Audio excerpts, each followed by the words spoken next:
This broadcast is under the direction and is copywritten by Champion Sports Radio.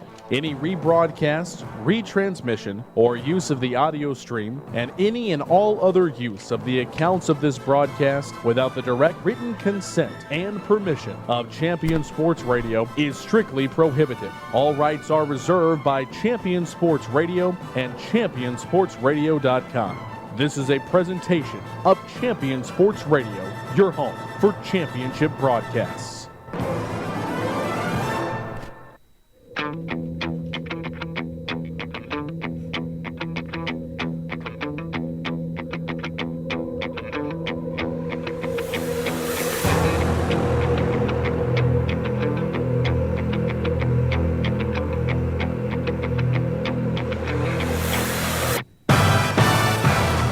It's playoff football from Mustang Panther Stadium, the Colleyville Heritage Panthers, and the Denton Ryan Raiders. Alongside Craig Hoffman, Doug Branch for Champion Sports Radio. And Craig, a very good 8-2 season for this Colleyville Heritage Panther team. They come in tonight against a very good Denton Ryan Raiders team. Should be a good matchup in the Bidistrict round of a Division II state playoffs. Your thoughts? Yeah, definitely. And it's a game, or we thought it was going to be a good game last week. Then all of a sudden, boom, blowout, return the opening kickoff for a touchdown and never look back for Colleyville Heritage. This week, definitely expecting a much better game, a much more balanced game. In part to the fact that Denton Ryan's going to look to run the ball. That shortens the game. It's harder to get a spread score. Plus, Colleyville Heritage is missing some pieces tonight that are really, really, really important. And the people who they are missing are we going to talk about that later? I said we can go ahead and not bury the lead, especially number 13, and that would be Brett Boffinger. Okay. He's out tonight. He has an injury. I saw him down on the field. He had some kinesiology tape up on his right calf. He was in a sweatshirt and shorts talking to DeMarco Corbin before the game. He's out tonight. He's not playing. He's not in uniform. And then perhaps just as big, because as you'll hear, I was talking to Mike Fuller a little bit earlier, and then obviously we'll have our interview with him, and he's probably say the same thing. Like it goes back to how this offense was at the start of the season. It goes back to Jacob Sisk playing more receiver. Phillippe's been playing a lot more receiver lately as well, and that's been good. But Jacob Sisk is going to be the guy that's plugged into that spot. And he's going to have to produce, because as good as Jacob Sisk has been this year as a special teamer and as good as he has been on defense, and he scored some on offense, this is a totally different offense with Brett Boffinger. And you can even see it when Boffinger was back but not healthy yet. That first game Boffinger was back when this offense sputtered, as opposed to, okay, he's really back and producing. It's a totally different team. And so Sisk has got to play at that level tonight, the good Brett Boffinger level, for this offense to keep going like it has been. Well, if there's a silver lining in the cloud, it's the fact that Ryan Phillippe and Jacob Sisk have been getting some time on offense. And, of course, they're the stalwarts behind the defensive line and the linebackers that really key this defense. But you've got a team in Denton Ryan that in their last game against Flower Mound will go 38 attempts for 276 yards on the ground. And from what I'm to understand from some of the media folks here in the booth is that was not even their number one team that did that. That's kind of scary. Yeah, and defensively, the front seven looked great last week. The linebacking core is probably as healthy as it's been in a month. So you get Braxton Martin back in there and playing well. Obviously Dwight Squire and the guys up front. Isaac Lee has been a beast this year. Jared Crouch on the outside. If you get Johnson and Williams going in the middle to get some beef up on that defensive line, they're capable. It's the other line that I'm concerned about, because the other injuries are the entire right side of Colleyville Heritage's offensive line is out. Right guard, right tackle, Poirier and Black, from what I understand, are out tonight. So, and if you look at the depth chart, Connor McAnally is listed as the backup for both. So we don't even know who's starting at the offensive line tonight, which obviously Mike Fuller's got a plan. Next man up is going to be the plan, but we don't know who these next guys are. But if there's any benefit to the blowouts that Colleyville Heritage has had, is that different guys have gotten some run. So at least they're not seeing the field for the first time in the first playoff game. Well, throw out the records. It's playoff football time here in Texas, Friday night style, Mustang Panther Stadium in Grapevine, Texas. When we come back, my colleague Craig Hoffman will be down on the field with head coach for the Denton Ryan Raiders. It's Joey Lawrence. That's next here on Champion Sports Radio. is a proud sponsor of Colleyville Heritage Panther football. The Jason Ridley Agency offers home, auto, boat, motorcycle, RV, and coverage for all your valuable property, including business insurance. The Jason Ridley Agency is conveniently located in Colleyville, and you can find them online at jasonridley.com or call them today at 817-281-4500. The Jason Ridley Agency says, go Panthers. Nationwide is on. Don't put off the things you know you should do today. Start a financial strategy with Axe Advisors so you can prepare for the things you need tomorrow. Call Thomas Lee at 972-455-9114. That's 972-455-9114. Securities offered through Axe Advisors, LLC, 212-314-4600. Member FINRA, SIPC. And welcome back to the ShockboxDFW.com pregame show. Alongside Craig Hoffman, I'm Doug Branch. Momentarily, we will go down to the field where Craig is standing by with the head coach, Jory Lawrence. It's the Panthers and the Denton Ryan Raiders, and I can see Craig down there right now, so we will throw it down to him. Craig? All right, thanks, Doug. First thing, Mike, I noticed when I get down here, 13's not participating in warm-ups. For the rest, of course, Brett Boffinger. What adjustments do you have to make with one of your best playmakers on the sidelines? Well, I mean, it's unfortunate that we don't have him tonight. We got a couple other guys out too, but we'll play with the guys we have. Sisk will play a lot more receiver. When Boffinger was out early, Sisk was. We almost ran into each other. Sisk was playing receiver the whole time, so we just go back to doing that. Plus, we've got a couple other little adjustments, but it's just playing guys the next man up kind of philosophy. Last week, we thought it was going to be a pretty close game. You guys got out early, stayed out. Are you kind of surprised? I know it's never easy when you're in the middle of the game. Were you surprised how easy it wound up being? Yeah, we were preparing for a four-quarter battle coming down to the end, and we're very pleasantly surprised that we were able to jump on them and stay on top like that. You don't ever say you're surprised that you played well, but we executed very well on both sides of the ball and started things off right with a kickoff return for a touchdown. I think we jumped on them early, and I think they may have lost interest there in the third quarter, so it was a good night for us. And we talked last week about how it might be nice to play a close game before you get into playoffs, get battle tested. If your team has to face adversity tonight, now that they haven't really in a month, how confident are you they'll respond? I believe in our kids. They're going to play hard every down. They're going to keep believing in each other. They're going to compete no matter what. So.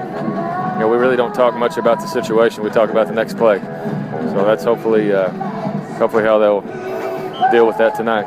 They got a couple D1 caliber defensive linemen. Obviously block them is the game plan. What do you see on tape with them? What impresses you? Well, they're very good. And of course we got a couple of linemen out from last week, but it's a matter of providing help when we can. Getting things off quick, using our screen game, doing whatever we can to make them run side to side and get tired a little bit. But they are definitely good, and we're going to have to play well and understand they'll make some plays. Their running backs getting some D1 looks as well. Obviously, very, very good running game on their side. What did you think of your linebacker play last week? As some guys came back healthy, and your unit was really whole for the first time in a while. I thought our front did a really good job. They got off blocks, and we're not real big up front, but we're quick. Use our hands well. Our linebackers keyed well and made tackles, so we're going to need the same thing again tonight. Mike, best of luck. First playoff game tonight. Thank you. Doug, back to you. All right, Craig Hoffman, thank you very much. It's the ShockboxDFW.com pregame show leading you into a Bidistrict battle between the Colleyville Heritage Panthers and the visiting Denton Ryan Raiders. Craig will then move over here in just a moment. We'll be back with the interview. Head coach Mike Fuller here on Champion Sports Radio in just a moment. Are you looking for a way to promote your business or increase exposure? Do you just need more people to know that you're there? Join the Champion Sports Radio team and advertise during these games. In the last 4 years, Champion Sports Radio has broadcast over 600 games to more than 3.5 million listeners. And Champion Sports Radio wants to help you use major high school sports to reach thousands of local fans right in your community. Think about it. Die-hard fans just like you tune in each and every week, giving your business unparalleled access to the community. It's the perfect way for smaller individually owned businesses to cultivate a core clientele or expand their already loyal customer base.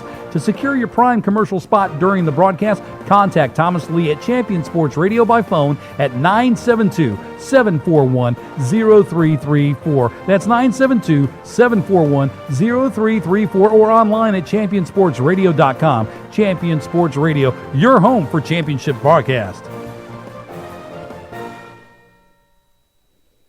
The Centers for Disease Control and Prevention estimates that nearly 4 million brain injuries occur every year due to sports in the U.S. They also estimate that 70% of concussions go unreported. Not identifying concussions early can be devastating, especially if the athlete continues to play with symptoms. Catching hard hits fast is critical, and that's why you need the Shockbox Helmet Impact Sensor. The Shockbox is a small sensor that easily attaches to most football, lacrosse, and hockey helmets and instantly sends a signal to a smartphone on the sidelines when the player has taken a hard hit that puts them at higher risk for injury. The free app receives data from the sensor, displays information about the impact, and even walks the user through a concussion assessment. The app also logs symptom and impact data for future medical use. Visit ShopboxDFW.com to learn more about the Shockbox Impact Alert Sensor and determine if it is the right option for your child. Be warned instantly when a player has experienced a head impact that could result in a concussion. Visit ShockboxDFW.com today. ShockboxDFW.com. And we're back on the ShockboxDFW.com pregame show, and that's obviously a product that I could use. Head injury caused me to misrepresent the last interview. That was Craig with Mike Fuller. Now I see Craig Hoffman down with head coach Joey Lawrence. Let's throw it down to the field and Craig. Thanks, Doug, very much. Joey, you guys have had some close games where they've kind of had a lot of blowouts here for the past month. Do you think there's an advantage in that your guys are battle-tested, they face some adversity? Oh, I mean, I don't know if it's an advantage for us, but it's certainly good to go through that a little bit. We've played some good teams, but they have too. I mean, it's a very evenly matched ball game, and a lot of similarities. And I think they throw the ball a little better than we do at times, but I don't think the district schedule or anything's got anything to do with it. No, I do their games, so every week I've asked the opposing coach the same question. They give me the same answer, and they fail to execute it in the game. If someone kicks to Sisk or Philippi tonight, is your punter just going to get a real long stare, a nice seat on the bench? Because every coach says we're not kicking to them, and every time they do, and every time they score. Well, we don't shy away from kicking to them. If they score and we can't cover them, then we'll do something. But we're not going in intentionally not kicking to them. We hopefully we can tackle those guys. If we got to back off, change that, we can do that too. That's interesting because it's a different approach. So your plan to go in tonight is just kick it and cover it. Well, our plan going in on the kickoff is to kick it out of the back of the end zone. That's what we're hoping to. But we've got a good kicker, and we'll see. I mean, it's a great challenge for us, and we'll just have to play it by ear and see what happens. Last week they were able to throw over the top a lot. You tell your safeties, hey, be extra careful. Take that extra half step back tonight as you look at their passing game. You already mentioned how well they throw it. Well, yeah. I mean, we're not going to take a step back. We're just going to. You got to do a good job. They're a great passing football team, and they big played LD Bell last week, and obviously we're aware of that. But experience tells you don't back off them. You better get some heat on that quarterback. That'll be the key. And obviously that you got a really, really solid defensive line. What can you tell me about specifically the two guys that your best two, the guys that are getting looks for D1 next year? Well, we got four really good ones up front. Sekou Clark at the end and Alex Funches at the other end. They're really good defensive ends, and JT Williams inside and Reese Strait. Those are four good guys. They got to have a big game for us tonight if we're going to have a chance to win. They play at an up-tempo pace. Any nerves about those guys getting tired at all? We've got some depth. Yeah, it's always a concern. The up-tempo stuff causes you some problems if you're not careful, but we've seen some of that this year, and we just have to see how that goes as well. Tonight, obviously, playoff game. The energy ramps up a little bit. Guys get excited. I mean, for most of these guys, it's going to be the biggest game of their athletic life so far. They might go on to play in college, have more in the future, but to this point, this is as big as it's been. How do you get them to harness that energy positively, but still play within themselves? Well, I mean, the one good thing about being at Ryan, we've been here before. A lot of these kids have played a lot of big games, and this is another game. You don't really treat it any different. I understand if you don't win, you're done, but you just go do what you do and play hard and hope the ball bounce your way. That's all you can do. Coach, best of luck tonight. All right, thanks, guys. All right, Craig Hoffman with Coach Joey Lawrence for the Denton Ryan Raiders. When we come back, we will set up the starting lineups for tonight's game. It's Colleyville Heritage and Denton Ryan here on Champion Sports Radio. Don't put off the things you know you should do today. Start a financial strategy with AXA Advisors so you can prepare for the things you need tomorrow. Call Thomas Lee at 972-455-9114. That's 972-455-9114. Securities offered through AXA Advisors, LLC, 212-314-4600. Member FINRA, SIPC. Jason Ridley Agency is a proud sponsor of Colleyville Heritage Panther football. The Jason Ridley Agency offers home, auto, boat, motorcycle, RV, and coverage for all your valuable property, including business insurance. The Jason Ridley Agency is conveniently located in Colleyville, and you can find them online at jasonridley.com or call them today at 817-281-4500. The Jason Ridley Agency says, Go Panthers! Nationwide is on your side. Someday you may wake up and think, I'm running out of time to do something about retirement. Don't let that happen to you. AXA Advisors can help you do something now that may provide a solid future for you and your family tomorrow. Start your financial strategy today with AXA Advisors. Call Thomas Lee at 972-455-9114. That's 972-455-9114. Securities offered through AXA Advisors, LLC, 212-314-4600. Member FINRA, SIPC. The Centers for Disease Control and Prevention estimates that nearly 4 million brain injuries occur every year due to sports in the U.S. They also estimate that 70% of concussions go unreported. Not identifying concussions early can be devastating, especially if the athlete continues to play with symptoms. Catching hard hits fast is critical, and that's why you need the Shockbox Helmet Impact Sensor. The Shockbox is a small sensor that easily attaches to most football, lacrosse, and hockey helmets and instantly sends a signal to a smartphone on the sidelines when the player has taken a hard hit that puts them at higher risk for injury. The free app receives data from the sensor, displays information about the impact, and even walks the user through a concussion assessment. The app also logs symptom and impact data for future medical use. Visit ShopboxDFW.com to learn more about the Shockbox Impact Alert Sensor and determine if it is the right option for your child. Be warned instantly when a player has experienced a head impact that could result in a concussion. Visit ShopboxDFW.com today. ShopboxDFW.com. Are you tired of only spending time as a family huddled around the TV?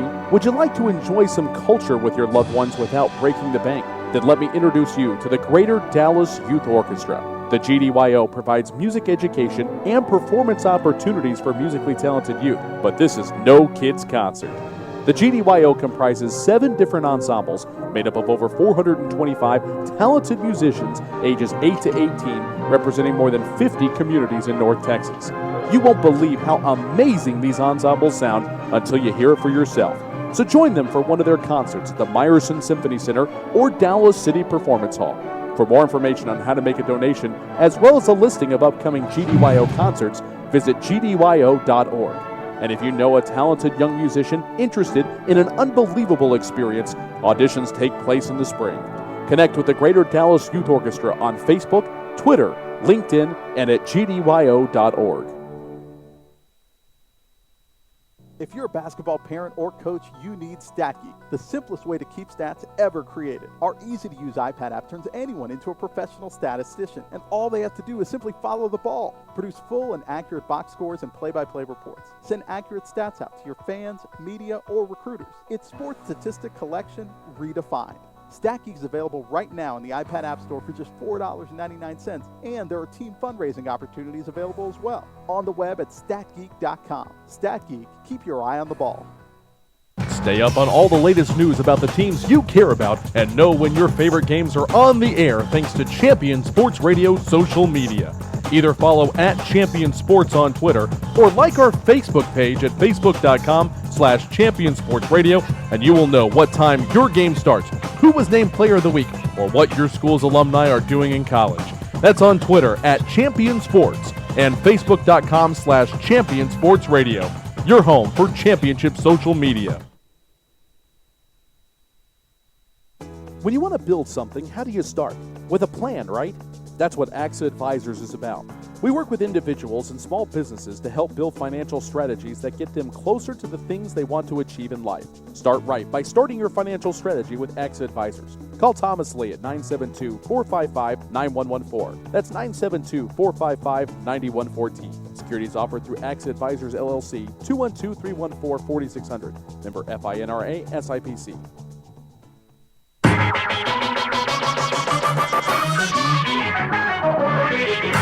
Greg Hoffman back up in the booth with Doug Branch. It's the ShockboxDFW.com pregame show. And Doug, as we mentioned in our open, some changes in the starting lineup for Colleyville Heritage, not intended. So I'll go ahead and cover those, and then you can take the Denton Ryan Raiders here momentarily. As we said, we don't really know what's going to happen on the right side of the offensive line yet, but at the left tackle, it'll be Thomas Walsh, Nuzio and Sharanaya, left guard and center like it's been all season. From what we understand, Poirier and Black are out at right guard and right tackle, so we'll see what happens there tonight. Now, the wide receivers, Trace Smith, he's still on the outside. Brett Boffinger is out tonight. Jacob Sisk, we'll come back to him in a second. Jake Newell playing one slot. Jackson Zeladon gets the start on the far outside. Griffin Pickler's your quarterback. DeMarco Corbin, a tailback, and, of course, Justin Toberni will sub in. But Jacob Sisk is going to be literally be playing Iron Man tonight. Where Ryan Phillippe and Jacob Sisk have kind of subbed in on offense some the last couple of weeks. They've played selected formations, but overall, they're not playing every single snap. The plan for Jacob Sisk tonight is to play every single snap outside of PATs, because he's on the kick coverage teams, he's on the kick return teams, he's playing defense, and now he's a starter on offense. Well, he's got his hands full tonight, and for Colleyville to get through this game in a winning fashion, he's going to be one of those guys that's got to step up in the absence of Brett Boffinger.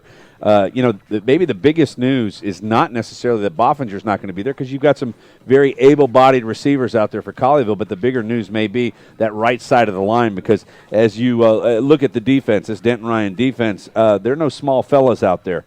They average across their front line 250 pounds. So they got some big guys running a 3-4 defense, and their linebackers are not small guys either. So, the key to this may be how long the Colleyville line can sustain to give Griffin Pickler a chance to get the football out in the flats or down the field. And my understanding is that this Denton Ryan Raider football team, the defensive backfield, is not the strength of their defense. So if you can get a couple guys behind their defense, give Pickler enough time to throw the football, maybe keep a Toberni and a Corbin in to try and offer that extra protection, it could turn out to be a W for Colleyville. Yeah, and this defense is highly touted. I'll go ahead with the starters here. The 4 defensive linemen, the 3 linebackers said, the 4-3 set. Sekou Clark, he's a 6'3", 240-pound junior defensive end who's already getting looks. Tulane, Washington State, Louisiana Monroe got interest from a long list. Oregon was on his list, according to Rivals, schools that have shown at least some level of interest in him. So he is someone to watch tonight, number 22 on one edge. Reese Strait plays next to him, and then J.T. Williams, another guy getting looks, a 6'3", 260-pounder, getting looks from Houston, Mizzou, North Texas. Had some interest from LSU, Oklahoma, West Virginia, SMU. So some big-time interest there as well. And then Alex Fuentes rounds out their defensive line. Linebackers, they are huge. Cole Carpenter, 6 foot, 180. A.J. Anderson is in the middle, 5'10", 200. That is a huge middle linebacker for a high school level. And then Trent Willis, 6 foot, 170, is playing the weak side linebacker spot. Robert Connors on one corner, Randall Williams on the other, and then at safeties, it's Paul Hunter, and then they kind of have a rover. Ronnie Coleman will float between a safety down in the box. They have him listed as a rover. So there's your defensive starters for Denton Ryan. On the offensive side, Dakota Laws, Maurice Arbitrary, Skylar Hodges, Tristan Brown, Tucker Cross across the front line. Trent Willis at one wide receiver, Preston Compton at the other, Xavier Gray, Matt Wagner in the slot. Mitchell Bridges is your starting quarterback. He's 5'8", 175, a senior. One halfback, Riley Martinez, and then Tyrone Williams, 6'1", 210, also getting some look. No scholarship offers yet, according to Rivals, but he's got interest from Colorado, UTSA, and North Texas. Well, you look across that front line, Dakota Laws, 6'4", 290, a junior. Tristan Brown, 6 foot 330 pounds, a junior, and Tucker I'm going to say he's going to be easy to spot. Well, I would think so. And then Tucker Cross, 6'3", 315. You've got some beef across the front. And, typically you don't have a 6'1", 210-pound running back. So Denton Ryan looks to be a team that is going to get it done on the ground.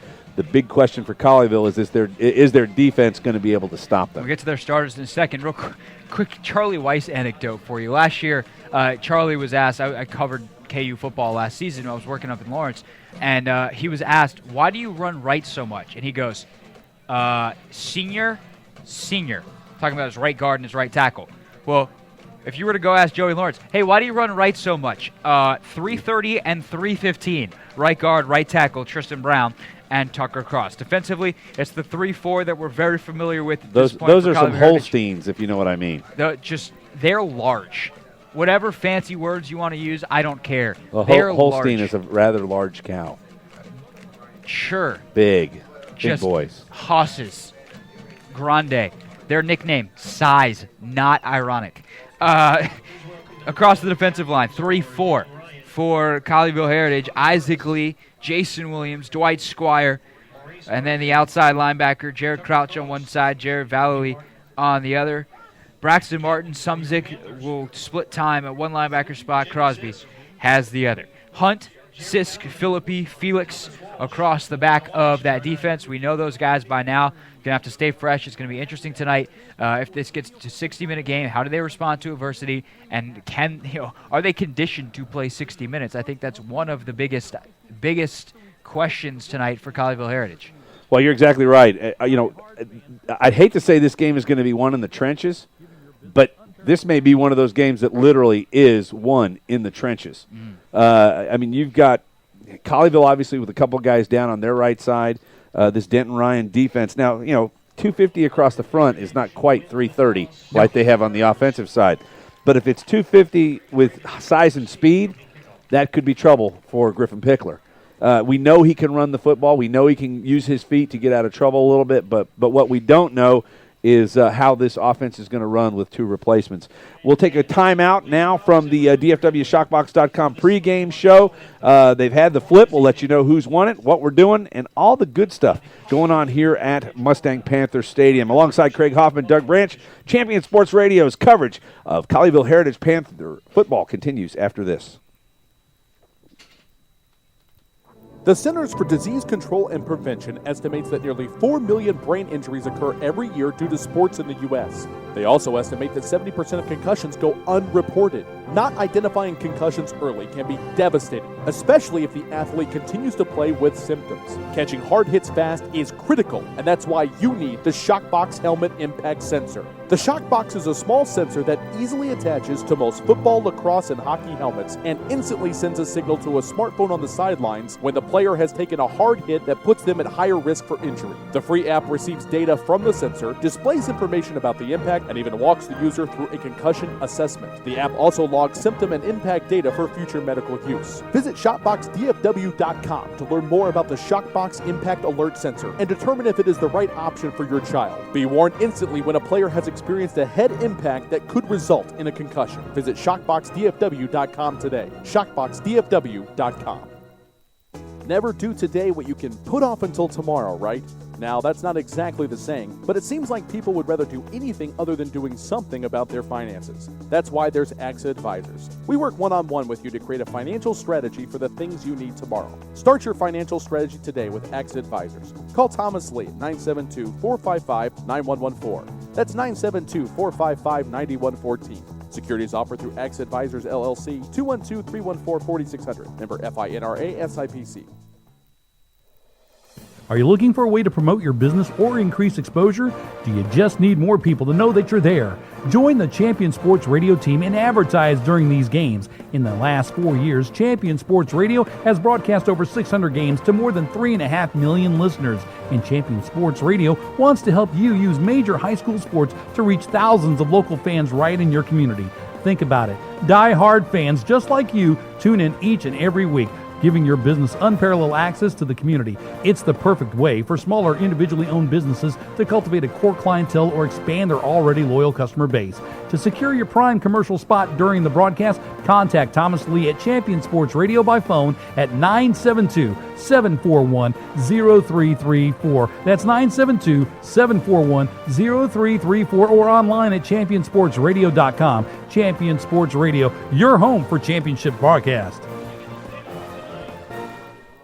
That is the ShockboxDFW.com pregame show. Be warned instantly when a player has experienced a head impact that could result in concussion. Visit ShockboxDFW.com today. Craig Hoffman with Doug Branch with you on Champion Sports Radio. Colleyville Heritage won the toss, deferred to the second half. So with the Colleyville Heritage kick to Denton Ryan, here is Doug Branch.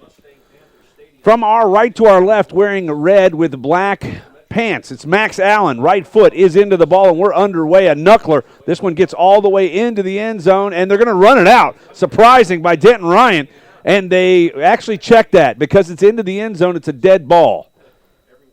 So everyone stops. The runner who received that, number 16, that's Ronnie Coleman, one of their defensive backs, runs it all the way to the 50-yard line, but it's blown dead as in high school football. It's an automatic touchback as it reaches the line. Yeah, and actually I think Ronnie ran it out because he was nervous that he may have touched the ball on the way into the end zone.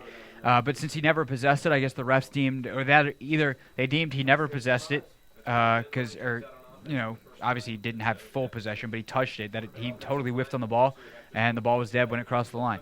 Mitchell Bridges will bring his Denton Ryan Raiders onto the field. They'll start at the 25-yard line. Trip receivers to the right, one to the high side. All dressed in white, trimmed in blue. Here's a handoff up the middle, and this is going to go nowhere. And that is the big guy, Tyrone Williams, who is stuffed at the line of scrimmage. And I believe that's Isaac Lee along with Braxton Martin on the tackle for Colleyville. They'll give him – sorry? Some confusion in the huddle over there. They'll give line to gain the 25, so it's 2nd and 10. We're just started here by district playoff action, Division II of the Texas High School State Football Championship. Bridges has got the ball, hands it off up the middle, and this one's not going to go but for a couple yards either. Nice defense by the Colleyville front line. And that was, again, Tyrone Williams, who they'll give him a couple yards, but so far this Colleyville defense has yet to break on an early set of running plays. No, and that's the thing, is this offensive line, and we mentioned the size in the pregame, they're just going to continue to pound and pound and pound. And the question is whether this Colleyville Heritage D can hold up throughout the game. 3rd down and 10. Bridges will go from the shotgun. 2 receivers to the near side, 1 to the far side. He'll fake the handoff to Williams. Looks downfield, got a man breaking open. At the 40, 35, he catches it, and he may take this one the distance on the catch, and it's a touchdown for Sekou Clark. And just like that, on a 3rd and 8, they go 68 yards on the play. Trent Willis, looked at the wrong name on the roster. Trent Willis waits for the pass, slows up, uses his body to kind of block the defender there, and I'm not sure who that was that got beat. It was Braden Hunt, and Braden Hunt had a tremendous game last week, but there, not only did he get beat, he tried to make a play on the ball, and then didn't wrap up. Once you're beat, if you're beat that bad, just dive at the guy's ankles, get a PI, but once he makes the catch, you definitely got to make a tackle. Extra point is up and good for the Denton Raiders off the foot of Mark Orozco. And just like that, 3 plays into this football game, just under a minute and 30 seconds, and Denton Ryan has got out to what Colleyville did not need to happen, which is an early lead. Last week they only had to attempt 7 passes. There, they get forced into a 3rd and long situation, decide to go to the air, and they get the exact route they want, a fly pattern down the right sideline, and it goes all the way, as Willis was able to beat Hunt. Colleyville down, actually in a position that they have put other teams in here. The last 2 weeks they have played. They've scored rather quickly, but not tonight. As the Denton Ryan, 3rd play, a 3rd down and 8, and it goes 68 yards for the touchdown. On a strike from the quarterback, Mitchell Bridges to what I'm assuming is one of his favorite wide receivers, and Trent Willis, 5'11", 170-pound senior. Back to kick off is, well, we've got 3 number 12s for Denton Ryan's roster here. So I guess I think it's Orozco. Oh, it is. I'm sorry. It is Orozco. He's a kicker punter. All right, we'll take that. He'll tee it up at the 40, puts his foot into it, and this one's going to go deep, and it looks like Jacob Sisk is going to take it. He's going to bring it back out, and he's been good. Cuts outside to his right, to his left, and he slammed down at the 9-yard line. We'll give him the 10, just past the 10. I tell you what, Orozco got some serious height on that kick. That's probably one of the better kickoffs we've seen this year. And all of a sudden we know why Joey Lawrence was saying, look, we have a good kicker. We're going to kick to them. In the NFL, that's hard to do because you're 10 yards back. But if you've got a really, really good kicker in high school, because you're kicking from so far up at the 40-yard line, they can get that ball airborne and let your coverage team get down there. And as long as they're disciplined and stay in their lanes, you can do this. You can pin a team back inside their own 10-yard line. Felipe Sisk Newell high to the right side for Pickler. Smith will be by himself closest to us. Snap is back fake. Pickler's going to run with it.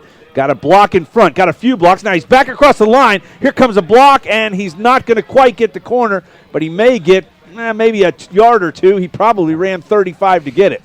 Yeah, we saw a lot more running from Griffin Pickler last week. It was kind of a new wrinkle to the offense.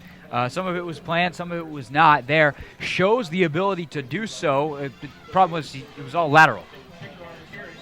Well, it was actually a good move to cut back, but very good pursuit by the Denton Ryan Raider defense, and literally only about a yard. So it's 2nd and 9, ball's at the 11.5. Snap back Pickler. He wants to throw. Looking right, got a man at the 12, makes the catch and fights his way up towards the 17-yard line. And I believe that's Jake Newell. Nope. It's DeMarco Corbin out of the backfield. A nice little flare pattern to the right side. Pickler, good job to check it down. Didn't force anything downfield. But you could already see the physicality difference in Denton Ryan versus almost every other team that Colleyville Heritage has played this season, definitely recently. 3rd and 4. Pickler to throw. Got his man, and he turned him around. And there's probably what might happen a couple times tonight as Ryan Philippi turns the wrong direction on the route. Pickler throws and misses him, and it's going to be a 4th down, and you got to believe that this is going to be a quick kick situation. Yeah, we certainly know that's in the arsenal. That'll depend on who goes back, what kind of look they get. They don't have anyone back, and Griffin Pickler's already taken that deep setup. Tell you what, this is a good opportunity for Colleyville to try and get out of their own end zone. Pickler kicks the ball, goes right side. It's going to be fielded at the 48. Nope, he moves away from it, and it's down at the 49. That was number 4, Paul Hunter, back to receive for Denton Ryan. So 9:06 to play in the first quarter, and the Panthers trail the Raiders 7-0. At Novak Motors, we offer late model, off-lease, one-owner, low-mileage, top-quality pre-owned vehicles. Come see us in Bedford, just west of Brown Trail on the south side of the Airport Freeway, or visit us at novacmotors.com. Novak Motors is a proud sponsor of Panther football.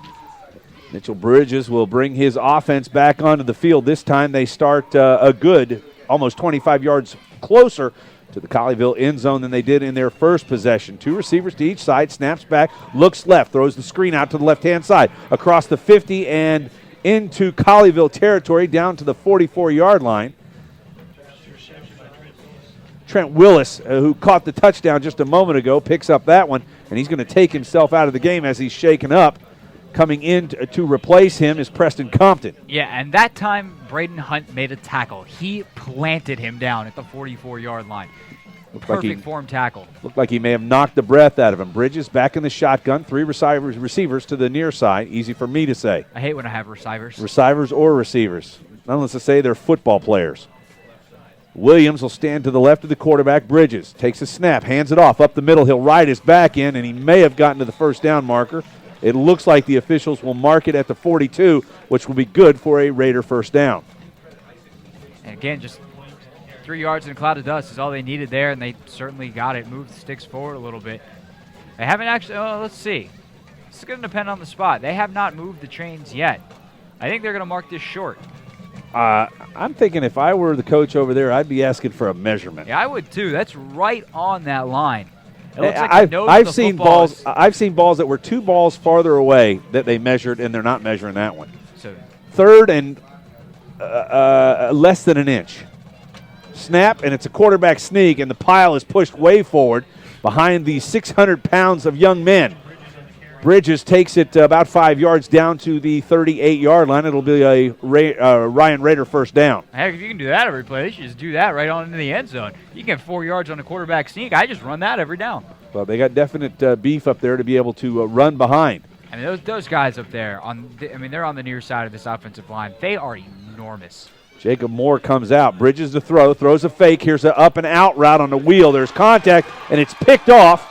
And that is Jacob Sisk, and then he gets kind of shoved in the face by the receiver. That's Willis. So they try to go to Willis, and Jacob Sisk says, I don't think so, although that was not a very good, well-thrown ball, and the receiver was knocked off of his route. Yeah, that's really curious. Like the flags are stuck to the referee's hips. I mean, one, that was pass interference, was it not?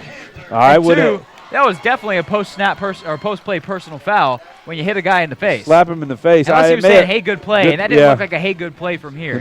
No, it did not. We've seen some problems with media second-guessing body language over in Arlington, but we won't talk about that. Actually, that was in Detroit. But two receivers to each side for Colleyville. Pickler's got the snap, looking to throw. Heavy rush coming up the middle. He's running to his right. He's got lots of room to the 20, 25, to the 30. Turns it upfield instead of going out of bounds, and almost a first down. We'll give him close to 9 yards on the carry. Cerebral play from Griffin Pickler there. Yeah, to say the least. What that was a totally blown-up screen. It was so well covered. Griffin Pickler didn't have a chance to throw the ball in the dirt at DeMarco Corbin's feet.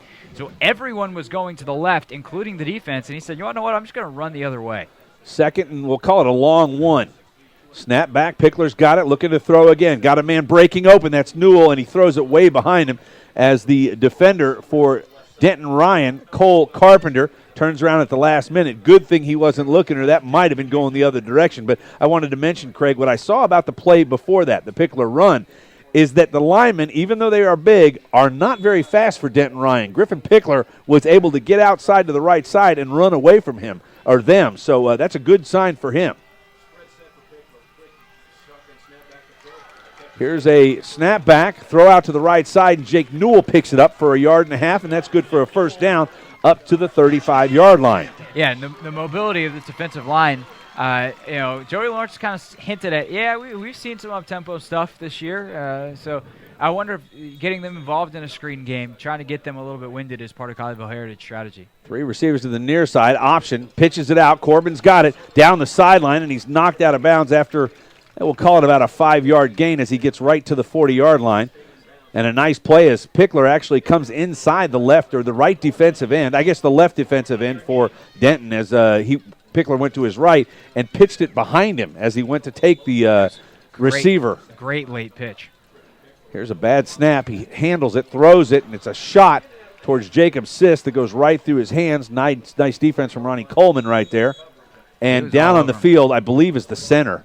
And he is slamming the carpet. It's Angel Nunzio there. And he's holding his right knee, and this is not something that Colleyville wants to see as the right side of their line is already in peril from the start of this game. Yeah, it's depleted. The last thing they can afford, especially against such a good defensive line, is another offensive lineman to go down. I mean, obviously, we don't see anybody get hurt. But if you could take the humanity out of it and pick a position, it'd be anywhere but offensive line for this Colleyville Heritage squad. Let's go ahead and take a break and be back. Hope the young man is okay. You're listening to Champion Sports Radio. It's Mustang Panther Stadium, Colleyville Heritage Panthers, and the Denton Ryan Raiders. Are you tired of only spending time as a family huddled around the TV? Would you like to enjoy some culture with your loved ones without breaking the bank? Then let me introduce you to the Greater Dallas Youth Orchestra. The GDYO provides music education and performance opportunities for musically talented youth, but this is no kids' concert. The GDYO comprises 7 different ensembles made up of over 425 talented musicians ages 8 to 18, representing more than 50 communities in North Texas. You won't believe how amazing these ensembles sound until you hear it for yourself. So join them for one of their concerts at the Meyerson Symphony Center or Dallas City Performance Hall. For more information on how to make a donation, as well as a listing of upcoming GDYO concerts, visit gdyo.org. And if you know a talented young musician interested in an unbelievable experience, auditions take place in the spring. Connect with the Greater Dallas Youth Orchestra on Facebook, Twitter, LinkedIn, and at gdyo.org.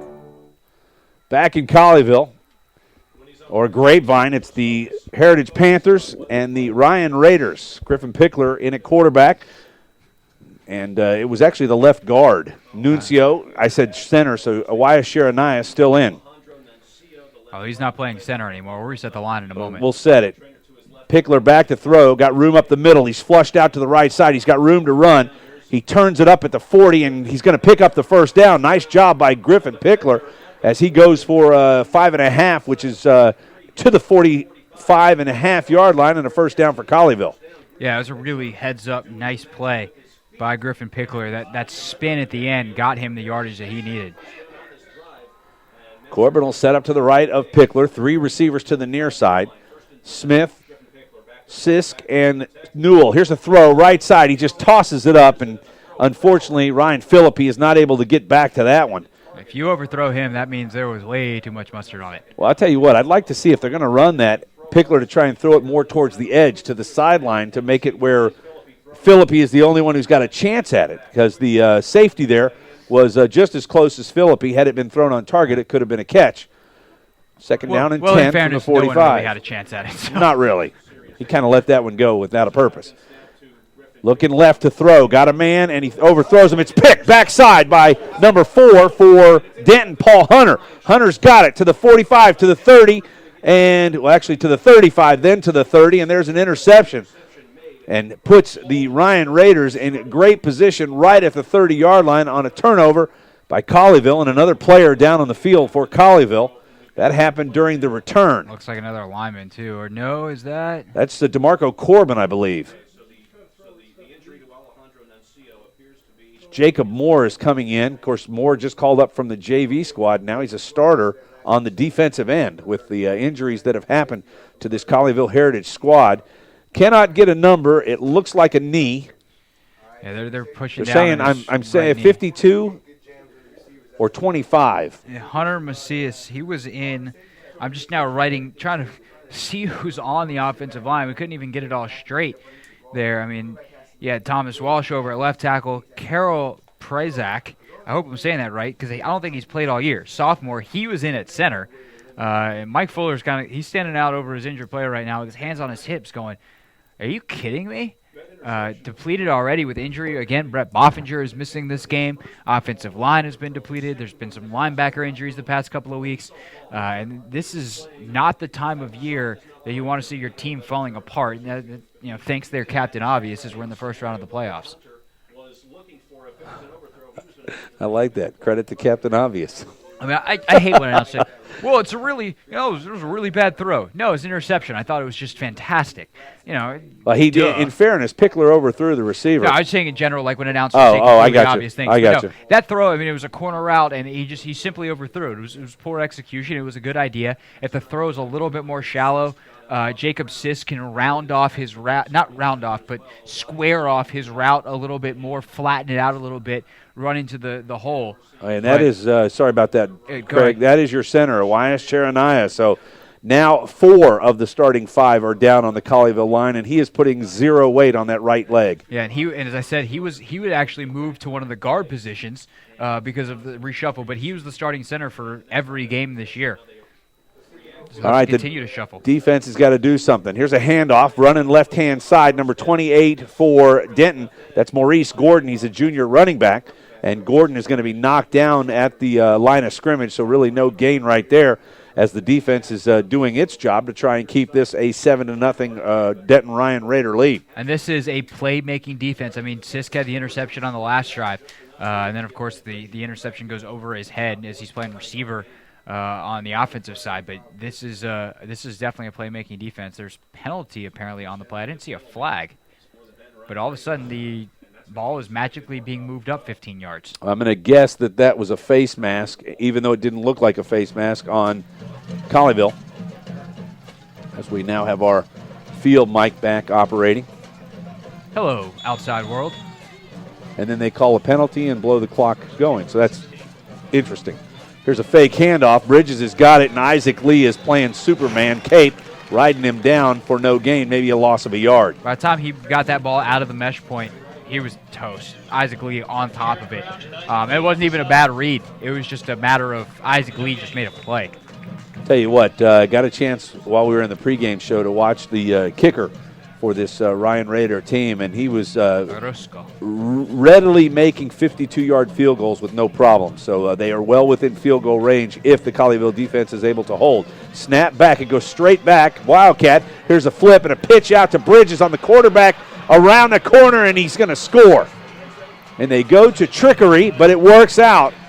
Bridges takes the pass from Xavier Gray, the senior wide receiver, who took the shuffle from the direct snap to the running back, Tyrone Williams, and give the 2 assists, if it were hockey, to Williams and Xavier Gray, and the goal to the quarterback, Bridges. Yeah, and that's a play you'll see perhaps whether it's on SportsCenter or Olbermann or whatever your highlight show of choice is, Fox Sports Live, if that's your thing, tonight. High school trickeration plays have been very common this year on those kinds of shows, and there's another one for the list. The kick is up, and the extra point is good. 14-0. Denton Red Ryan. I was about to say Red Raider. Denton Ryan Raider Red lead, Robin. or Red Robin. They lead the Colleyville Heritage Panthers 5-0-1 to play in the first quarter, back on Champion Sports. In just a moment. You make plans for just about everything. The weekend, vacation, going out to dinner. But have you created a plan for the rest of your life?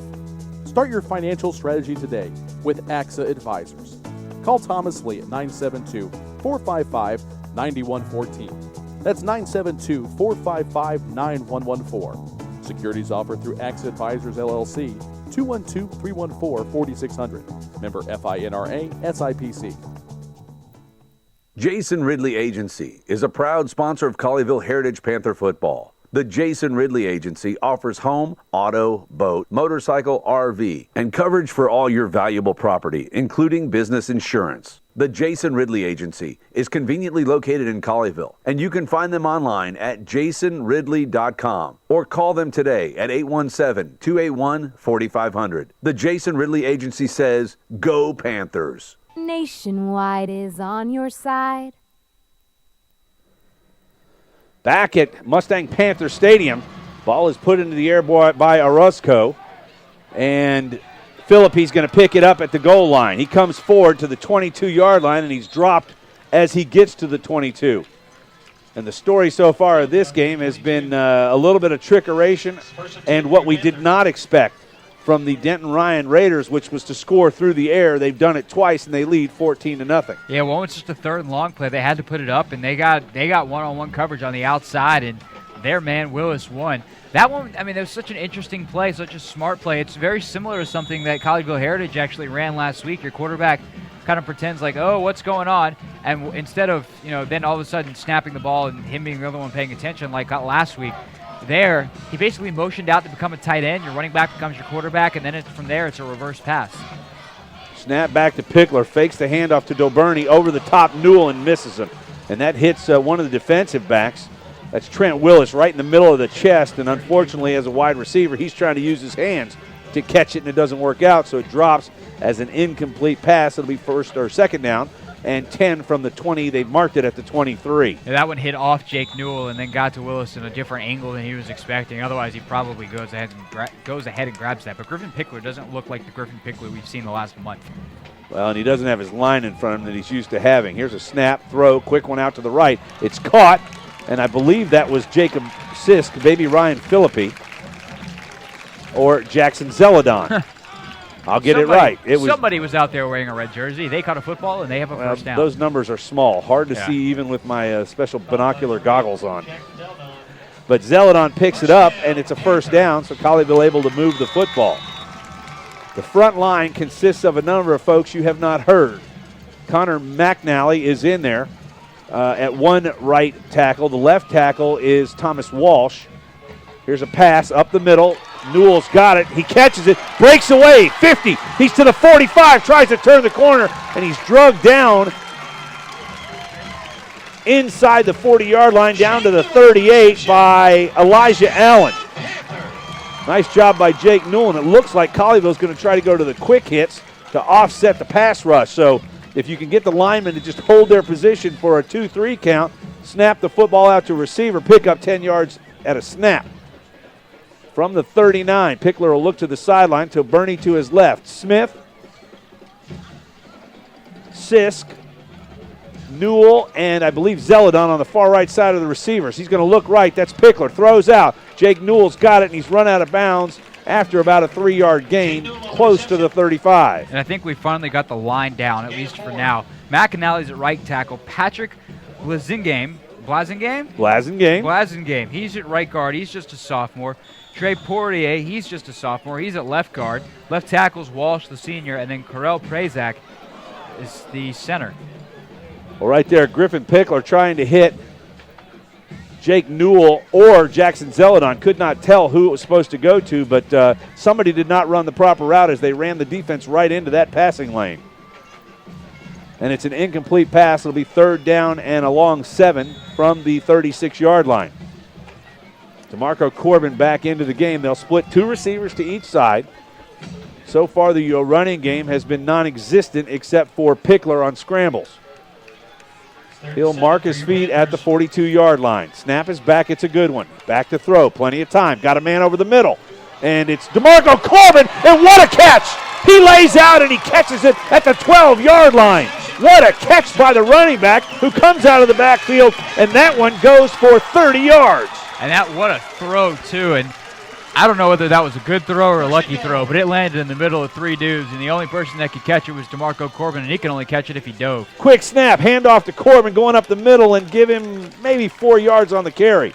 Ball down to the 6, and Colleyville for the first time tonight is in the red zone. It'll be 2nd and goal from there. They needed that completion. Now they're picking up the tempo. Yeah, Denton's offside. They're not even on the right side of the football field. There's got to be a flag. Are you kidding me?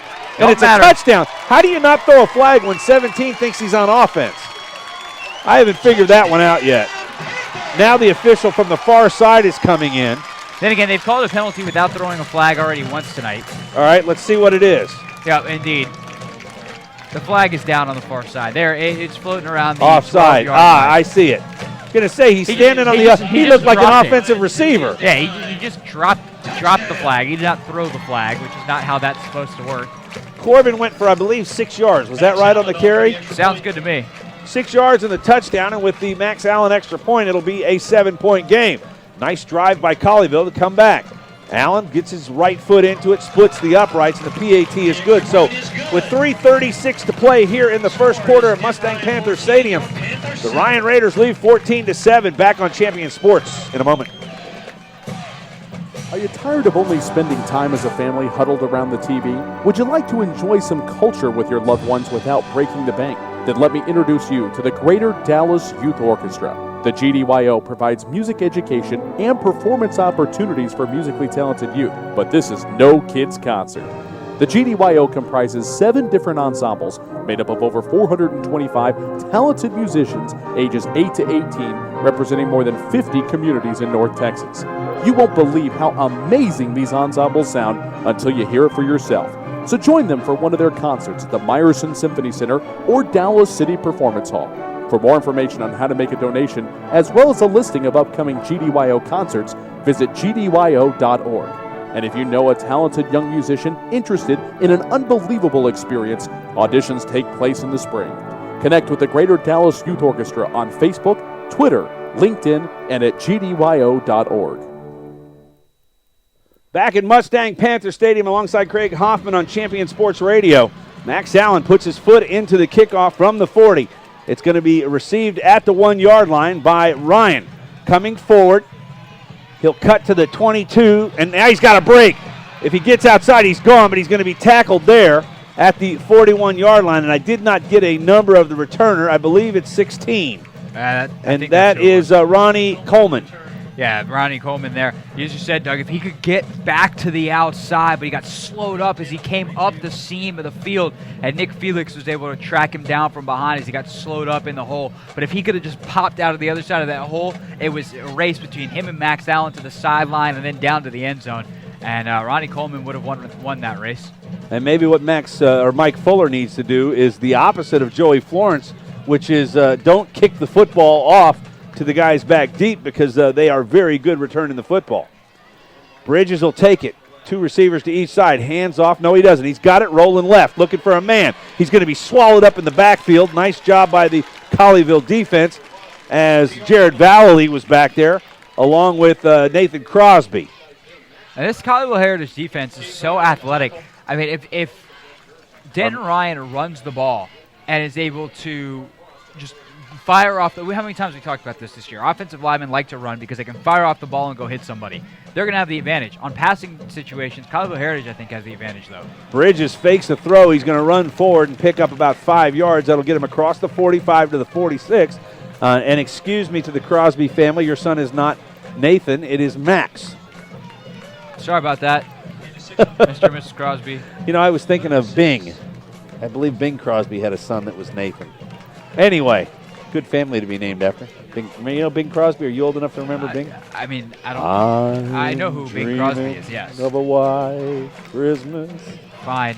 Okay. Crooner. Thank you very much. Back to I was football. talking about him, not you. No. Bridges back to throw, going deep. Got a man breaking down the sideline. Willis, he's out of bounds. He's run out of bounds. That's the official is going to throw. No, he threw a hat. No flag. No, that should be a flag. Oh, absolutely it should be.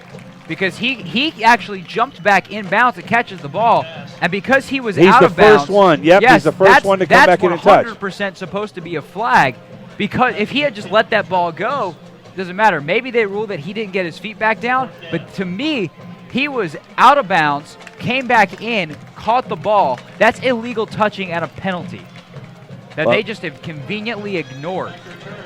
Well, we've seen that, unfortunately. But there was also, to be fair, there was an ignored penalty on the push out of bounds as the receiver was ridden right out of bounds during the pass. But Colleyville should get the football back. Here's a snap. The punter's got it. Off his foot, and he shanks it. This ball's not even going to get to the 40. Well, it will. It'll get to the 37-yard line, and it's going to bounce out of bounds at the 38-yard line. So the punt goes for about 17 yards. So it all works out in the end. And Colleyville's got great position from there. They will take over at their own 38-yard line with 1 second, over 2 minutes to play here in the first quarter, down by 7. The Colleyville Heritage Panthers are on Champion Sports Radio. This broadcast of the Grapevine-Colleyville Independent School District is sponsored by Thomas Lee with AXA Advisors. Don't put off the things you should do today. Call Thomas Lee and start a financial strategy so you can prepare for the things you need tomorrow. Philippi, Sisk, and Newell all spread to the right side. Pickler's going to hand it off up the middle. Oh, no, he doesn't. The ball is just taken from him. And going the other direction is number 23 for Denton, and he's going to score. Reese Straight stole the football from Griffin Pickler, takes it for a touchdown. Trying to figure out what happened on the field is the center and the quarterback. What an odd play. I don't know whether the ball got lost on the. Did you see the actual fumble? Well, I was fooled just like you. I thought Corbin had the football up the middle. That's where I was looking. And I don't know whether Corbin knocked the ball out on the exchange, whether Griffin Pickler dropped it, whether the ball was stripped from it. But all I know is Reese Straight just got a 32-yard fumble recovery for a touchdown. Orozco to try and convert the PAT and shockingly make this back a 14-point game. Foot into the leather, and it's good. And just like that, 2:06. Wait, we've got a penalty flag on the field. We'll have to sort this one out. That ref on the far side is real big on just dropping the flag at his feet. Offside Colleyville. They'll wave that off, or they'll enforce it on the kickoff. Nope, they'll wave it off. I asked Mike Fuller before the game, as you heard in the ShockboxTFW.com pregame show. So what happens when your team faces adversity? You haven't seen any in a month. You've blown everybody out, and it hasn't even been, we're like, oh, let's play around for 2 quarters and then we'll put the pedal to the metal. No. They've just been crushing people for a month straight, 4 or 5 games in a row. And so what happens when you face adversity? How confident are you in your squad? And he goes, we'll see. I'm confident, but we'll see. And I guess now we'll all see together because they're down 2 touchdowns, and they haven't been down in a game in a long time. Well, they have not given up 21 points in the first quarter in quite some time. I believe it may go all the way back to the Denton-Geyer game that they played where they gave up 21 points in the first quarter. And then they wound up only giving up 35 for the game. Things kind of settled down, but it was the same kind of game where they kind of fell behind. The offense just seemed off-kilter that night. I mean, that was the night they played all 3 quarterbacks by choice, right? As opposed to the injury problems that they had at some points during the year. But Griffin Pickler was not good that night, but he's been a totally different quarterback over the past 6 weeks. And tonight's been somewhat of a regression so far. Philippi and Sisk back. Sisk is going to receive it at the 2. He'll come right up the middle. Finds an angle and gets walloped. Walloped? How about walloped and walloped? Walloped. Anyway, the receiver tackled. got walloped. He got walloped by Amir Muhammad as he reaches the 19-yard line. Looked like he was going to find a quick hole there, but Muhammad closes that one up. Yeah, it looked like there was a little bit of a crease, and Muhammad just flew in out of nowhere. There was plenty of space going into the hole, and then toast. Colleyville will go back on offense after the last offensive play they had resulted in a Ryan Rader fumble, or I guess it would have to be a fumble, a recovery for a touchdown. Snap back, Pickler gives it off to Corbin this time, going right, got room, out to the 25, barrels over the defensive back and dives all the way to the first down in the 29-yard line. That's one of the better runs we've seen from DeMarco Corbin in a long time. He looked really quick, powerful, fast on that play. And he hasn't had an explosive play like that in a while, it feels Well, I'll tell you, Ryan is selling out right now on stopping the offense through the air. So make them, penalize them, punish them through the middle with DeMarco Corbin. And they give the ball to Corbin again up the middle. This time he's only going to go for 2 yards, just past the 31-yard line. But as I said, Craig, is that they're trying to sell out on the outside, make sure they shut down the big plays from the offense through the air. So go ahead and do a little vertical running with DeMarco Corbin, and he's been successful. Because of the size they have in their front 7, they can afford to only play those 7 in the box. They don't need to bring up the 8th guy, which was part of their scheme with that rover. But they don't need to bring up an 8th guy in the box because they can stop the run with 7. Snap back, Pickler from the shotgun, looking to throw all day. Going to flush out to his left, and he's holding the ball on the left side. He turns the corner, and he gets some room, and then he slips and falls. Almost picks up the first down. He'd probably had 5 or 6 more yards if he doesn't lose his footing right there. Nice job of getting flushed out and scrambling by Griffin Pickler.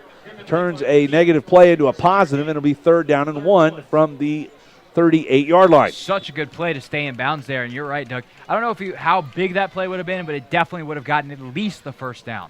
Handoff up the middle, Corbin, and this time he's walloped again, and the big guy on the right-hand side. That was J.T. Williams. He is going to be a Division I football player next year, and he just showed why.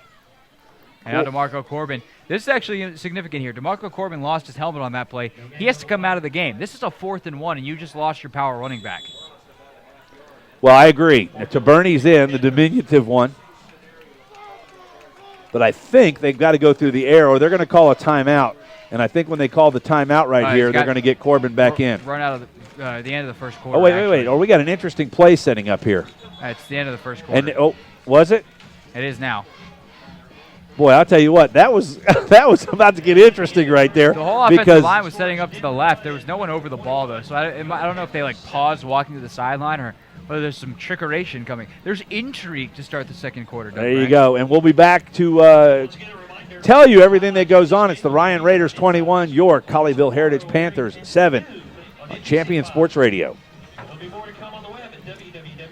When you want to start a financial strategy, you need one-on-one guidance from some of the best trained professionals in the financial services business. Axe Advisors is part of a global company helping millions of people pursue their financial goals. Contact Thomas Lee with Axe Advisors today to get started on your financial strategy. Call Thomas Lee at 972-455-9114. That's 972-455-9114. Securities offered through Axe Advisors LLC, 212-314-4600. Member FINRA SIPC.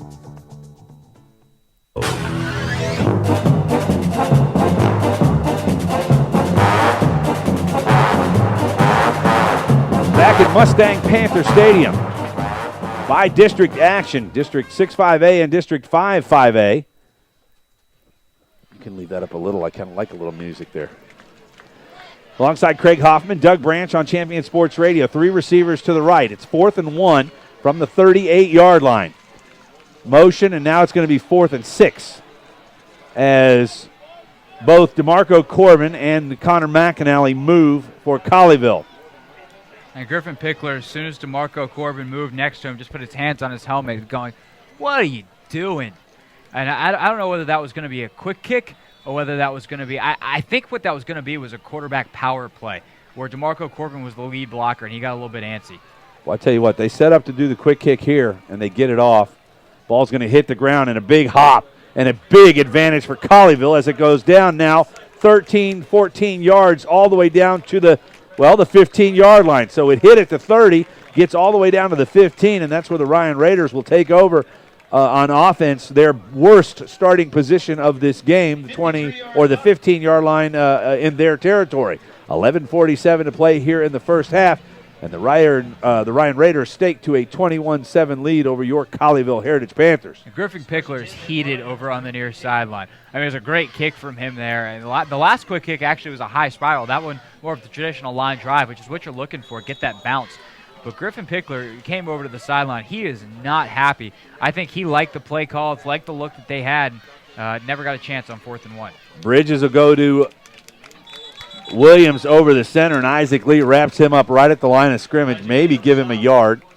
Actually, it looks like possibly 2 yards on the carry for the big running back Tyrone Williams. But, so far, Craig, Colleyville's done a pretty good job up front. They've been beat over the top, which has not been the case for this team with Sisk and Philippi back on the free safety and safety positions. No, it's been, with a one-trick play, and then you had the pass over the top was one-on-one coverage with no safety help. Bridges fakes it off inside. He holds it, and he gets hammered as he gets maybe a yard and a half. From the left-hand side, we'll have to see that. I think that's Crosby or Jared Crouch. Check that. Jared Crouch comes in from the left linebacking spot and puts his helmet right on the top of Bridges and takes him down. It's going to be 3rd down and 6, but 3rd down and 6 has been the number that has really hurt this Colleyville team as 2 big scores have come off of this situation. Yeah, it's a play. It's hard. It's a tough down and distance for defense because you could run the ball, you could throw it, you could try for something quick to get the first down. It's a distance where you're not afraid to go over the top either. So all options are in play. 2 receivers to the near side, 1 to the top side. Snap back Bridges, looking to throw. Fakes it. He's going to pull it down and run for it, and he's got the first down. And he got Isaac Bridges with the pump fake. Sorry about that. Bridges gets it all the way down to the 27-yard line, so he makes it fairly easily. But as you said, the pump fake gets Isaac Lee, freezes him, and then he runs up the middle where there was nobody. Isaac Lee beat his man inside, had a direct line, and Bridges pumped. Isaac Lee showed off his vertical, was going to knock down any pass that was coming, and instead Bridges just ducked underneath him, and Isaac Lee flew by. They're stacked up front, 7 across the front, 2 receivers to the top side. Handoff goes to Williams up the middle. He's got room, and he runs over. We'll tell you who that was in just a moment because he literally climbed over his back. That was Jared Vallely, and he picks up 5 yards on first down, and it's going to be 2nd and 5 from the 30, we'll call it the 32-yard line, so it's going to be 2nd and 4. Makes the stop there, but I don't know if you call that a tackle. Another handoff, Williams. I tell you what, he's a big guy, but he is not fleet of foot. Just kind of, he must just back past the line of scrimmage. Yeah, he must just run over. He looks fairly tentative as he reaches the line of scrimmage. And that's the sign of a great running back is can they put their foot in the ground and be decisive? Can they hit the hole? And we haven't seen that a ton. I mean, we've seen it some, but haven't seen him bust a big play yet. But he's consistently getting chunks of yards, which is all you need. 3rd and 3, they'll go with 3 wide receivers this time, will the Ryan Raiders. The H-back is on the right side. Snap back, Bridges looks to throw, can't find anybody. He's going to pull it down and run again, but this time he's going to be swallowed up, and they're going to call him down. He falls forward to about the 36. One official's got him on the 35. On the far side, they're marking him close to the 36, but either way, he's a yard short, 4th and 1 to come. And this is where Tyrone Williams, how big he is, get that 1 yard. I don't know if you risk it here with the lead. Do you play the field position game, trust your defense? The offense stays on the field here. Well, remember, the last punt was a shank, too. And the last quarterback sneak, they line up like that's going to be the look. We went for 4 yards. This time he's going to be stuffed on the outside. If they get to him, they stop him. And Colleyville's going to get the football back on downs. As the quarterback sneak goes absolutely nowhere, loses a yard. Colleyville will take it over at the 35, and huge roar from the Panther faithful. And that time the push went the other way. That time the push went into the backfield. Bridges did a good job of adjusting, trying to get outside, but he was met. Jared Crouch out there, And then I think it was Nick Felix came over from the corner spot and was able to finish it off. It was one of the DBs was able to come up, Doug. I don't know if you saw who it was. I did not, but I'll tell you what, I'd like to see Griffin Pickler take a shot down the right side right here. Phillippe's over here. They've got trips to the near side. Sisk as well. So you've got two of your best playmakers. He needs to look off the safety and then loft one up right-hand side. He's going to run it right up the middle. He takes off. He's going to gain close to 4 yards before he's buried at the 32. Ryan is able to stop him there. Pickler down on the ground still. He's going to work his way up, and he'll get back to the, well, I would say the huddle, but there never is a huddle. So the general gathering of players somewhere around the line of scrimmage, spread out horizontally. And, you know, Colleyville did a really good job of picking up the pace when they got into the red zone last time. I'd like to see him do that again. And there goes Jacob Sisk before the snap of the football, and that is an absolute no-no for a guy who should be looking in at the snap of the ball. Yeah, I don't know where he was going. It's like he just randomly decided, okay, I've been standing here long enough. I think I'm going to take off now. It's just an odd. And it doesn't really take off with a purpose either. And is that a product of a guy who's been playing defense the whole season that's now being asked to come in and play on the offensive side? I don't know what it was. It's just a lack of focus is what it is. If we're being bluntly honest, which you always do. Sorry about that. 4 receivers will go into the pattern. Here's a snap. Pickler looking down the middle. Got a man breaking open, and it's Sisk. Sisk has got it. They're gonna. The defensive back says he didn't catch it, but the officials give him the catch at the 18-yard line, and that one will go for close to 20 yards. That's how you make up for it. Okay, I'll just get open down the middle. You throw me the ball, I'll catch it. It was a nice catch by Jacob Sisk because that ball was behind him. Colleyville going to hurry it up here. 3 receivers now to the top side from our left to our right, going from north to south. Pickler gets flushed out, left side looking, got a man into the end zone. Perfect throw and a touchdown. Nice job by Griffin Pickler. And that is Jacob Sisk again? Yes, it was. And that was, sorry, there's nothing worse than a color guy going, ooh, over a play-by-play guy's call. But that was such a beautiful touch pass from Griffin Pickler. He's rolling out to his left and is able to loft it, you know, the right-handed quarterback going across his body. Man, that was nice. Touch pass right over the outstretched arm of a DB into the front corner of the end zone where Jacob Sisk was waiting. Put an asterisk next to that drive. That was important. Bad snap. Great hold by Trey Smith. And Max Allen converts, and it's back to a 7-point game. So a nice defensive stop by Colleyville. They come back and put 7 points on the board. It's 21-14 back on Champion Sports Radio after a brief timeout. Stay up on all the latest news about the teams you care about and know when your favorite games are on the air thanks to Champion Sports Radio social media. Either follow @Champion Sports on Twitter or like our Facebook page at facebook.com/Champion Sports Radio, and you will know what time your game starts, who was named Player of the Week, or what your school's alumni are doing in college. That's on Twitter @Champion Sports and facebook.com/Champion Sports Radio, your home for championship social media.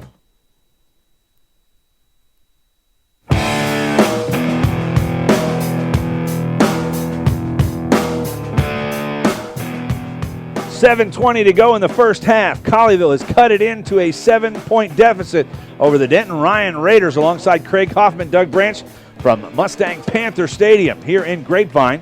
Max Allen will take the ball at the 40-yard line. And a very important answer right there, Craig, for this Colleyville Heritage offense. No doubt. It felt like the momentum was starting to slip away a little bit. You know, you fumble on your last drive, you get it back, and you got to respond after you get a huge 4th down. Stop, and they do. I mean, that was enormous to keep them into this game, and now you feel like you've started to figure some things out offensively as well. Max Allen puts his foot into it. It's going to come down at the 14-yard line, and up back picks it up. That's Willis. Willis working to his right, got a block, gets across the 30. He's going to be hit at the 33, and there's a flag.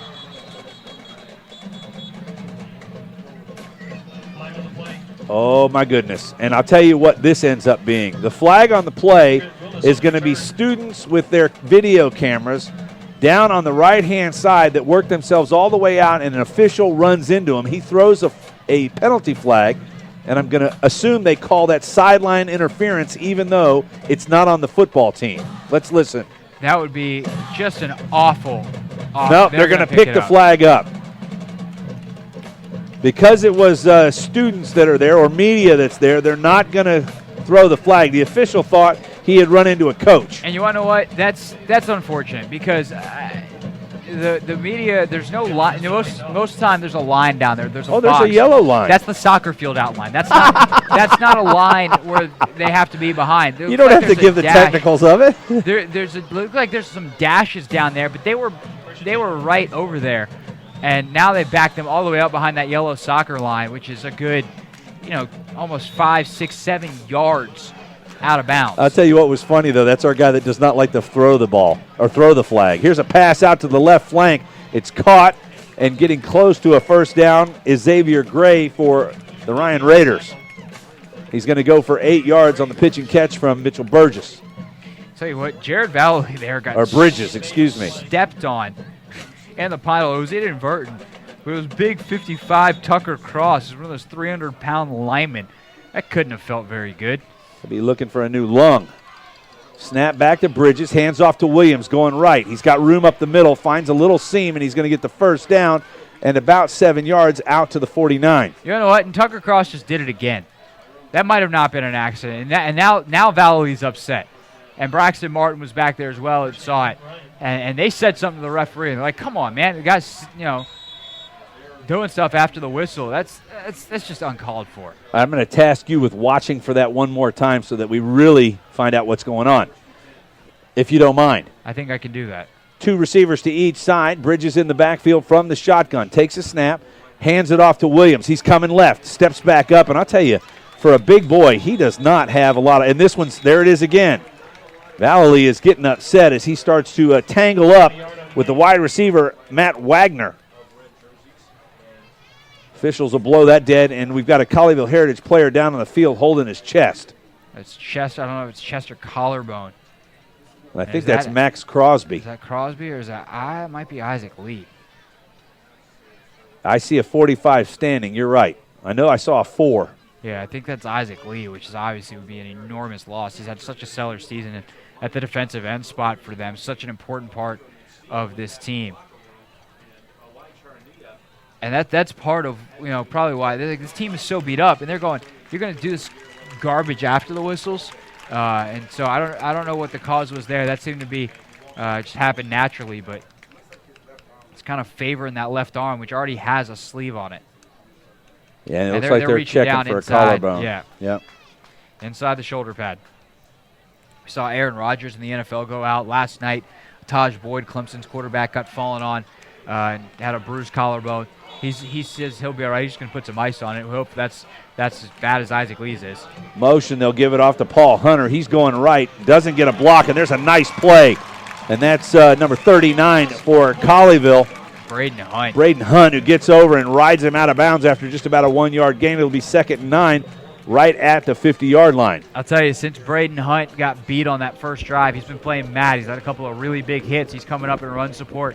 And making tackles solo. He's not very big, but he's fast and he'll hit you.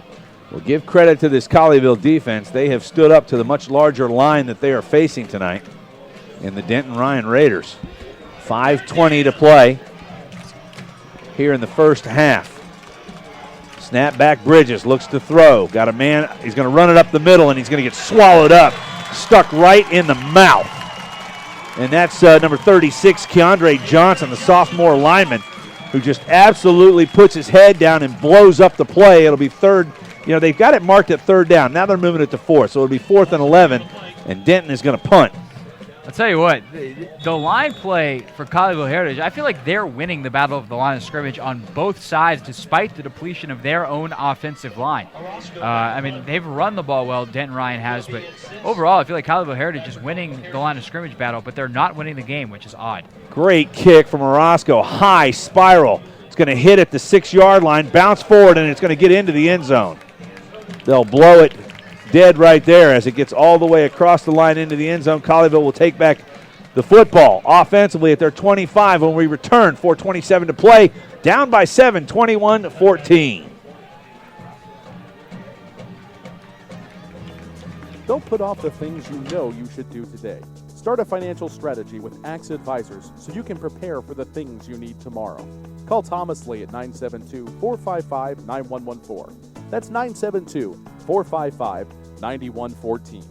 Securities offered through Axe Advisors, LLC, 212-314-4600. Member FINRA, SIPC. Pickler will take the snap, hand it off up the middle to DeMarco Corbin. And he's going to go for no gain. Ball will be spotted back again, at the 20-yard line, not the 25.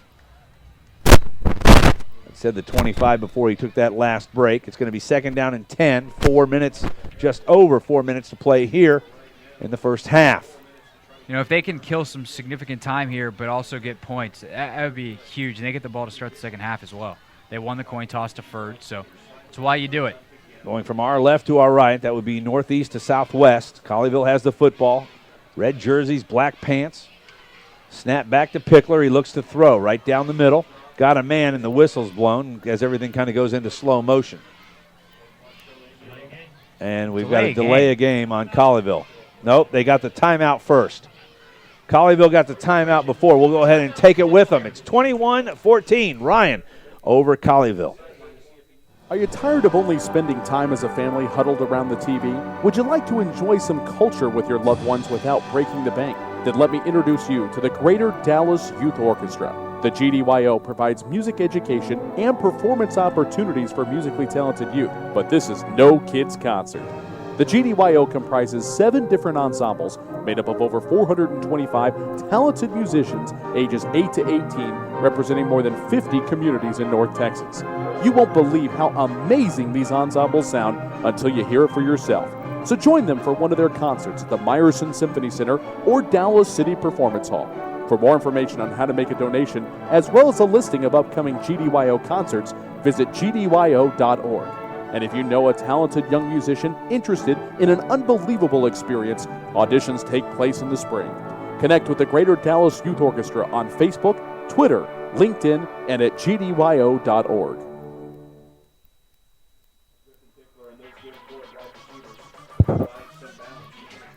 Back at Mustang Panther Stadium, Pickler's got it, looking right to throw. They're setting up a screen left side. Corbin gets it in his hands, and he's got a couple blockers in front of him, but at the same time he caught it, he drops it. And it's going to be 3rd down and 10. It was just an overthrow from Griffin Pickler. It was going to take a little bit because DeMarco Corbin was being chased. He couldn't just throw it on a direct line to him. Had to kind of loft it over the top, but in doing so, he lofted it too far. It hit off DeMarco Corbin's outstretched left hand as he tried to make the one-handed catch with his right hand. 3rd and 10, ball at the 20. Pickler from the shotgun. Blitz coming right side. He'll look up the middle. Ball's caught by Jake Newell, and he fights his way for a first down. Nice job by Newell, who actually does the wrong thing. Turns about a yard short of the first down, but he makes the catch, and he's able to work himself into a first down at the 31. It's the classic, why are you doing that, running a 13-yard route on 3rd and 14? I didn't see exactly what the down distance was before the play there, but ran it 1 yard short and then made up for it by powering through after the catch. Trips to the right side. Pickler back to throw again, getting heavy pressure. He's trying to run with it. He's got a little bit of room. He's grabbed onto by one of the linemen, and he'll be pulled down after close to a 7-yard gain, and that was number 45. I don't have a 45, so it couldn't have been. 43, Brian Kanea for Denton. About a freshman. Wow. And that's going to leave a 2nd down and 3. Pickler's got it, looking to his left, throws it, and this one goes absolutely nowhere. Unfortunate for Jacob Sisk that he actually caught the football because big number 94, Donevian Oliver, every bit of 300 pounds, wrapped him up and laid on him. Yeah, that was not pleasant for Jacob Sisk. And tell you, this offensive line's done a really good job, but it's some of the intricacies of giving away a screen too early there. That one had no chance. 3rd down and 7 for Colleyville. Back to throw again. Pickler flushed out, working to his left. Now he turns around back to the right. He better get rid of the football. He's going to take a huge loss, and he does. Not a smart play from Griffin Pickler right there, as he could have basically thrown that one directly out of bounds to his left and saved his team about 20 yards. Yeah, it was the case where he turned around, expected to be able to run away, but all of a sudden, there's another guy in my face, as Amir Muhammad was able to get some penetration in the backfield. And the other thing it does is it takes Colleyville out of a chance at 3rd and 7 or 4th and 7 of actually being able to try and play the game of going for it. Well, I'll tell you what it does do, though, because, the initial reaction, I had the same one as you. What are you doing? Throw the ball away. Well, this made Denton Ryan use a timeout. And would you rather sacrifice 7 yards and give them an extra timeout to play with, and not have them have the extra timeout, or chuck the ball back to the line of scrimmage, have it go out of bounds, stop the clock, and then all of a sudden they've got 7 less yards, which you can make up with a punt potentially, but they have the extra timeout. Honestly, I would rather, in hindsight, have Griffin Pickler do exactly what he did. Based on what I've seen, I'd rather Denton, myself, if I'm coaching, I'd rather Denton start from farther back. Because other than the 2 big plays, they really haven't done much offensively. You don't want to give them a chance to get within field goal range because their kicker has got a leg, and now the ball's been blocked. It's caught, and it's run in for a touchdown. Well, I guess that was all a moot point now, wasn't it? Brian Kanea. The punt was blocked. No really blocking up front as he came right through. Pickler had no chance to get it off. It was caught out of midair, and Denton Ryan takes it in for when this whole thing is over, it could be a back-breaking decision. Yeah, and the quick kick has worked all season, but it's we mentioned all the linemen that have gone out, and they've done such a good job, generally speaking, in pass protection tonight. They've even done a more or less good job running the football, getting DeMarco Corbin at least a couple of yards. But it's, as we mentioned, setting up a screenplay, punt blocking. It was going to matter at some point, and there it does. And there's a blocked extra point. This has got a chance to run back. There's a block. Valeli's going to knock it out of bounds. He took out the kicker to keep him from recovering that, and the ball went out of bounds. So if there's a good sign to this, there's 2 of them, I guess. The first one is they kill the PAT with a block. The second one is Colleyville still has just over 2 minutes, and they'll get the football back. And again, they get the ball to start the second half, so they can. If they time this right, they can have they execute properly, they could lead this football game 28-27 without Denton Ryan really touching it again. Correct. So we'll see how this plays out. But, that's the first time all season we've seen that quick kick blocked. And you just wonder, because Stephen Bodish is a pretty good punter. Sometimes they get a little bit too cute with the quick kick. Because teams know it's coming at this point. It's not like Griffin Pickler lines up in a standard shotgun. It's a look they're showing. I understand that there's probably some fakes off of it, and maybe now we see one of those. I don't know, but they have a decent punter in Stephen Bodish. And you might as well, in a situation like that, if you're going to kick it, just send him back there and let your coverage team do its thing. Well, and let your line block correctly, which that didn't help either. Right. Of course, if they block it correctly, I guess that doesn't really matter. There's no second-guessing the coach if there's proper execution. Sisk and Philippi are back deep for Colleyville. Orozco to kick off for the Ryan Raiders, and they lead at 27-14. 2:02 to play in the first half. Foot into the pigskin. It's a chip shot right side. Somebody better get to that. It's covered up by Newell, who, if he just would have ducked down, he might have snuck through the line and taken that one the distance. But Denton's able to wrap him up, but great starting position for the Panthers at the 38. Yeah, this is definitely doable in a minute 58. This is an up-tempo offense as it is. It's actually been better tonight when they have gone tempo. But you don't need to rush here. It's enough time that you can, the old John Wooden saying, be quick but don't hurry. That's pretty much what the offensive motto can be here on this drive as Mike Fuller breaks his huddle and sends his guys out on the field. 2 biggest things here. Make sure you don't turn the football over and don't go 3 and out in 15 seconds. Correct and correct.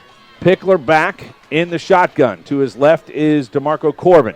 Snap back, looks to throw. Quick one, left side, caught. Smith's got it at the 45 and into Ryan territory, down to the 43-yard line as he sneaks right behind the receiver, and Griffin Pickler finds the zone read and hits Trey Smith, his first reception of the night, and it goes for a Colleyville first down. A quick decision, staring down the barrel. J.T. Williams smacked him after the throw. Snap back.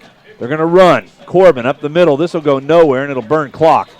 He gets back to the line of scrimmage, but that's it. 1:40 to play in the half. You're at a yardage now where, again, you can't waste time, but you don't necessarily have to be super quick here. You don't really want to give the ball back to Denton Ryan. But again, JT Williams, you understand why that guy's getting looked at by a lot of schools. That kid can play. Philippi and Newell to the near side. To the far side, it's Smith and Sisk. Pickler at quarterback, gets a snap, straight drop. Ball is hit as he goes to throw it, and that's the lineman who comes right up the middle, Reese Straight. Already got a touchdown on the night. Stole the ball from Pickler earlier in the game and ran it back 32 yards. Ronnie Coleman picked that ball up on the near side. He kind of was running down the sidelines. Looked like he said a couple things to the Colleyville coaches, at least give him a look. Meanwhile, on the interior of that line, no more messing around with big number 5. JT Williams is getting double teamed now by your center and your left guard. And he should. That may be the smallest 5 I've seen on the back of a player this year. It's like Lewis Nix from Notre Dame. He's 330 and wears number 1. 1-1-1 on the clock. 1 minute, 11 seconds to go here in the first half. 3rd and 10. Ball's marked at the 43. Pickler from the shotgun. Snap is back. Looks to throw. Got a man, and he catches it. Nice job. Throws it in between a couple of defenders, and it's caught by Jacob Sisk at the 30-yard line, and he's down for a Colleyville Panther first down. That was a laser. It looked like it went through 4 guys on the way. 2 of his guys and then two of the other hats. Wow, that was a good throw from Griffin Pickler. 1:04 to play here in the first half. Colleyville down by 13 and driving. Snap back to Pickler. Looks to throw. Looking to the end zone. Got a block. Now he's got to get rid of the football, and he falls down after a 14-yard loss. And that's where you can't take a stack, and that's exactly why Mike Fuller is clenching his fist. He's not thrilled with the decision-making of his senior right there. As we said on the last drive, taking a sack there, you're wasting the other team's time and a timeout so they didn't waste time. Here, you're wasting your own, and that's with 48 seconds left, making your job more difficult, more yardage, and now with one less timeout to work with, it's pretty safe to say that was less than ideal. Well, and the other big thing that it does is it takes you out of field goal range. Yes, Max Allen has a very strong leg. There's no wind right now. If anything, there's a light wind in what would be in his face. If you look at the flag to our left, it's blowing, but the flags on top of the goalpost are sitting dead. So they've got to get probably, another 15 to 20 yards at least? Well, back where they were. It'd be 57 yards from where the ball is marked right now, and I don't think he's got that kind of leg, maybe 58. Yeah, it'd be 58 because the ball's at the 41 right now. So the 7-yard snap, your 10-yard end zone, in case you've ever wondered. How do they calculate that?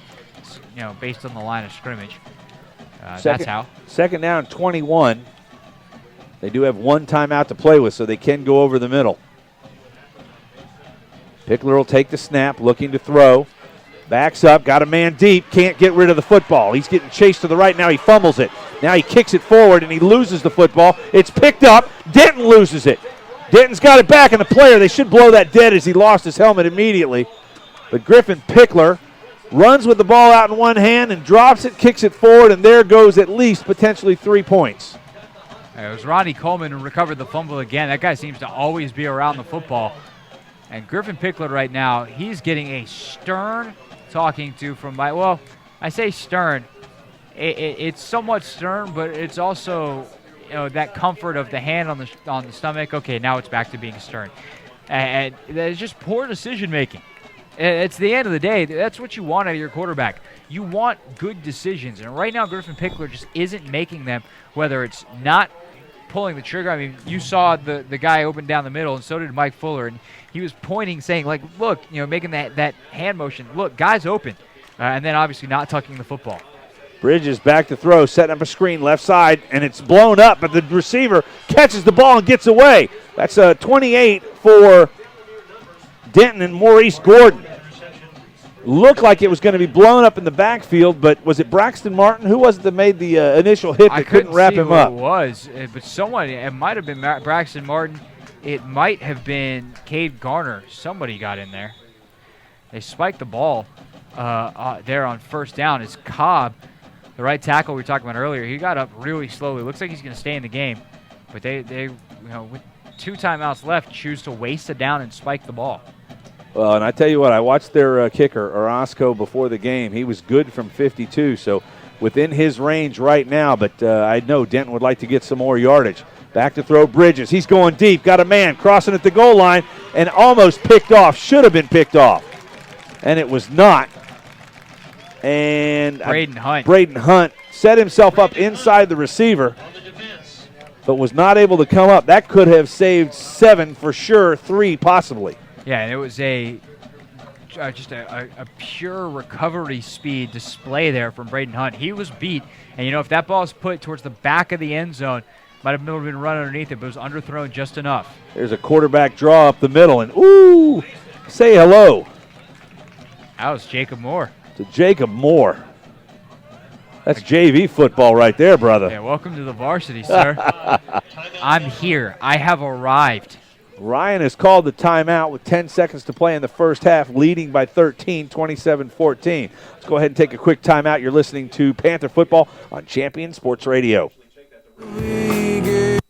When you want to start a financial strategy, you need one-on-one guidance from some of the best trained professionals in the financial services business. Axe Advisors is part of a global company helping millions of people pursue their financial goals. Contact Thomas Lee with Axe Advisors today to get started on your financial strategy. Call Thomas Lee at 972-455-9114. That's 972-455-9114. Securities offered through Axe Advisors LLC, 212-314-4600. Member FINRA SIPC.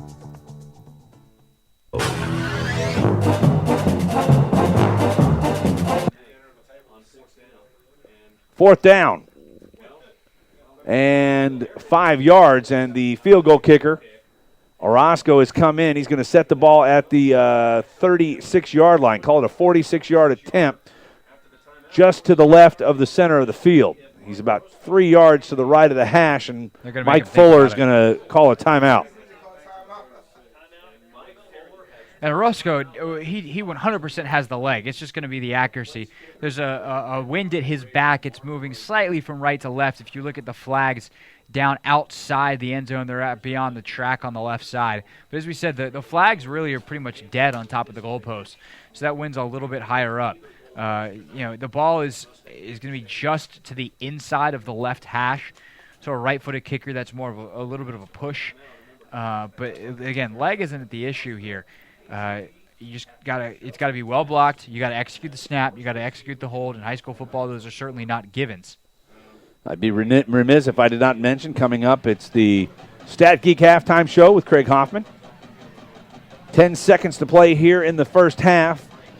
The Denton Ryan Raiders lead 27-14 over the Colleyville Heritage Panthers. Jesse Orozco is going to set up from the 36-yard line. Call it 46 yards for the senior kicker from Denton Ryan. He'll stare down the holder. Here comes the snap. Here. Kick is away, plenty of leg, and he pulls it left. And I mean plenty of leg. But he misses that one. That would have been good from probably 55. But as it goes, Colleyville maintains the 13-point deficit. I would expect that Griffin Pickler will take a knee here to forego any more damage. Pickler has an absolute cannon. I don't think he can throw it 71 yards. Now in Colleyville, or check that, Denton is setting up. The ball is marked at the 29-yard line, and they've got 3 defenders in an umbrella at their 35 up to the 40-yard line. So they're giving up. They're willing to give up the 35-yard seam route. It looks like it's going to be a kneel down. Justin Toberni's way back. It's the shotgun version of the victory formation. Snap is back, and they will take the knee. So we will head to halftime. Colleyville trails by 13. When we come back, it's Craig Hoffman and the Stat Geeks halftime show here on Champion Sports Radio. Never do today what you can put off until tomorrow, right? Now, that's not exactly the saying, but it seems like people would rather do anything other than doing something about their finances. That's why there's Axe Advisors. We work one-on-one with you to create a financial strategy for the things you need tomorrow. Start your financial strategy today with Axe Advisors. Call Thomas Lee at 972-455-9114. That's 972-455-9114. Securities offered through Axe Advisors LLC, 212-314-4600. Member FINRA. Jason Ridley Agency is a proud sponsor of Colleyville Heritage Panther football. The Jason Ridley Agency offers home, auto, boat, motorcycle, RV, and coverage for all your valuable property, including business insurance. The Jason Ridley Agency is conveniently located in Colleyville, and you can find them online at jasonridley.com or call them today at 817-281-4500. The Jason Ridley Agency says, go Panthers. Nationwide is on your side. The Centers for Disease Control and Prevention estimates that nearly 4 million brain injuries occur every year due to sports in the U.S. They also estimate that 70% of concussions go unreported. Not identifying concussions early can be devastating, especially if the athlete continues to play with symptoms. Catching hard hits fast is critical, and that's why you need the Shockbox Helmet Impact Sensor. The Shockbox is a small sensor that easily attaches to most football, lacrosse, and hockey helmets and instantly sends a signal to a smartphone on the sidelines when the player has taken a hard hit that puts them at higher risk for injury. The free app receives data from the sensor, displays information about the impact, and even walks the user through a concussion assessment. The app also logs symptom and impact data for future medical use. Visit ShopboxDFW.com to learn more about the Shockbox Impact Alert Sensor and determine if it is the right option for your child. Be warned instantly when a player has experienced a head impact that could result in a concussion. Visit ShockboxDFW.com today. ShockboxDFW.com. Are you looking for a way to promote your business or increase exposure? Do you just need more people to know that you're there? Join the Champion Sports Radio team and advertise during these games. In the last 4 years, Champion Sports Radio has broadcast over 600 games to more than 3.5 million listeners. And Champion Sports Radio wants to help you use major high school sports to reach thousands of local fans right in your community. Think about it. Die-hard fans just like you tune in each and every week, giving your business unparalleled access to the community. It's the perfect way for smaller individually owned businesses to cultivate a core clientele or expand their already loyal customer base. To secure your prime commercial spot during the broadcast, contact Thomas Lee at Champion Sports Radio by phone at 972-741-0334. That's 972-741-0334 or online at championsportsradio.com. Champion Sports Radio, your home for championship broadcast. If you're a basketball parent or coach, you need StatGeek, the simplest way to keep stats ever created. Our easy-to-use iPad app turns anyone into a professional statistician, and all they have to do is simply follow the ball. Produce full and accurate box scores and play-by-play reports. Send accurate stats out to your fans, media, or recruiters. It's sports statistic collection redefined. StatGeek is available right now in the iPad App Store for just $4.99, and there are team fundraising opportunities available as well. On the web at statgeek.com. StatGeek, keep your eye on the ball.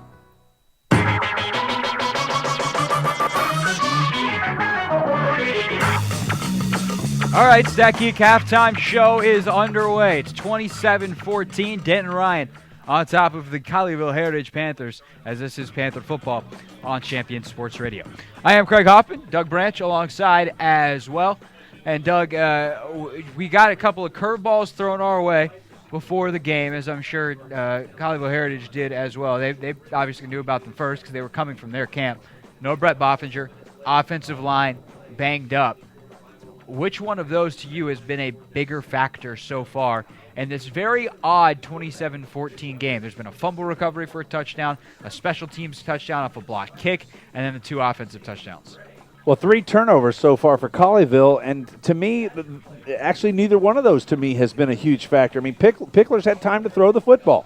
He's had time to get receivers in routes. The running game has been okay. They've got an interception and 2 fumbles. One of them goes for a touchdown. Those have been the key things, is I think Griffin Pickler not being a good manager of the football and a manager of the game right now. That's what's hurt this team. On the other side, kudos to the defense. The defense has really stepped up. They gave up a big offensive pass in the first 3 plays of the game. They go down 7-0, then down 14-0, but the offense comes back. And they're not out of this game. I mean, this game could be over right now, and it's well within their reach as they get the ball to start the second half. No doubt. And I'll disagree with you a little bit. I think the Boffinger injury has been a huge factor. I don't say it hasn't been. I just don't think it's as big a factor. I think I'll tell you what. Let me qualify it with this. It's been a big factor because it's meant that Sisk and Philippi have had to play on offense the whole time. Well, I think that was part of the plan anyway at this point in the season. Mike Fuller's hinted that they were going to play more and more offense. I don't know about every snap, but what it's done, Griffin Pickler hasn't looked like the same guy. And you know what? We talked about it. This past 6 weeks, he's been a different quarterback. And what has that coincided with? That's coincided with Brett Boffinger being back and a part of this offense. It's a different comfort level. He's such a dynamic playmaker. He can turn that quick slant into a however many yards you need gain, and that's not there right now. As good as Sisk and Philippi are, they don't have the quickness or the speed top end of Boffinger to make that big play. They've been missing that. I think probably if you look at adjustments in the second half, you might see a little bit more of Trey Smith. It seems like every time they throw the ball his way this year, something good happens. Yet he's only got, the one target and the one catch on the night so far. So that's 1 for 1, but you got to throw him the ball more. Well, I mean, exactly. Trey Smith has been one of the guys that Griffin Pickler has been able to go to that's had sure-handed catches and has been good at catching the football. But he has not targeted him much. He has been targeting over the last few weeks Boffinger a whole bunch, Jake Newell a lot, even getting Ryan Philippi and Jacob Sisk in. I think he's got to be able to spread the football around. I'd like to see him not take off himself so much with the football. Yeah. And I'd really like to see him, when he knows he's going to take a huge loss, dump the ball out of bounds. Save the yardage. Yeah, we'll get to some stats on just how much Griffin Pickler is running here in just a few minutes here on the Stat Geek halftime show. I think that's an interesting point in terms of running the ball. It's decision-making hasn't been there. I think part of the Boffinger injury, too, is the comfort level of Griffin Pickler clearly has not been the same that it's been the past couple of weeks. It's such an odd first half, though. It's almost hard to put your finger on anything. And it seems like Colleyville Heritage, I mean, again, the 4 touchdowns go as this. A 3rd down and long where they throw that was your standard fly route touchdown, one-on-one coverage. Braden Hunt got beat. He's otherwise had a terrific first half, the senior cornerback for Colleyville Heritage. There was a punt block for touchdown. There was a fumble return on just a bizarre, it was a botched handoff. It was such a good fake that neither of us actually saw the fumble. We were looking at the running back up the middle, and that makes me wonder if, it's because the ball, maybe Griffin Pickler thought the ball was going there as well. All of a sudden, all we knew is the ball was going the other way. And then the other offensive touchdown, which was the second chronologically, came on a trick play. And so they've really pulled out a lot of the stops, they being Denton Ryan, to take this 27-14 lead. So here we are, 27-14, and it seems like Colleyville Heritage quickly, Doug, can't get out of their own way. Every time they seem to get a little bit of momentum, they screw it up somehow. Well, I mean, I think that's a good characterization of what we've seen in the first half. I mean, deserved touchdowns for Denton Ryan, this should be a 14-14 game. Yeah. Not that they don't deserve the block, and I guess I shouldn't say it that way, but I mean, offensively earned touchdowns, that's the way it's gone for them.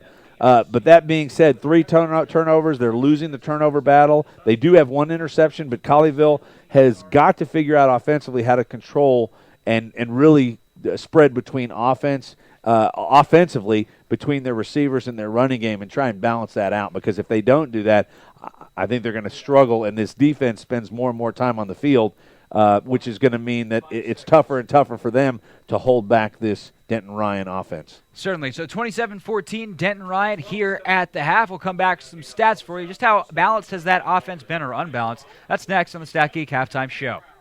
Are you tired of only spending time as a family huddled around the TV? Would you like to enjoy some culture with your loved ones without breaking the bank? Then let me introduce you to the Greater Dallas Youth Orchestra. The GDYO provides music education and performance opportunities for musically talented youth, but this is no kids' concert. The GDYO comprises 7 different ensembles made up of over 425 talented musicians ages 8 to 18, representing more than 50 communities in North Texas. You won't believe how amazing these ensembles sound until you hear it for yourself. So join them for one of their concerts at the Meyerson Symphony Center or Dallas City Performance Hall. For more information on how to make a donation, as well as a listing of upcoming GDYO concerts, visit gdyo.org. And if you know a talented young musician interested in an unbelievable experience, auditions take place in the spring.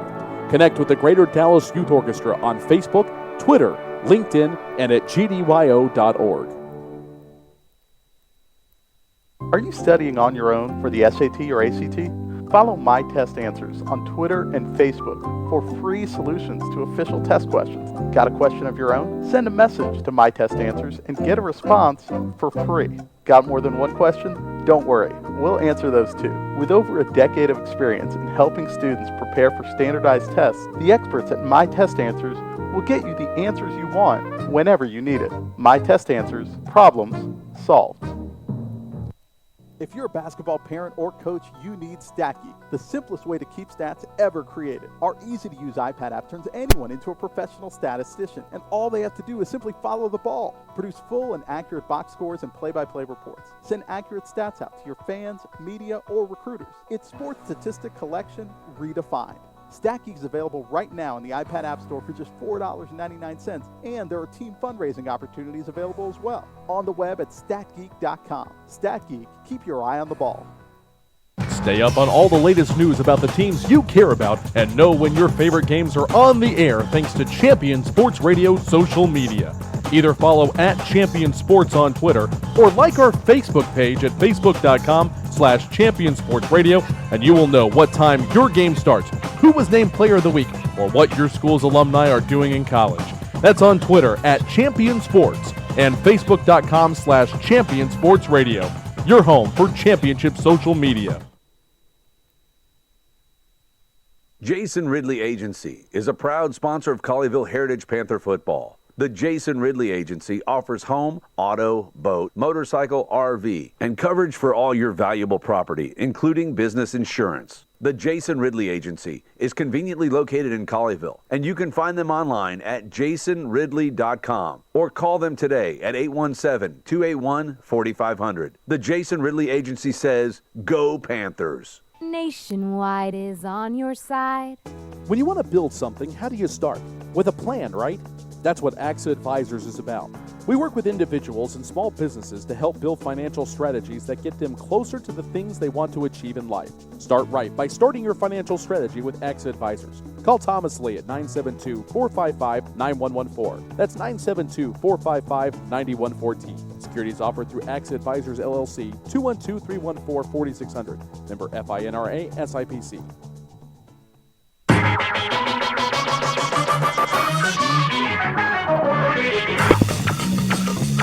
All right, it's the Stat Geek Halftime Show continuing here on Champion Sports Radio. Doug Branch over there. I'm Craig Hoffman. 27-14 at the half. Denton Ryan on top of your Colleyville Heritage Panthers, Doug. As we look at some of the stats, stop me if something pops out at you. Of course, we said 27. I will definitely stop you if something pops out at me. All right, 27-14. I am marching right on. Pretty even in total yardage. Colleyville Heritage, 176. Denton Ryan, 153. Colleyville Heritage actually has 11 first downs to Ryan's just 6. Rushing yards, Ryan with a 41-26 advantage. Passing yards, 150 to 112. Colleyville Heritage on top. Each team, the punts pretty even. 3 for Colleyville Heritage, 2 for Ryan. And the penalties, though, is something that stands out to me. 3 for 24 for Colleyville Heritage. Denton Ryan hasn't committed a penalty yet. Well, and a penalty that we know of. Right, a penalty that has been called. Actually, they should have. The penalty on the offsides that was waved off. You're right. I mean, there was a flag thrown, but clearly... there's been no penalties enforced. Enforced, correct. All right, looking at some of the individual statistics, Mitchell Bridges... For Ryan, 4 of 8 passing, 105 yards, a touchdown and interception. And then, of course, on the trick play, Xavier Gray throws the touchdown pass to Mitchell Bridges. Just the one pass, 7 yards, touchdown. He should retire from passing forever with the greatest quarterback rating in the history of the earth. Griffin Pickler, 12 of 21 for 150 yards. He's got a touchdown and interception as well. Rushing-wise, remember, that attempts number is 21. 18 rushes total for Colleyville Heritage, which is interesting. Of course, that counts sacks as well for Griffin Pickler. DeMarco Corbin's got 7 for 23. He's got a touchdown in there as well. Pickler's got 10 for 5 yards. And then Blake Greaves is credited with a rush. I don't remember Blake Greaves. That ring a bell to you? Does not. All right. Don't have it on my roster. I don't either. We do have rosters, which is terrific, though. So whoever they're crediting, this is a Sports Day of the Dallas Morning News. They do a great job. We're just not quite sure who Blake is. But DeMarco Corbin, 7. Griffin Pickler, 10. And someone else has 1. On the Ryan side, 9 attempts for Tyrone Williams for 22 yards. Mitchell Bridges, 9 for 18. Maurice Gordon, 1 for 1. Paul Hunter, 1 for 0. So they've done a good job containing the running game. It's keeping them out of the end zone. It's been a problem on special teams. And then the defensive touchdown as well. Trent Willis, he's got the one of the touchdowns offensively as a receiver. It was on that third down play early in the game. 2 for 81 for him, and then a couple other receivers with 1 catch apiece. Again, Mitchell Bridges only has 4 completions on the day. That Willis pass, you said it was 2 for 81, 73 of it came on the touchdown. Well, and it was a strike. I mean, it was a beautiful pass. I don't know that it went 73. I thought that they were at the 32-yard line when they threw that, which would have made that 68. But it says 73. Yeah, I can't help what it says. 32 was the punt return, or the fumble return. No. They were at the 32-yard line when he threw the football on that bomb. It was 3rd and 6 from the 32-yard line. But anyway, that being said, I know you're doing stats. No big deal. Speaking of reading, let's read about Novak Motors here real quick. Go right ahead. Do that. I'll put some of those stats in context. At Novak Motors, they offer late model off-lease, one-owner, low-mileage, top-quality pre-owned vehicles. Come see them in Bedford, just west of Brown Trail on the south side of the Airport Freeway, or visit us at novacmotors.com. Novak Motors, proud sponsor of Panther football. So, stats. Stats aren't complete yet because I've got updates for scores from around District 6-5A. All right, so we'll get to those coming up after this. Okay. Here on Champion Sports Radio. So we do that. It's your halftime show. Here.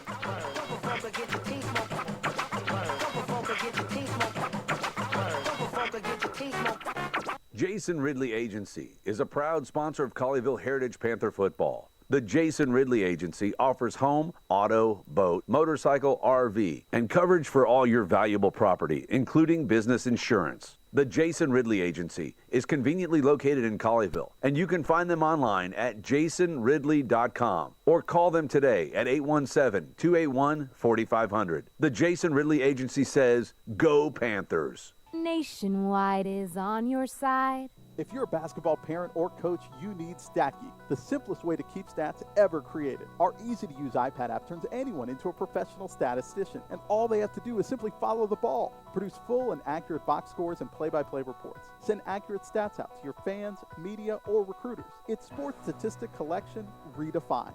StatGeek is available right now in the iPad App Store for just $4.99, and there are team fundraising opportunities available as well. On the web at statgeek.com. StatGeek, keep your eye on the ball.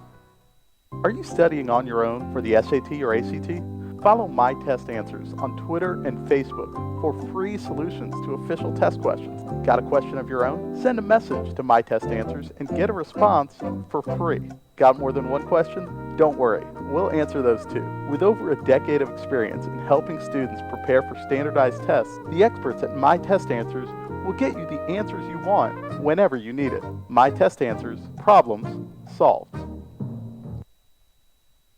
The Centers for Disease Control and Prevention estimates that nearly 4 million brain injuries occur every year due to sports in the U.S. They also estimate that 70% of concussions go unreported. Not identifying concussions early can be devastating, especially if the athlete continues to play with symptoms. Catching hard hits fast is critical, and that's why you need the Shockbox Helmet Impact Sensor. The Shockbox is a small sensor that easily attaches to most football, lacrosse, and hockey helmets and instantly sends a signal to a smartphone on the sidelines when the player has taken a hard hit that puts them at higher risk for injury. The free app receives data from the sensor, displays information about the impact, and even walks the user through a concussion assessment. The app also logs symptom and impact data for future medical use. Visit shopboxdfw.com to learn more about the Shockbox Impact Alert Sensor and determine if it is the right option for your child. Be warned instantly when a player has experienced a head impact that could result in a concussion. Visit shopboxdfw.com today. shopboxdfw.com. All right, back on the Stat Geek halftime show. Thanks to Stat Geek, of course, the simplest way to keep stats ever created. Their easy-to-use iPad app turns anyone into a professional statistician, and all they have to do is simply follow the ball. Stat Geek is available in the iPad App Store for just $4.99, and there are team fundraising opportunities available as well. On the web at statgeek.com. Stat Geek, keep your eye on the ball. I'm Craig Hoffman with Doug Branch here on, as I said, the Stat Geek halftime show. We just gave you the statistics and now for some of the scores around the area here on week 1 of the playoffs in Texas high school football. Doug, it's all you, buddy. All right. Well, we'll start here in District 6-5A. Last night, Euless Trinity took on the number 4 seed out of District 5-5A, the Flower Mound Marcus Marauders, and this one was really no contest from the start. Euless Trinity goes on to win it last night, 49-21. Games in action tonight. Coppell over Irving, 42-8. That's just beginning the third period. Lucky for them. And the one other game going on tonight, it's Hebron and LD Bell. And Hebron, who's the number 2 seed out of District 5-5A, leading now as they enter the third period, 17-0 over Hearst LD Bell. Kind of a surprise. I actually thought Hebron would be up by a little bit more, so Bell, at least their defense is starting to give them a little bit more than we would have expected. Other scores from around the area. We'll head over to District 4-5A, where Arlington Martin leads Keller Central 20. Well, actually, they win last night, 21-16. In the second quarter, Keller Fossil Ridge is up by 7 over Arlington, 10-3. Southlake, literally a couple drivers and a sand wedge from here, leads Arlington Bowie 35-14. I have to stop you right there, because if I hit the drivers, then we're somewhere in the woods. Well, you'd have to go through the woods to get there here, so it really doesn't matter. Yes. All right, continue. You'd be going the right way, and then the other score in District 4-5A is Arlington Lamar 14 and Justin Northwest 14. So tied up there as they are about to enter halftime. And that's really scores of note from this area. One other score, a very good team, DeSoto over Coppers Cove out of Central Texas, 48-14. That's just before halftime. Now, for those that don't know, you're intimately familiar with how the playoffs work in this state. How do the playoffs work in this state? Because there's so many districts, there's so many teams. How do we finally get down to a state champion of Texas?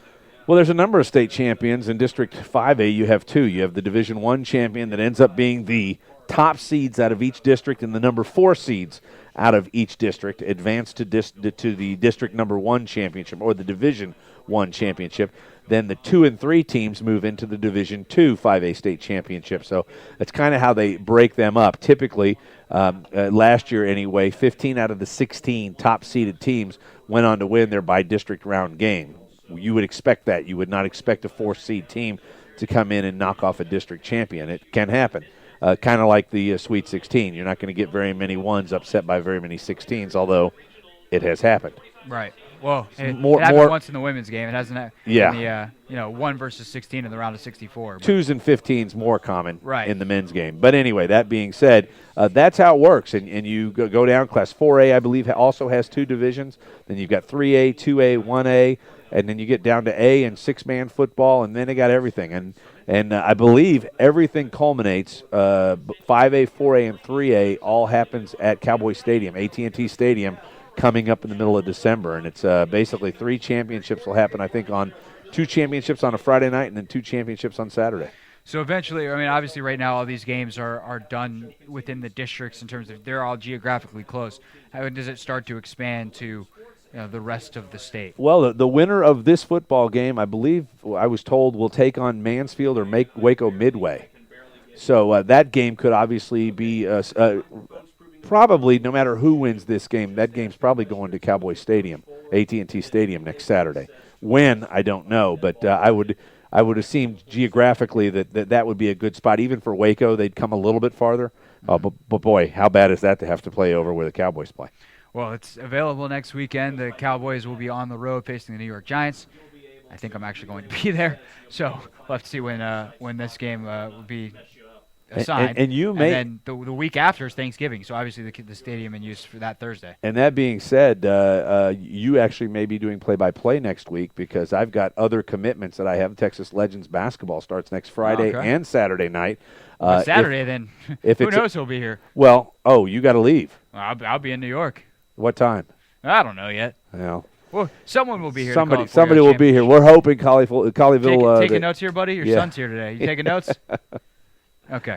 He's not plugged in. We can plug his mic in. Do we dare let him talk? I think that's probably a terrible idea. That's a bone we won't throw in. All right. We'll take a break, come back with the third quarter, 27-14 at the half, here on Champion Sports Radio, Colleyville Heritage Trails. Jason Ridley Agency is a proud sponsor of Colleyville Heritage Panther football. The Jason Ridley Agency offers home, auto, boat, motorcycle, RV, and coverage for all your valuable property, including business insurance. The Jason Ridley Agency is conveniently located in Colleyville, and you can find them online at jasonridley.com or call them today at 817-281-4500. The Jason Ridley Agency says, Go Panthers! Nationwide is on your side. There's a time and a place for everything. As you'll see, projections for the next quarter are... He shoots, he scores! 2 points for team middle management. The office is not one of them. Jack, can I see you in my office? No pouting, it's your ball. Let's see what you got. But Whirly Ball is. For corporate events, team building, and private parties, Whirly Ball in Hearst and Plano is electric fun. Test your skills on the arcade games. Zip around in your Whirly Bug for a Whirly Ball competition. Or play the most affordable laser tag in the city. Learn more at whirlyball.info. When you want to build something, how do you start? With a plan, right? That's what AXA Advisors is about. We work with individuals and small businesses to help build financial strategies that get them closer to the things they want to achieve in life. Start right by starting your financial strategy with AXA Advisors. Call Thomas Lee at 972-455-9114. That's 972-455-9114. Securities offered through AXA Advisors LLC, 212-314-4600. Member FINRA SIPC. Are you tired of only spending time as a family huddled around the TV? Would you like to enjoy some culture with your loved ones without breaking the bank? Then let me introduce you to the Greater Dallas Youth Orchestra. The GDYO provides music education and performance opportunities for musically talented youth, but this is no kids' concert. The GDYO comprises 7 different ensembles made up of over 425 talented musicians ages 8 to 18, representing more than 50 communities in North Texas. You won't believe how amazing these ensembles sound until you hear it for yourself. So join them for one of their concerts at the Meyerson Symphony Center or Dallas City Performance Hall. For more information on how to make a donation, as well as a listing of upcoming GDYO concerts, visit gdyo.org. And if you know a talented young musician interested in an unbelievable experience, auditions take place in the spring. Connect with the Greater Dallas Youth Orchestra on Facebook, Twitter, LinkedIn, and at gdyo.org.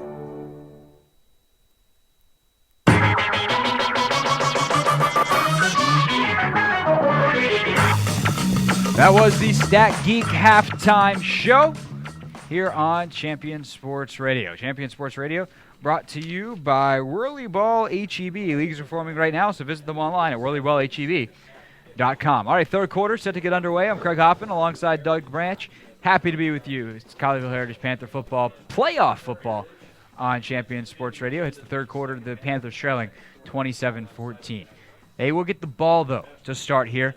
Receiving in their red uniforms, black pants, black helmets, and they will move left to right as the ball is high end over end into the end zone. It'll be brought out, and that is Ryan Phillippe. He's got a seam up the middle, loses the football. It goes forward to Nick Felix. He catches it up at the 40-yard line. Now he fumbles it out of bounds at the 45, and it'll be down at the 44 where he fell back on it and fell out of bounds. That, Doug Branch, was just like the first half.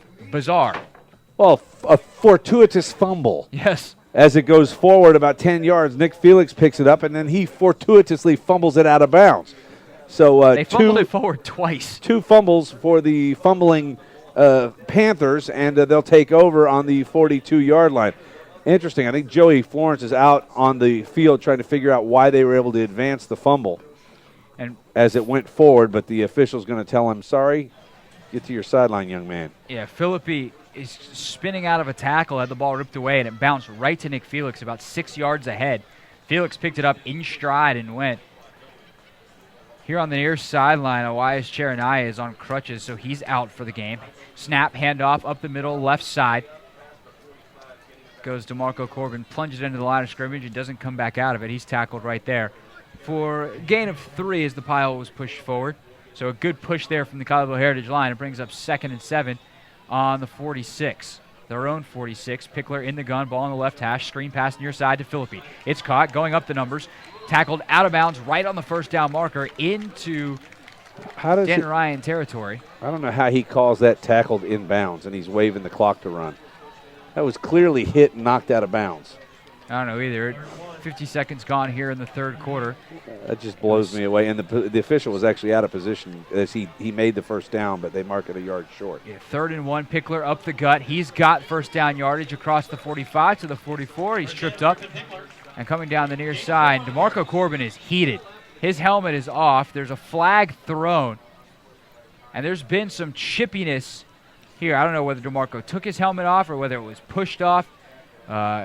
it's either going to be a penalty for him, I guess, taking it off, or for whoever pushed his helmet off of his head, because you can't do that. Well, he's staying in the game, so obviously he doesn't think that he's got to go out, which he would have to if he lost his helmet. Unless there was a penalty. Illegal hands to the face or something like that negates him having to come out of the game.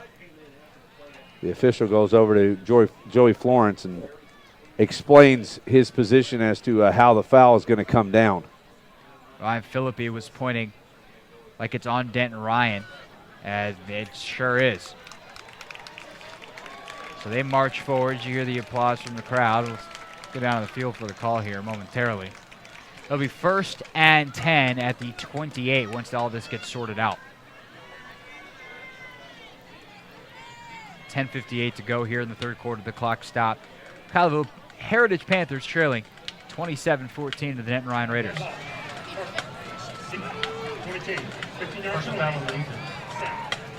So here the personal foul call. They didn't really specify what it was for. I guess unsportsmanlike conduct.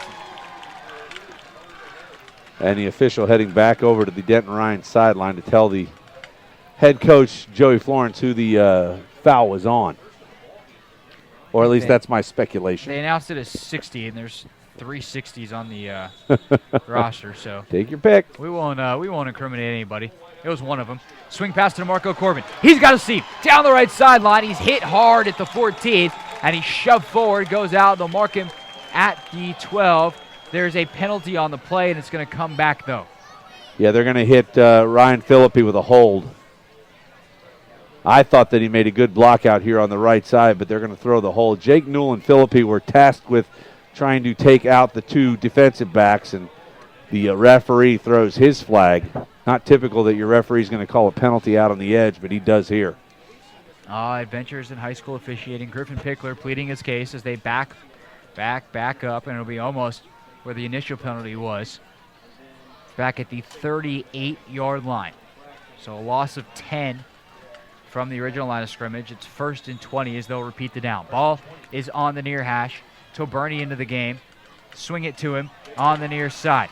Spins at the 36 and is stopped dead in his tracks. It's a short gain, 2. That's a nice play. Ronnie Coleman was tied up with Jake Newell, and he's able to get out of the block and make the tackle single-handedly on Philippi. The half-fill student section now vibes with the drum line. It's tradition here in the third quarter. Free play. They jumped off sides. Lob deep down the right sideline into double coverage and overthrown to Ryan Philippi. They'll get 5 free yards here. Boy, and Philippi is hot right now as the head linesman on this side's taking another ear lashing from Mike Fuller. He has had... They called no penalty. Where did you see the free play? They jumped. Well, there's no penalty. Are there's you no serious? flag. No flag thrown. I didn't make that up, did I? I mean, nah, I don't think you did either. Defensive no flag JT thrown. Williams was offsides at the snap. There was no question. Wow. And that is certainly what Griffin Pickler saw. So now it's 3rd and 18, when it should be 2nd and 13. This has just been, quite frankly, a pathetically officiated game at times. I would agree. So Pickler's in the gun. Ball's on the near hash. More 2 times than receivers either not. Side. Pickler takes a snap, feels pressure, steps up in the pocket, escapes, lobs it. Oh, that's got to be. He hit him in the face. He's hit before the my ball gets there. gosh. McAnally's down in the backfield injured. There's no flag on the field. And this is absolutely just an unbelievably weird Atrocious game in so many ways. Now, Toberny wasn't looking for the football, but you can't blast it. I mean, that's a... I don't know if you can call it pass interference because he wasn't looking for the ball. So it was by nature uncatchable because you can't catch the ball with your back. However, that was hitting a defenseless receiver. That's a personal foul. And he hit him up in the head. And he did hit him high. I don't know if it was the head or right at the shoulders, but it was definitely high. If this is a basketball game, this is an area where a coach gets a technical foul to send a message to the referees and to send a message to his guys that I've got your back. I don't know what Mike Fuller can do here that's the football equivalent of that, but this has got to stop. Well, the hard part with what's going on the field right now is there's another lineman down for Colleyville, and if they're fortunate enough to make it through this game, they're gonna run out of crutches over in the locker room because there are at least 3 guys that we can see down on the sideline that have crutches right now, and he's coming off with absolutely no weight on the left leg. Nunzio has his knee wrapped. He's still got his pads on here on the near sideline. He's standing right next to Elias Cheranaya, who's on crutches. McAnally is in serious pain, his left leg, as he is hobbling off the field. So we'll see who's tasked with playing on the line. I mean, it's just, at this point, you wonder if someone like Jason Williams comes over from the defensive line just because they need another big body. As Stephen Bodish and his neon yellow cleats stand at the 50-yard line, ready to try to pin Denton Ryan D. 10:09 to go. It's a fake. Snap to the up man. Rolling near side. The ball's knocked out of his hands. It rolls out of bounds at the 50-yard line. And another bad special teams play. The snap went to Cade Garner. He never got rid of the football.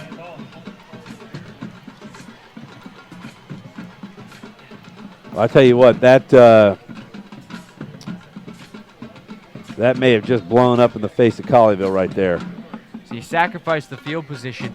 Now, it's the ball spotted at the 47-yard line of Denton Ryan, and if it's a touchback, it's at the 20-yard line. So you sacrifice about 27 yards, or you sacrifice pinning them inside their own 10, which depends on what the coverage would have been like there.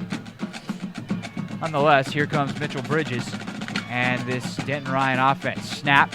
Ball's on the near hash, hand off left guard to Williams. He sneaks out the left side, gets a nice solid game before he's drugged down by a group of defenders into Colleyville Heritage territory at the 49.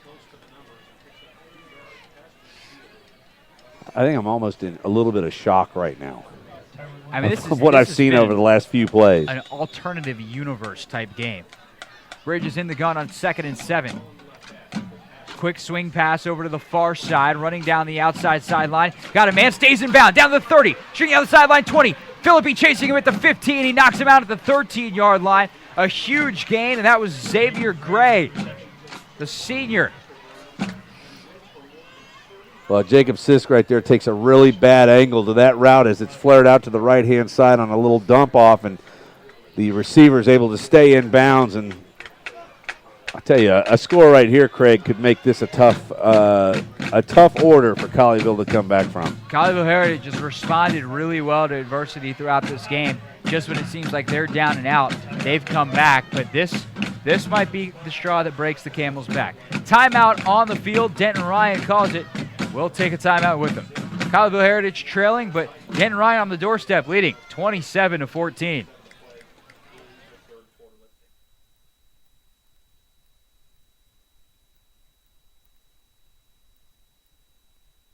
Is a proud sponsor of Colleyville Heritage Panther football. The Jason Ridley Agency offers home, auto, boat, motorcycle, RV, and coverage for all your valuable property, including business insurance. The Jason Ridley Agency is conveniently located in Colleyville, and you can find them online at jasonridley.com or call them today at 817-281-4500. The Jason Ridley Agency says, go Panthers. Nationwide is on your side. There's a time and a place for everything. As you'll see, projections for the next quarter are... He shoots, he scores. 2 points for team middle management. The office is not one of them. Jack, can I see you in my office? No pouting. It's your ball. Let's see what you got. But Whirly Ball is.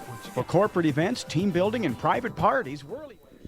Back at Mustang Panther Stadium, a handoff on 1st and goal goes off right tackle and tackled at the 4-yard line after a gain of 2 is Tyrone Williams, the big 6'1", 200-plus pound tailback for Denton Ryan, who leads this game 27-14 with about 9 minutes to go in the third quarter. Well, I'd like to see the defense just sell out right here and just come hard every time. Go man-on-man on the coverage outside. Handoff again, and a stood up in the hole off left tackle is Williams.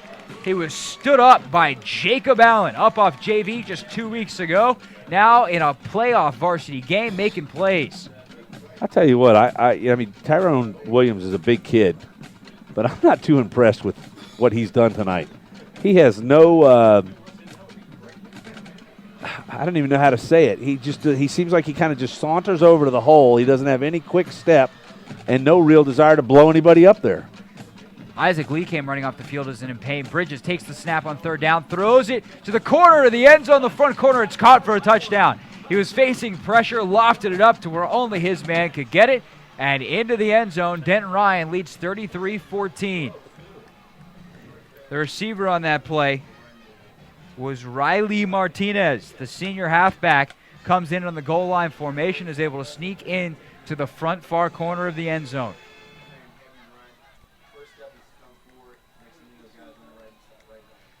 So he said Isaac Lee came off before that play, ran full sprint to the sideline. They just went down to his knees holding that left arm, which he hurt earlier in this game. It already has a sleeve on it as well.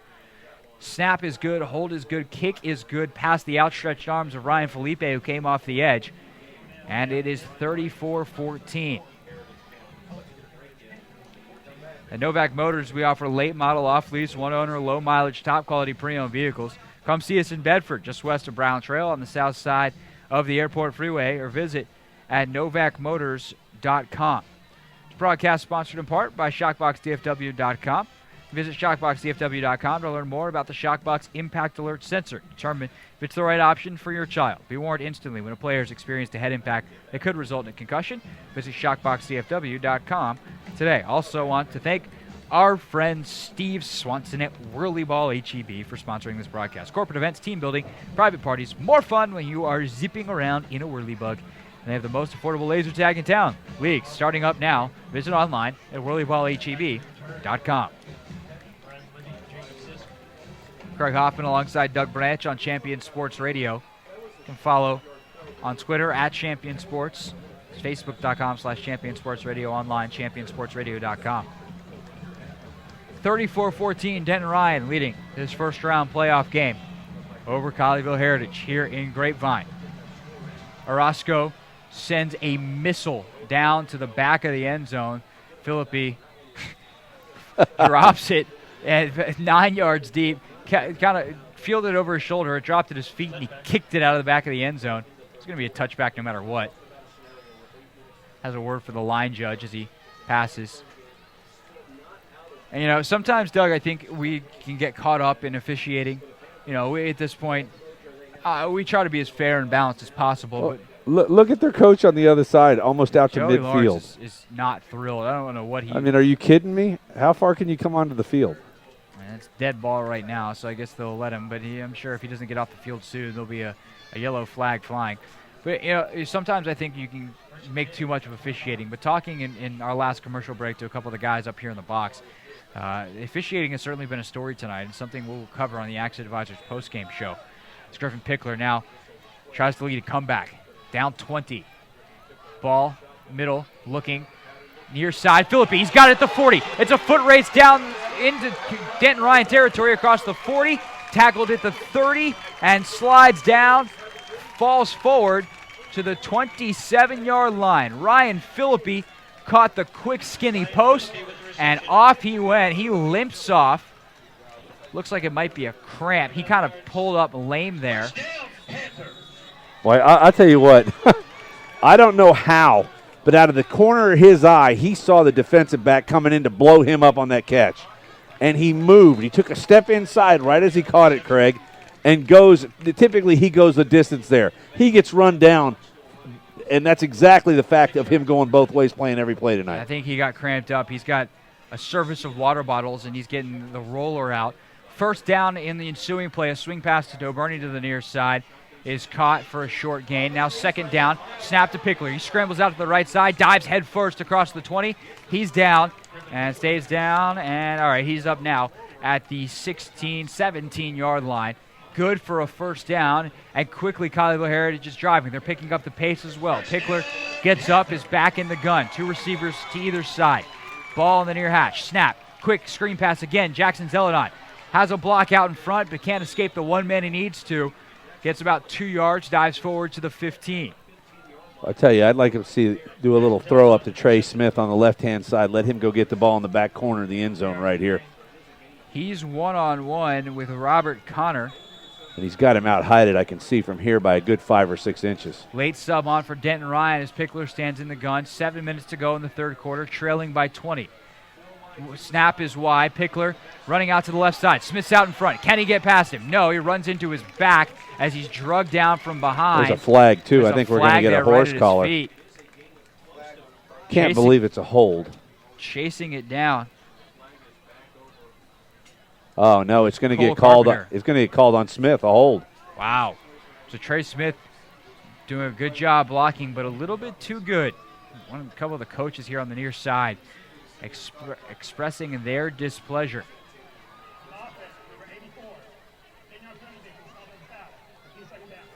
And it looked like when Pickler ran into the back of Smith there, it kind of brought everybody down, and I wonder if he had a hold of him and whether that was a real hold or kind of an unexpected, oh, I'm going down, and just got hit in the back of the knee, and he kind of clamped on. You got man coverage out here on the right.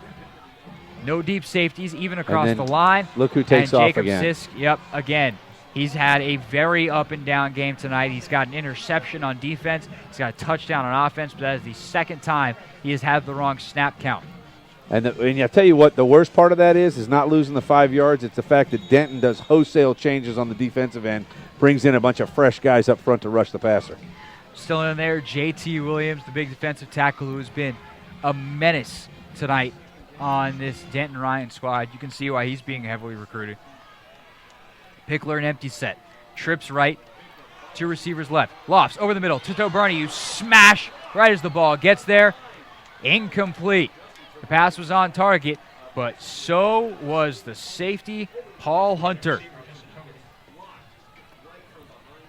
Boy, and Mike Fuller's just livid right now with the line judge on a defenseless receiver getting popped in the back of the head. And Justin Toberney.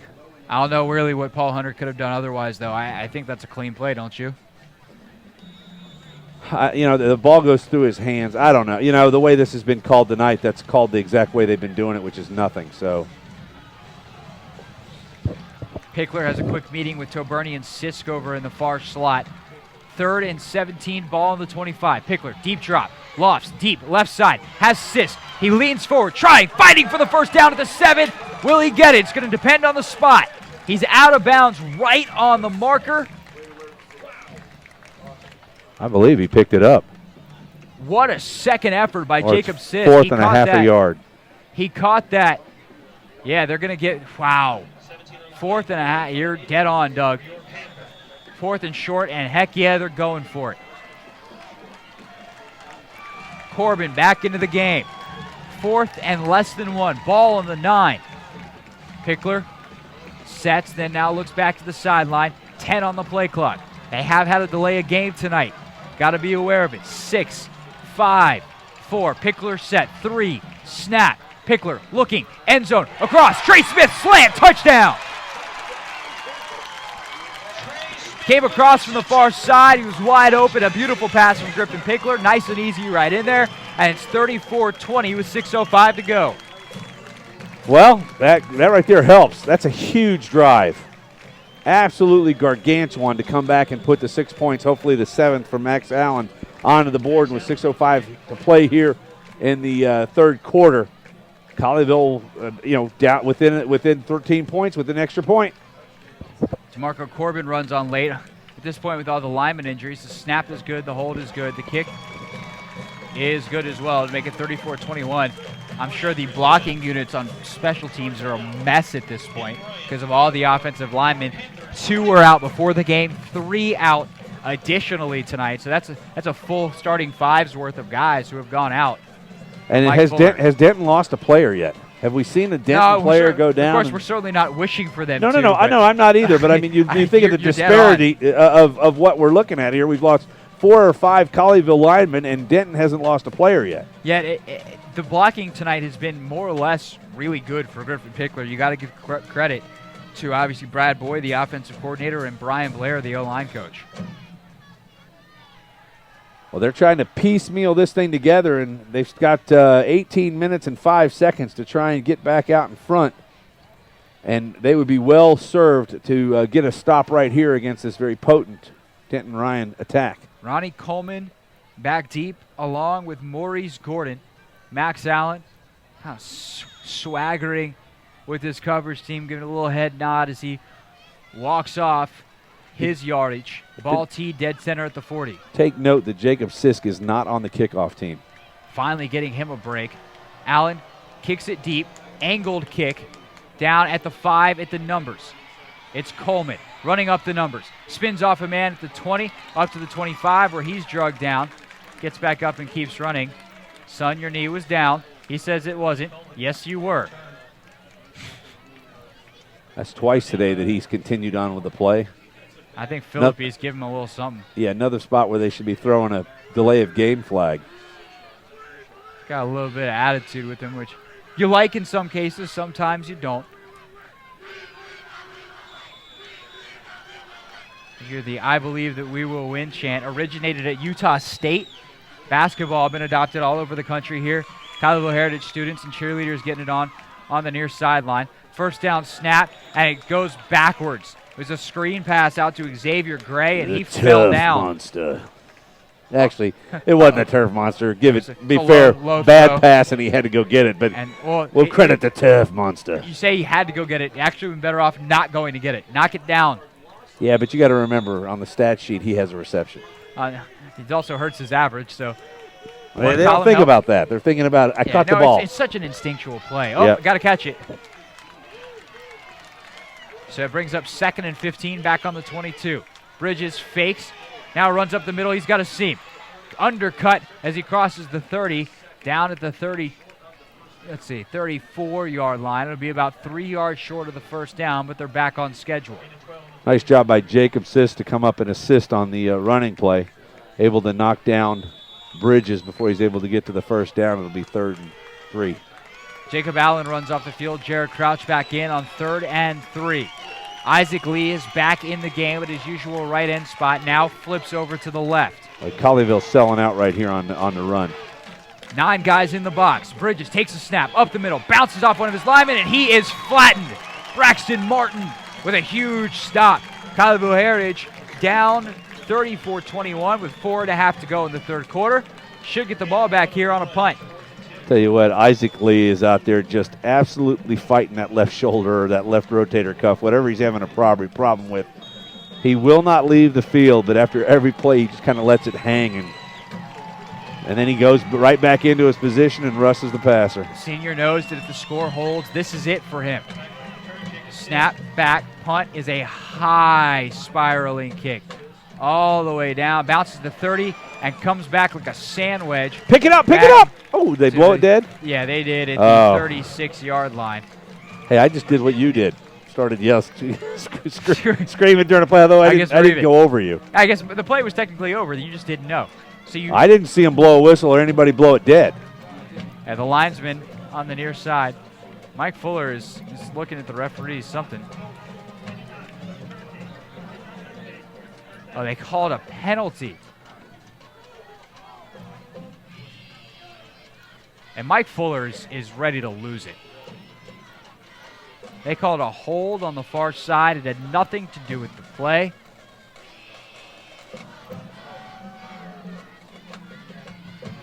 So the ball was spotted at the 36. When is zebra hunting season? I think they're probably endangered or not available in America without zoos. You can't really hunt at a zoo. Shepard says you don't know. Okay, so he's not here for much, but levity is one thing he can do. 2 words, lazy and levity. That fits him real well. Yeah, he's your son. All right, 31-yard line now. Excuse me, the 36. Pickler over the middle. Pass is complete to Sisk. Running up the hash mark across the 35-40. Dragged down at the 43. All the way up to the 44-yard line.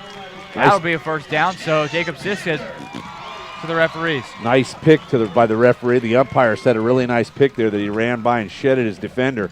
I'd like to see a little bit more of that, watching offenses set up when they know where the referee's going to be and scraping off their defensive men on the umpire. I'll tell you what, that's a play that's very similar to what they run a lot with Brett Boffinger, where Boffinger will shoot out of the cannon. Sisk, not quite that kind of speed, but good. Pump fake, near side. Willis almost made a disgusting one-handed interception. It is batted down at the 41-yard line of Denton Ryan. Well, I tell you what, if Griffin Pickler can find out how to put some air underneath his ball, and lay it up for the receiver to go get, he's going to throw some touchdowns. Everything has been really flat and long tonight. 2nd and 10, Pickler throws near side to Jake Newell. The ball falls to the turf, incomplete. There's a low throw. He dove for it, hit off his chest, fell to the turf. Good coverage on the play from Randall Williams. Well, they try to pick up 5 quick yards right there to make this 3rd down a little bit more manageable, but at this point in the game, down by 13, you got to believe they've got to send receivers at least to the yard-to-gain marker here. To either side, Pickler takes the shotgun snap, fires over the middle, and slipping right at the line as he makes the catch is Jacob Sisk.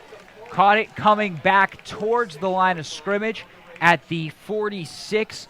Did a little loop-de-loop and fell forward. He's going to be right on the mark. Looks like they're going to give it to him without even measuring. Let's see. Nope. They're going to measure. Really? You're going to measure that one and you didn't measure the one in the first quarter? Do you hear the sarcasm in my voice? Yeah, this is going to be a first down. I don't know why they're going to measure it. It's pretty clear to me, at least, that I don't know. the nose you of might, the football. You might want to get your binoculars out here and look. This one is going to be, it's going to be awfully doggone close. Okay, I think these are yours. Yep. We shall see. We'll use the old binoculars once we take. By the time I take the covers off. Nope, you'll be there, but I guarantee you watch this one. This one is going to be as close as it can be. The nose of the football looks to be on the yard to gain. Oh, that's easy. I was right. That wasn't Don't even close. challenge me. Now, the nose of the football there was on the 46-yard line. I'll tell you what happened there is somebody mismarked the chain, because the nose of the chain was on the yard line. And when he measured that, it was, see where the ball now is past the yard line almost? The ball is not where it was marked when it was originally put down. But we'll take the first down. Indeed. So it's 1st and 10 for Colleyville Heritage. Pickler, deep drop. Goes over the middle to Sisk. Runs by a man. Jukes outside the 40. Gets an extra 4 or 5 yards out of it before he's drugged out of bounds by Randall Williams at the 35. Boy, I'll tell you what. I have to chuckle. I saw him kind of slow down there, and I started looking for a flag. I thought the play was dead. I didn't realize he was throwing his little juke in there. He was in space, and when Jacob Sisk is in space, it's showtime. 2 receivers either side again. Pickler, quick throw, near side, Zeladon has it, streaking down the sideline, slips a man at the 30, down inside the 20, spins off another man at the 15. He's tackled right on the numbers on the near side at the 14-yard line. 1st and 10 again. 3 minutes to go in the third quarter.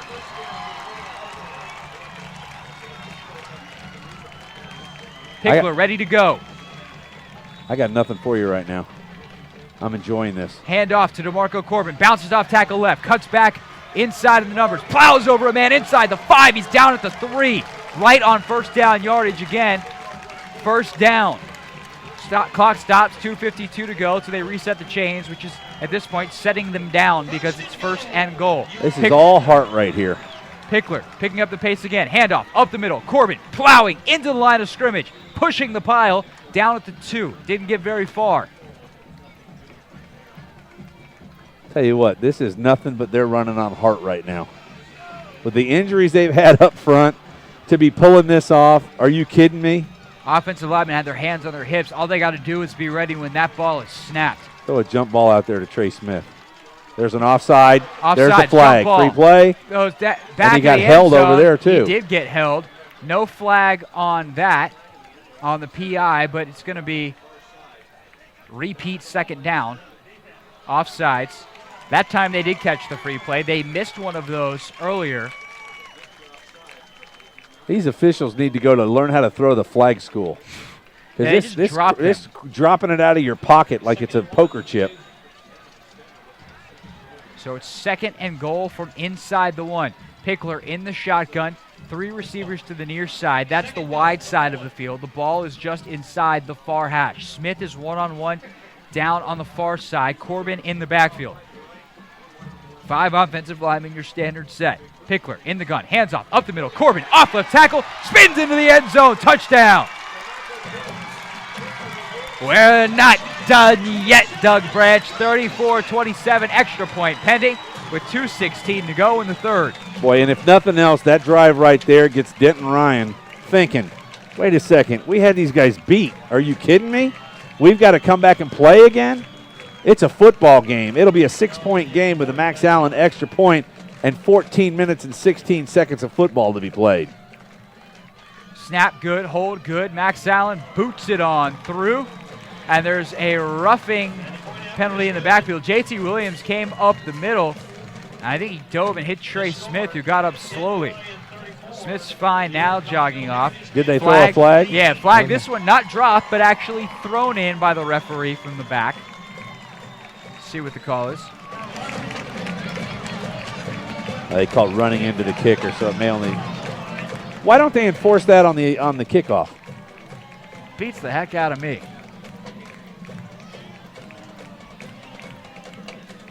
It's like, why decline it? Enforce it on the kickoff. It's a personal foul. They'd enforce it on the kickoff. Yeah, maybe some of the minor penalties.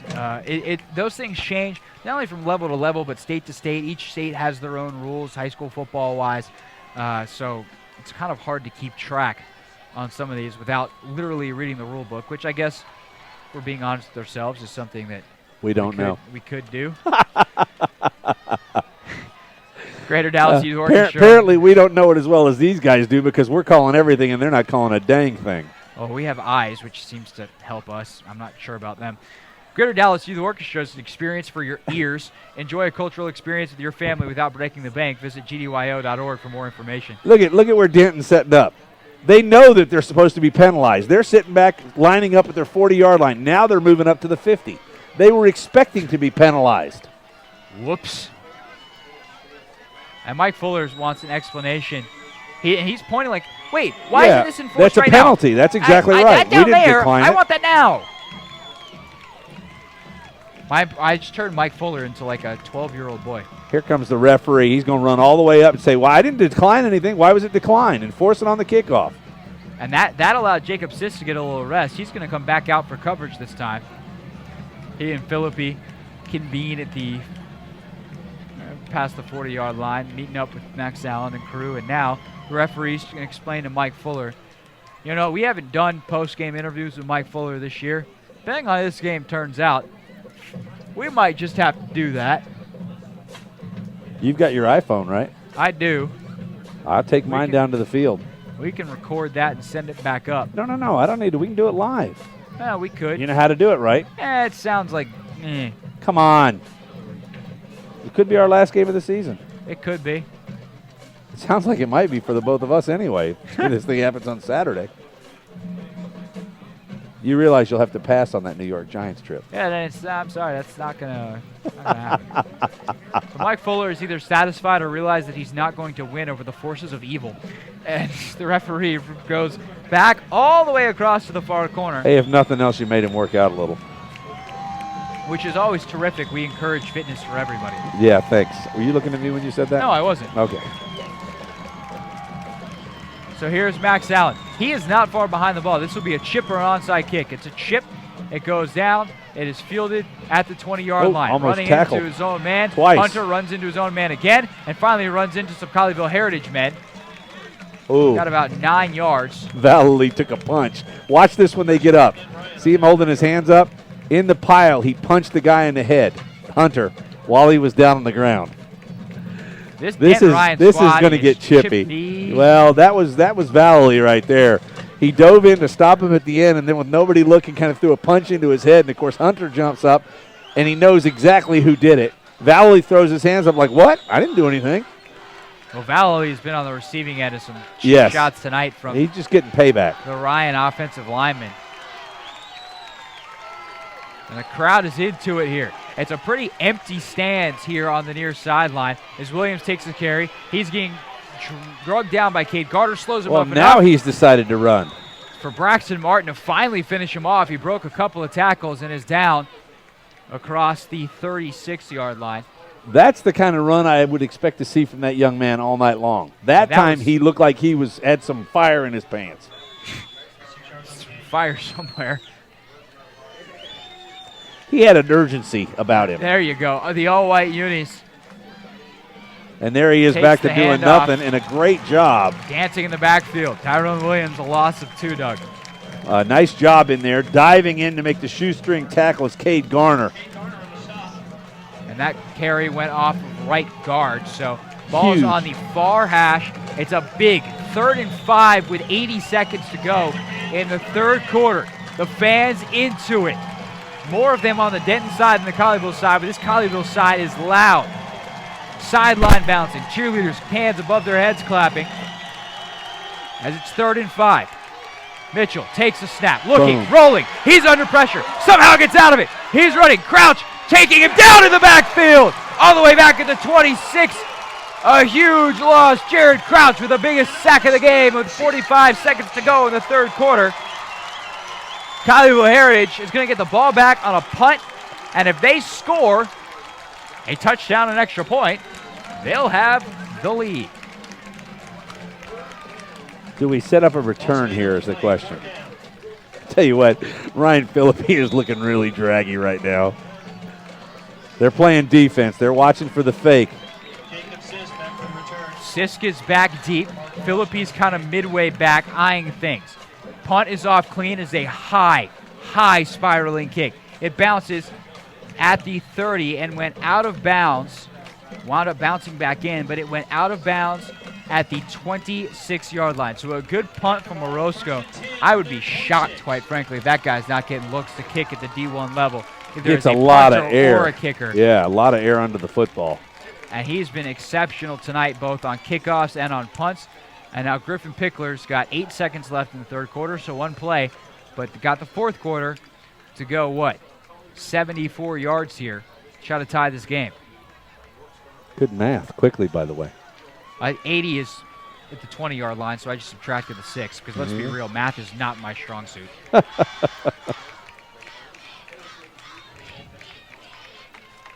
Pickler takes the last snap of the third quarter. Lost to Jackson Zeldon. Oh, and it went through his hands. There actually will be one more snap because of it.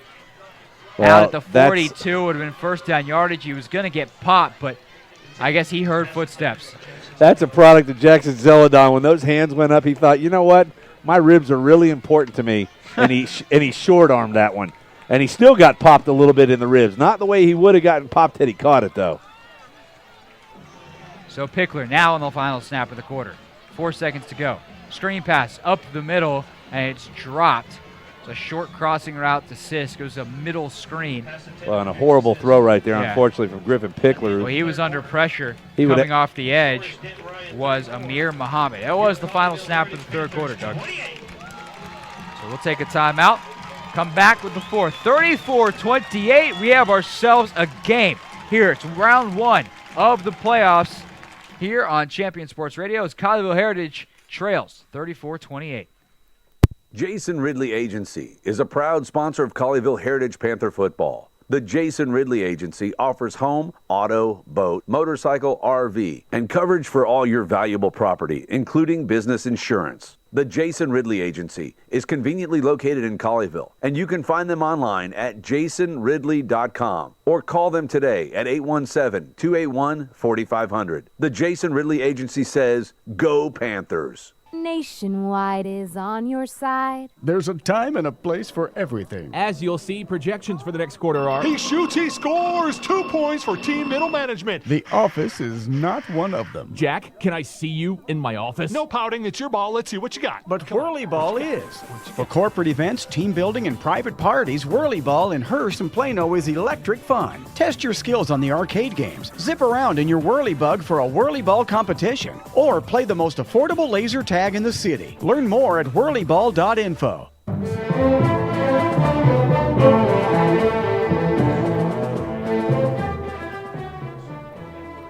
Back in the fourth quarter, trailing by 6, the Panthers against the Ryan Raiders alongside Craig Hoffman, Doug Branch. And a penalty flag is thrown, but, they did back him up 5 yards for a false start on the Colleyville Heritage Panther line. So Griffin Pickler is going to have 15 yards to go to pick up a first down, and we'll should call reset it. the clock. 3 seconds ran off for no reason. If the play never happened, the clock shouldn't start. I agree, but they do not do it. Pickler, he'll throw. Got a man breaking over, and Sisk dives, can't get to it. You see another flag? No flag. There should be because it's automatic. His jersey was grabbed. I guess that you could deem it uncatchable. The ball was a little far out, but certainly was able to make an attempt at it, and there was a jersey grab. That's supposed to be an automatic flag, but on the list of discretions of the referees tonight, I guess that's rather low on this list. Well, Stephen Bodis was back to punt one time earlier, but it was a snap to Mr. Garner, Cade Garner. That went for naught, so we'll hope that he'll get this one away and try to flip the field. Kick is away. It's a low spiral. Going to come down at the 45. Fielded there from Denton. They're breaking to the right. Got a lot of room. This one could go the distance. It's Willis. He breaks back into the inside of the 20. Still on his feet. Hit at the 15 and knocked down there. And a nice return of 35 yards. Willis has been such a playmaker tonight for them. He's got the long touchdown to start their scoring. And there, whether it's been defensively, he's made a couple of plays, offensively, and now on special teams. And obviously, Colleyville Heritage fans are familiar with guys who can do that, watching Siskin Philippi the entire year. Well, great starting position at the 14-yard line for the Denton Ryan Raiders. They'll come back onto the field. They'll send 3 receivers to the top side as they go from north to south or northeast to southwest here at Mustang Panther Stadium. Snap back. The quarterback's going to keep it on a sneak up the middle after a quick fake. And he's going to be corralled down at the 11-yard line. Give him 3 yards on the carry. That's Bridges. And this would be an enormous stop. Just give up the 3 or a field goal attempt. Just don't let him into the end zone here. You've got all the momentum right now for Colleyville Heritage. Obviously, ideal scenario would be a turnover. Jacob Moore in on defense for Colleyville as Crosby comes out. Or check that. That was Crouch. Back to the line are the Raiders. Bridges at quarterback. Williams to his right, the big running back. He's going to throw out left side. Quick pitch. Caught and tackled. Nice shoe tip tackle by Philippi as he holds that one to just about a 3-yard gain. Pass went to Xavier Gray.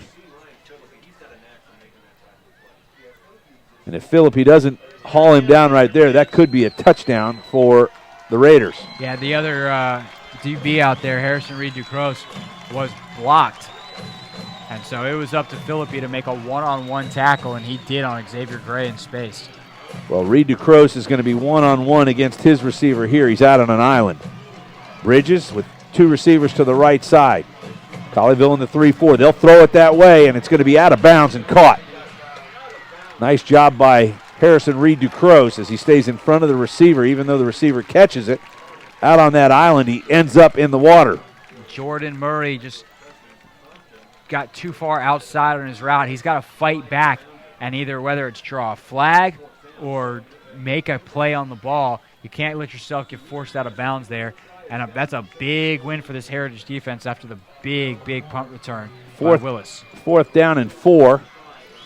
Ball's at the 9-yard line. They're going to set up for what would amount to a 25-yard field goal from Orozco. Nothing for him. Accuracy is the question. From the left hash, snap is back and good. Hold is down and plenty of leg, and it is good. So 37-28 now. They've stretched it out to a 9.2 score lead with 10 minutes and 7 seconds to play here in the game. From Mustang Panther Stadium, Craig Hoffman has a way to pay some bills for us. At Novak Motors, they offer late model off-lease, one-owner, low-mileage, top-quality pre-owned vehicles.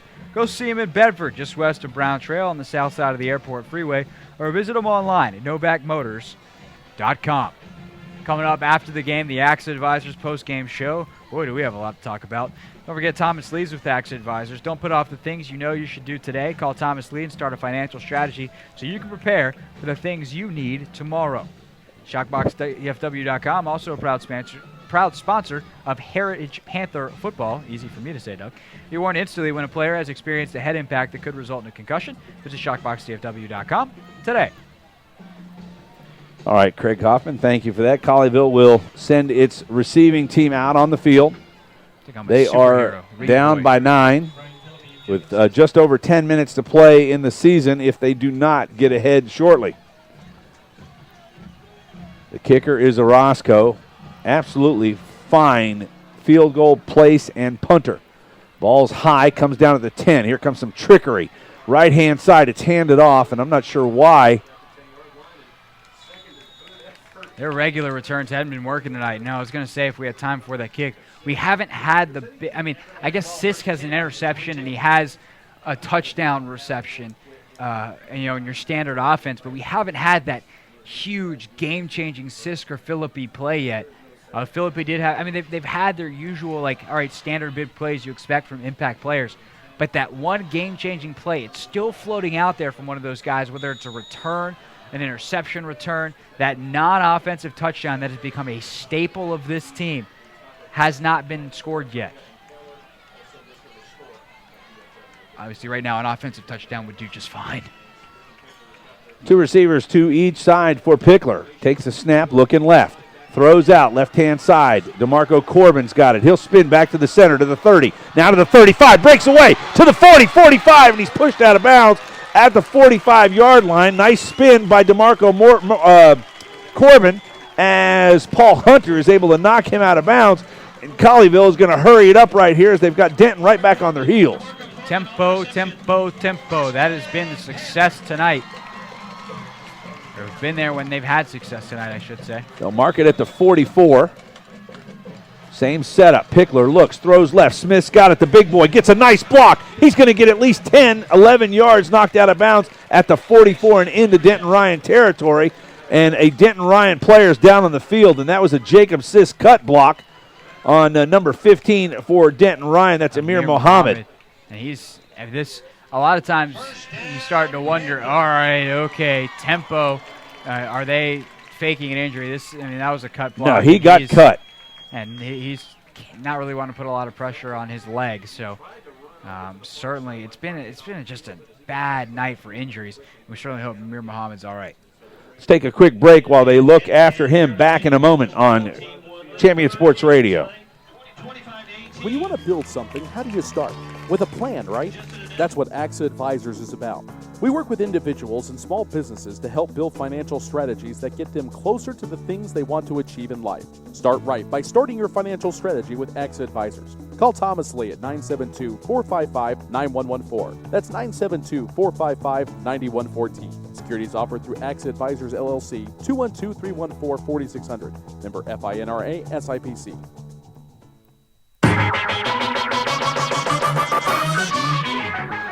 Amir Muhammad is able to work his way off on his own with 9:44 here to play in the game. Colleyville at the 45, 2nd and 10. Actually, 1st and 10. Back to throw. Pickler hits right in the hands, and it's dropped, and you don't see that very often from Jacob Sisk. No, he's made a couple of really nice catches tonight. Tough balls, made the adjustments that he's needed to. That one was a low pass, a little bit behind him, but he got down in the position he needed, and once you're there, you've got to make the play, and he just couldn't do it. 2nd down and 10 from the 45. Kills the tempo, too. That injury obviously kills it, and that happens, but you got to get right back to having that aggression, putting the pressure on the defense. 2 receivers split to each side. Pickler looking left, throwing right behind DeMarco Corbin, and if he catches that one, he's got a lot of running room as he got just behind the linebackers, but it hits off of his hip and falls incomplete, and it's 3rd and 10. This drive has come to a screeching halt. 45-yard line is where Colleyville will put their next play in possession. 9:36 to play in the game, and they're down by 9 as the play clock is down to 16. 2 receivers again to each side. Corbin will set up to the left of Pickler. 7 on the clock. It's like man coverage. Snap is back, looking left. Got a man in the middle. He's got heavy pressure, and he's going to go down. He's sacked as the offensive line, and gosh bless them, they're working their rear ends off, but that time they're not able to hold in a very important down the Denton Ryan Raiders out of the backfield. Yeah, he couldn't step up in the pocket there, couldn't get out the backside. And there was good coverage downfield. It was man coverage. They bracketed Jake Newell in the right slot, the linebacker underneath, the safety over the top. And then from there it was, just standard man on the other 3 guys. And now we'll see a Griffin Pickler quick kick. Tell you what, that injury really hurt the speed of this. Here's a nice low kick line drive, but it's caught by Willis, who backs up. He breaks away from one tackle, still on his feet, and he's going to be drugged down at the 31-yard line. 8 minutes and 50 seconds to play in the 4th quarter. And it's little things like that can have such an effect on a game. If that ball is 3 feet higher, it goes over Willis's head, probably dies down somewhere inside the 10-yard line. Instead, he's able to catch it in the air up at the 20 and get a nice little run back. Great point there, Craig Hoffman. Alongside, I'm Doug Branch. It's Mustang Panther Stadium high school football by district action. Trying to get the crowd motivated here to get this Colleyville defense, which I got to say, Craig, has been really good. They've got 14 points on the board that came off of other than defensive issues. Here's a throw out to the right-hand side. Braxton Martin goes out of bounds, comes back inbounds, and lays the receiver flat on his back, but not before about a 3, maybe a 4-yard gain. Ball's going to be marked close to the 45-yard line. Actually, it's going to sit on the 44. Great second effort there, too, by Braden Hunt. Same thing. Out of bounds, comes back in, just plants him.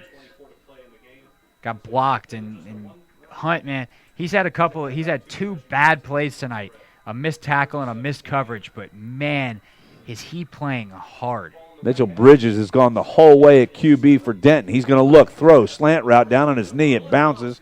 Incomplete. That's going to bring down a 3rd and 7. And it stops the clock, which is great for Colleyville. 8:07 to go. You have time, especially with how quickly Colleyville Heritage can score. But it's, again, go back to some of the guys they're missing. How badly do you miss that big playability of a guy like Brett Boffinger? Well, you certainly do. You've said that all night, and I have to agree with you here. They have not been able to stretch the field and get anything over the top. And we'd heard that the not necessarily good part about this Ryan defense was their secondary, but they've been good tonight. There's a hold in the backfield. That's going to draw this one all the way back.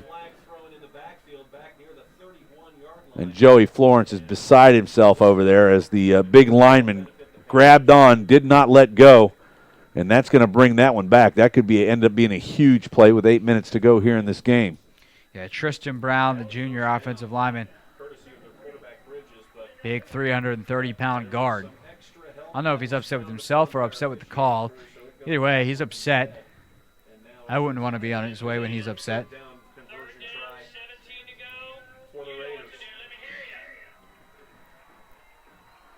Colleyville Heritage players, Valley, Crouch, Hunt, look to the near sideline when they make some noise, hand motion gesture.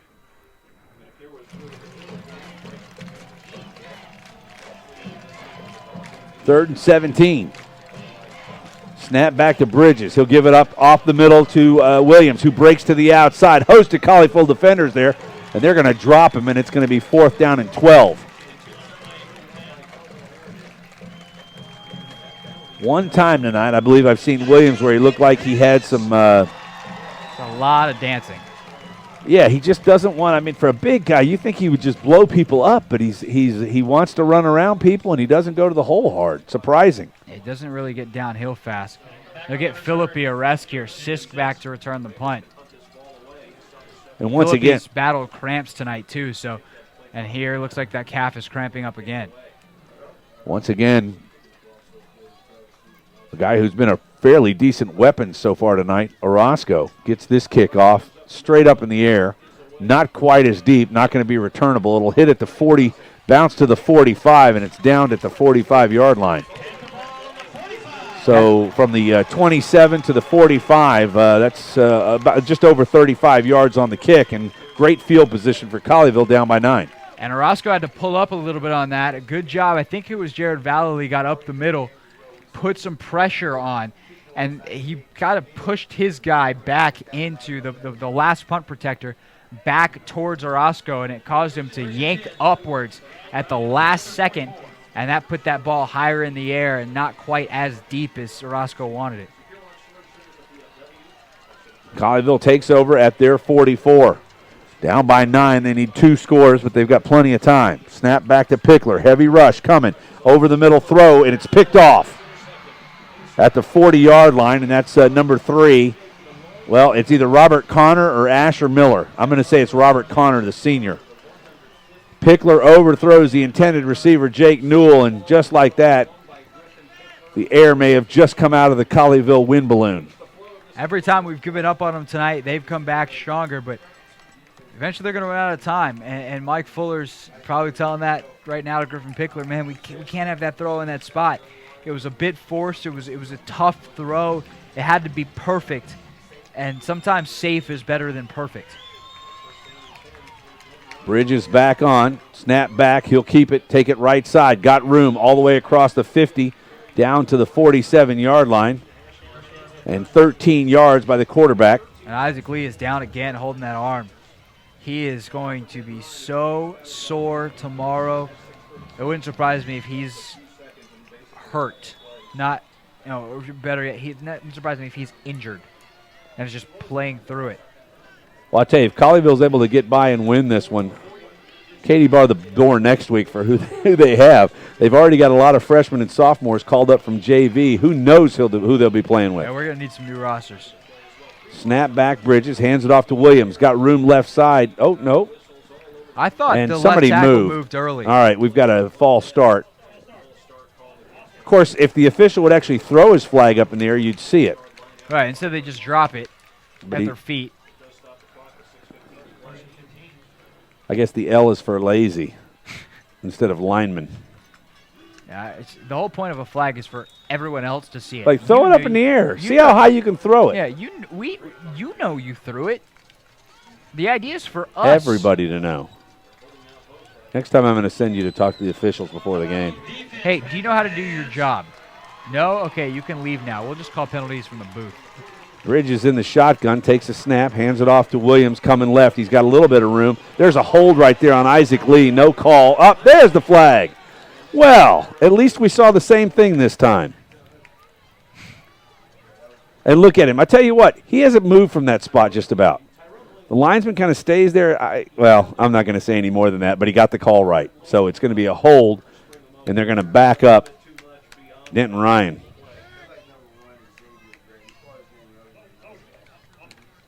Isaac Lee tried to get off the block of number 1, Xavier Gray, and it looked like he had handcuffs on him. Yeah, and so they almost got it right. They called it on number 34, Riley Martinez. And Martinez looked around and goes, "Who, me?" Yeah. But Gray was definitively the defender, or the offender there. First and the defender. Yep, first and 25. Or otherwise, they've got to get down to Wise County. And I just said that because I know you have no idea where Wise County is, so I figured I could get away with it. That way. All right, fair enough. And I believe we've got a timeout on the field now. It is. We will take it with them, pay a few bills. 5:49 to go in the game. Raiders lead at 37-28 over the Panthers. Back on Champion Sports in a moment. When you want to build something, how do you start? With a plan, right? That's what AXA Advisors is about. We work with individuals and small businesses to help build financial strategies that get them closer to the things they want to achieve in life.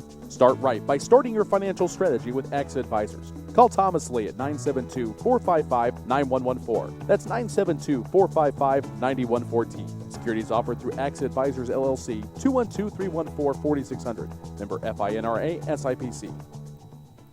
Are you studying on your own for the SAT or ACT? Follow My Test Answers on Twitter and Facebook for free solutions to official test questions. Got a question of your own? Send a message to My Test Answers and get a response for free. Got more than one question? Don't worry, we'll answer those too. With over a decade of experience in helping students prepare for standardized tests, the experts at My Test Answers will get you the answers you want whenever you need it. My Test Answers, problems solved. Back at Mustang Panther Stadium here. It's a 1st and 25 on Champion Sports Radio. There's a nice play. Look at that. That's the JV player that was called up, Jacob Moore, into the backfield, hog ties the much bigger running back, and just throws him to the ground. All he needs is a rope. He could tie him up and give him the record of 4 seconds. Colleyville trails by 9, 37-28. We're coming up on 5 minutes to play in this game, and Denton Ryan now is in no hurry to get the ball to the line of scrimmage with 2nd down and 25 to go. The only bad part about those penalties is that you get a couple extra downs out of it for Denton Ryan. Snap and handoff up the middle. It's a different running back in the game for Denton Ryan. That is Maurice Gordon. And Gordon, the junior, is able to get forward and cut into that 25 to gain. It's down to 17 now. More importantly, under 5 minutes to go. Remember, Colleyville Heritage needs 2 scores to keep their season alive. The good thing is they only need 7 and then a field goal. They don't have to try and go for a 2-point conversion because it's only a 9-point lead right now. But they've got to get the football back, and they've either got to get the 3 or the 7. The nice thing is if you can get the 3, then you can always take the 7 second time. Snap back to Bridges. He's going to take it up the middle and take care of it, trying to burn clock. Somebody on the far side got absolutely buried by the left tackle, and he looks to be okay. It was Jared Crouch. Jared Crouch, yeah, that's about a 180-pound mismatch. Tristan Brown. And with 4:25 to play, we've got another timeout. We'll go ahead and take it and be back. Raiders lead at 37-28 over the Panthers. When you want to build something, how do you start? With a plan, right? That's what AXA Advisors is about. We work with individuals and small businesses to help build financial strategies that get them closer to the things they want to achieve in life. Start right by starting your financial strategy with AXA Advisors. Call Thomas Lee at 972-455-9114. That's 972-455-9114. Securities offered through AXA Advisors LLC, 212-314-4600. Member FINRA SIPC. Jason Ridley Agency is a proud sponsor of Colleyville Heritage Panther football. The Jason Ridley Agency offers home, auto, boat, motorcycle, RV, and coverage for all your valuable property, including business insurance. The Jason Ridley Agency is conveniently located in Colleyville, and you can find them online at jasonridley.com or call them today at 817-281-4500. The Jason Ridley Agency says, Go Panthers! Nationwide is on your side. Orozco gets the punt away. It's going to be fielded and muffed. And tragedy has hit. Jacob Sisk tried to pick up the punt. He muffed it. And Denton Ryan jumps on it. You can't advance a muff, but they will recover the football. And that may have just done it to the Colleyville Panthers for this season.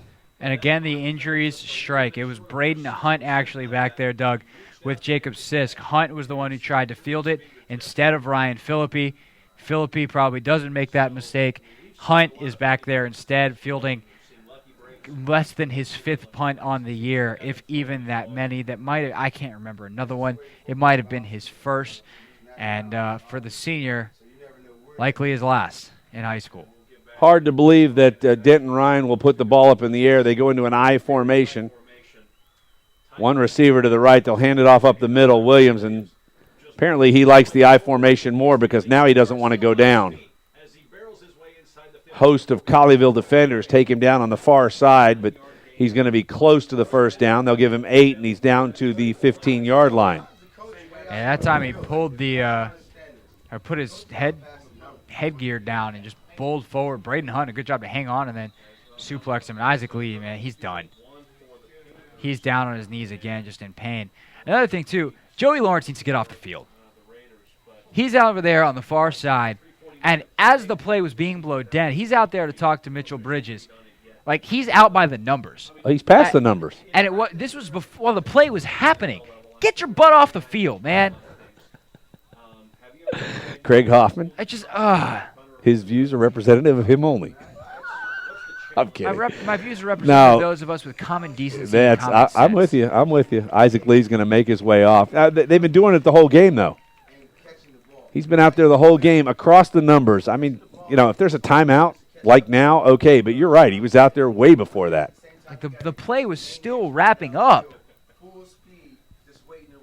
Get off the freaking field. I think Isaac Lee is done. I'll tell you what, the kid has had an outstanding career here at Colleyville Heritage High School, but if the shoulder hasn't gone, he is just exhausted.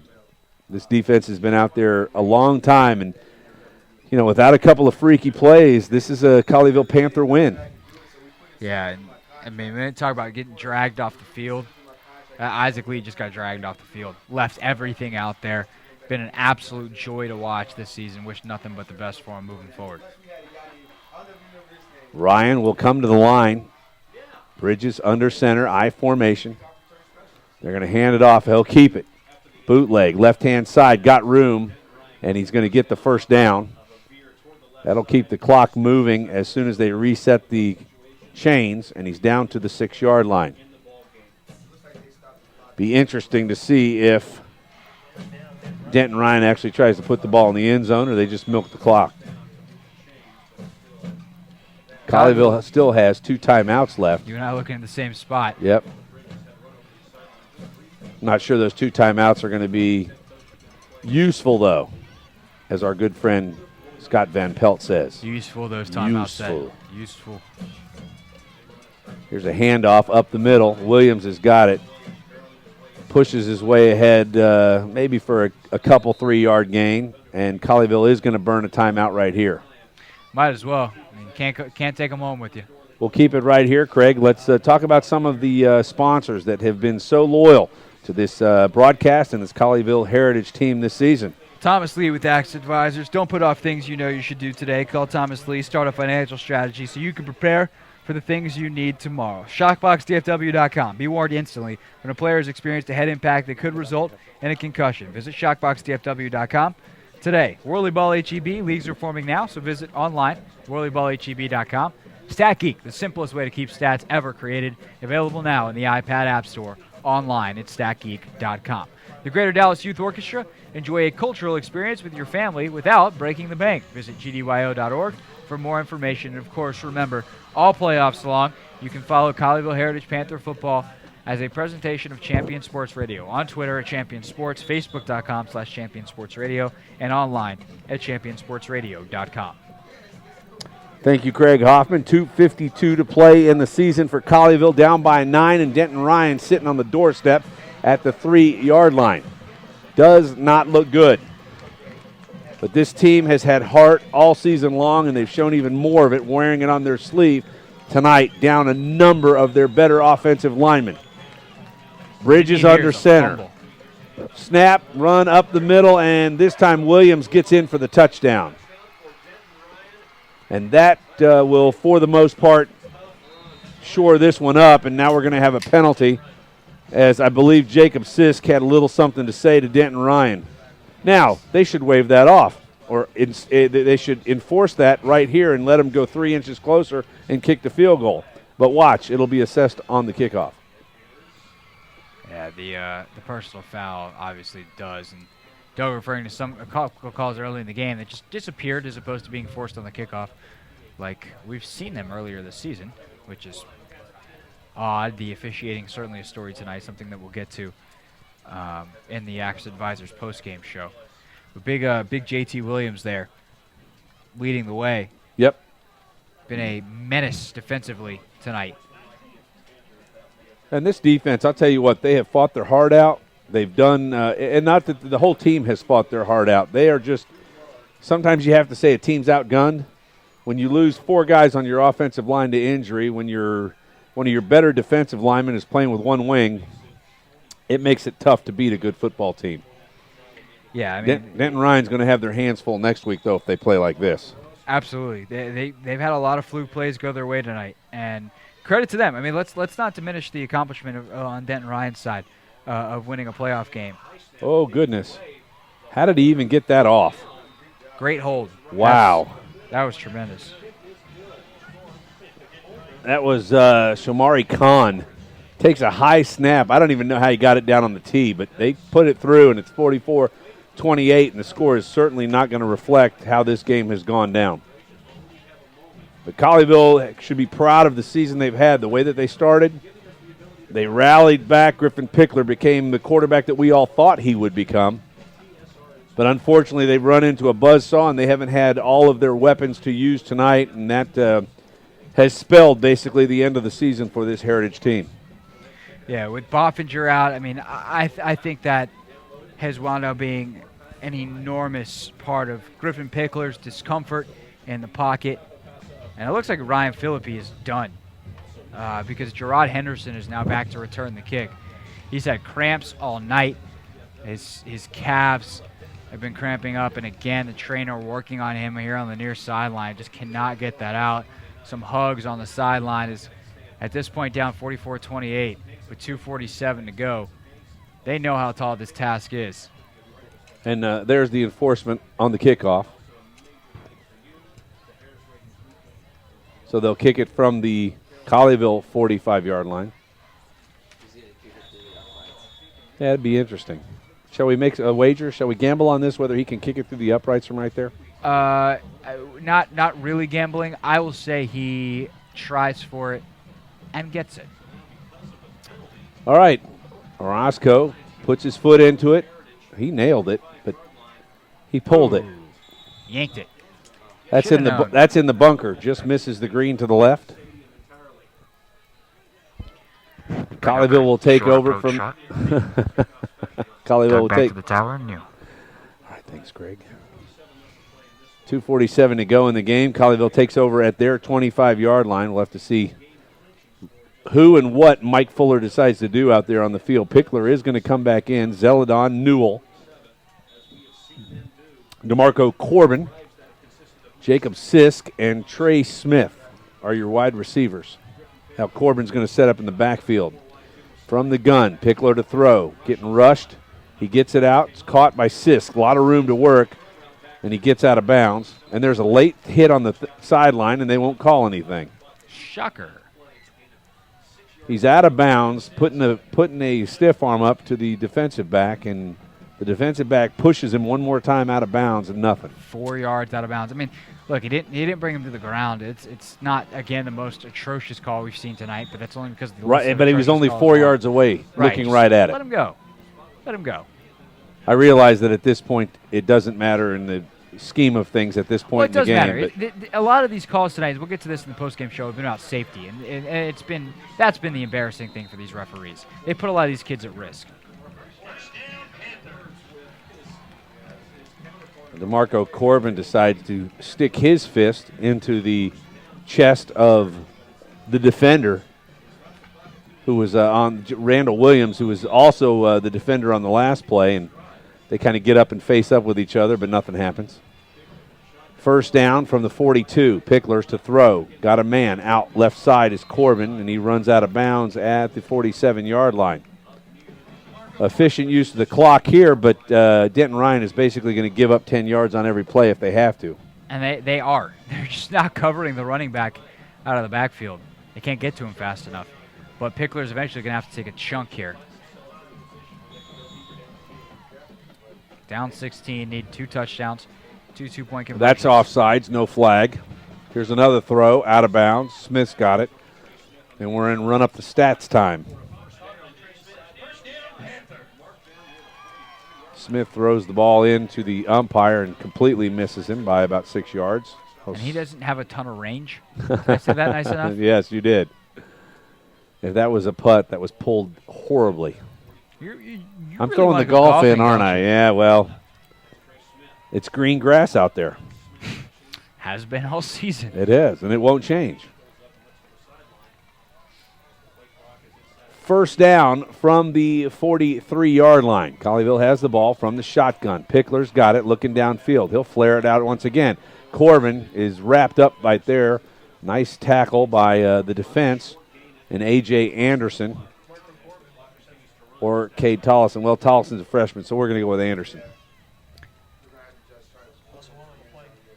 I guess when you get to the playoffs, you pretty much invite everybody in your football squad, huh? And don't remake the roster for our convenience, why don't you? Heavy rush. Pickler getting pushed out to his left, throws across his body, got a man's caught. Smith, he'll go down the sideline, jump out of bounds. He's hit late, and again, no flag.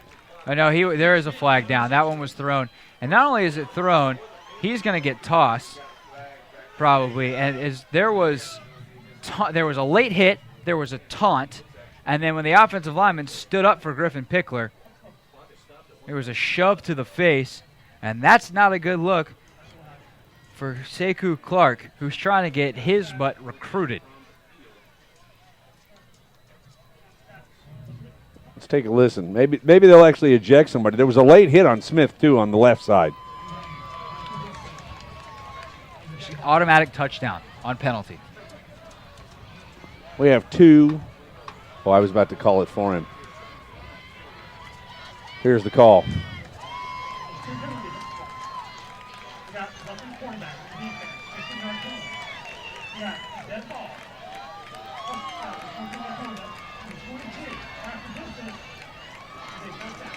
And they don't toss him from the game. Well, I think I spoke too quickly. There was no punch thrown, so it's not automatic ejection. Just a goon play. Well, that's a 30-yard penalty. Colleyville will be now down to the 7-yard line. And they got to go for it. Go for 2. Onside kick and then try to do it again. It's only a 2-score game. It's not done yet. Here's a pass. Cross route, laying out to try and make the catch is Jacob Sisk, but he's not able to get it. Nice route there. They cross the receivers inside and out. And with 1:39 to play, Colleyville's going to have another shot at a touchdown. It's a corner route, really hard to defend, especially when you've got a pick involved. Which kind of naturally happen there. I'd kind of like to see Trey Smith get a jump ball. It's hard they got him lined up on the short side of the field. It'd be really hard to do, especially with another Snap back. They're going to give it to Court. No, they throw. Touchdown on the inside slant route. And with Jacob Sisk has got it, and I'll tell you what, he can barely get up. These guys tired, are sore. They got to do this one more. They got to go for 2 here. And then Mike Fuller's got to waste as much time as possible before the onside kick to try to get his guys rehydrated. Well, they still have one timeout left. Max Allen, remember, didn't start this season as the kicker. He came on about midway through for Holden Lions, and he's only a sophomore. So you got to figure out what you're doing on this onside kick. 2-point conversion, and it was right into his hands and dropped by Jackson Zeledon.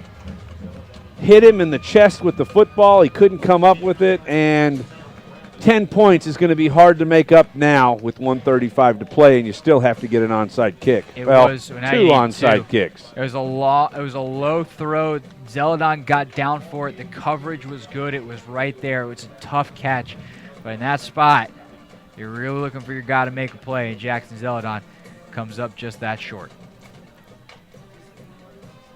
And as I said, remember, Max Allen is a guy that came on midway through the year as a sophomore when Holden Lions got hurt.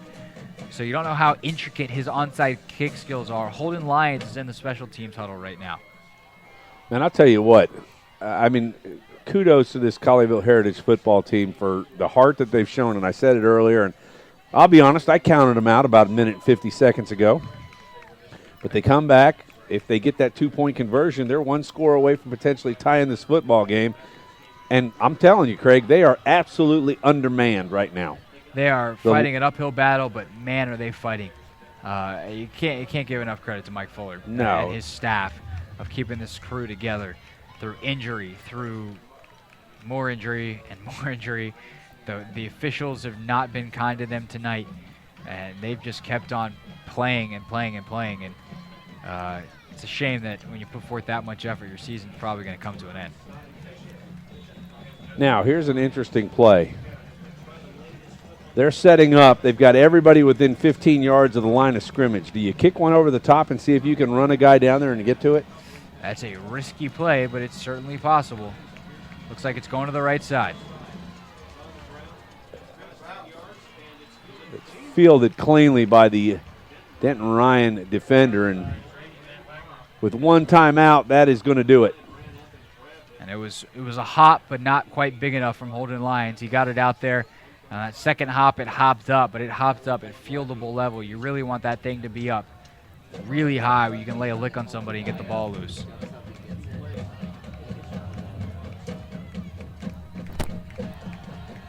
And they're still complaining over there on the far side. Now Florence is out almost to midfield. Now he's having words with Jacob Sisk. That'd be fun to have a little mic fly on the wall of his head. Hear how that's going down. And Jacob's not afraid to mix things up.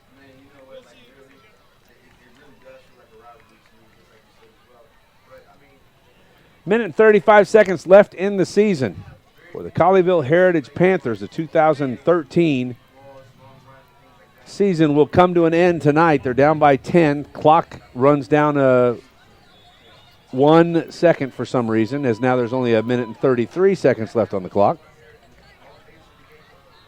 Somebody's wanting to get out of here quicker than we are. Remind you that the Axe Advisor postgame show with Craig Hoffman will be coming up right after the finale. From the I formation, Denton Ryan's got it from the 48. Quarterback steps out to his left, falls on the ground. And the clock continues to run, and my guess is Mike Fuller's not even going to burn a timeout. He keeps looking at the clock, but really no reason to do it. It's a moot point.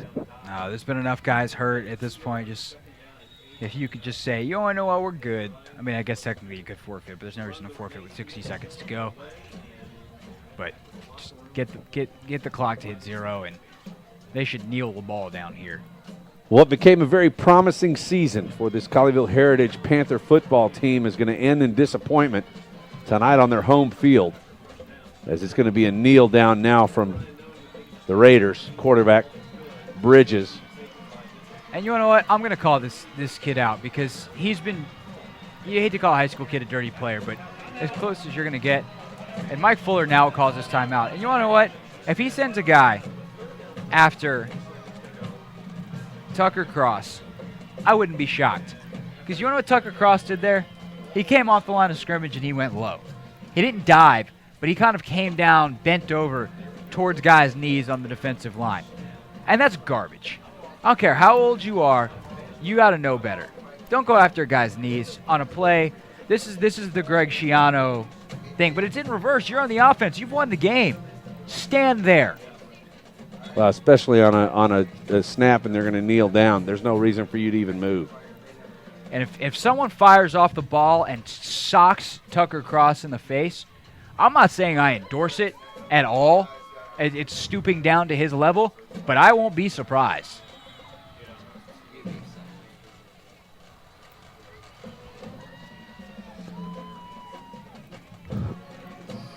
Unusually long timeout. 48 seconds to play in the season for the Panthers. They trail it by 10, 44-34. 3rd down and 9. And with 48 seconds to play, they really only have to snap the ball one more time. They're going to stand there, and this is as cheesy as anything. They're going to take a knee late. And my guess is the official's going to find a way to blow 15 seconds before he has to hit the clock. And Joey Lawrence is out again, all the way out towards the – this is just – 28, 27. It's been 15 seconds, and they were able to do it. So from the time they put the ball down on the ground, they still haven't marked the ball ready to play, and now they do. Abide by the – But here's the funny thing. The clock operator actually stopped the clock at 26 seconds so that time is going to run out on the play clock before the game clock does. Touche, Mr. Official, says the clock operator. You're not ending the game on this play. They will have to set the ball down one more time. They're going to let it go. Clock runs out. Well, they let it go. All right. I sure would have liked that to have to have been one more play. It's a final here. The Bidistrict championship game. Denton Ryan Raiders beat the Colleyville Heritage Panthers 44-34. Back with the Axe Advisor postgame show and Craig Hoffman in a moment.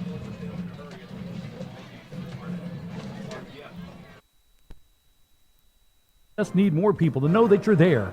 Join the Champion Sports Radio team and advertise during these games. In the last 4 years, Champion Sports Radio has broadcast over 600 games to more than 3.5 million listeners. And Champion Sports Radio wants to help you use major high school sports to reach thousands of local fans right in your community. Think about it.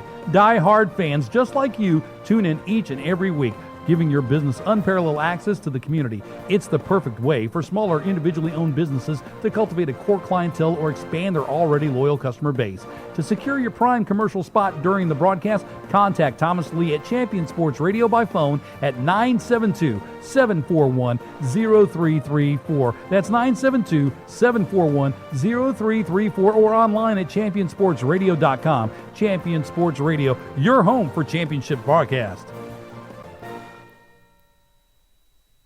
Are you tired of only spending time as a family huddled around the TV? Would you like to enjoy some culture with your loved ones without breaking the bank? Then let me introduce you to the Greater Dallas Youth Orchestra. The GDYO provides music education and performance opportunities for musically talented youth, but this is no kids' concert.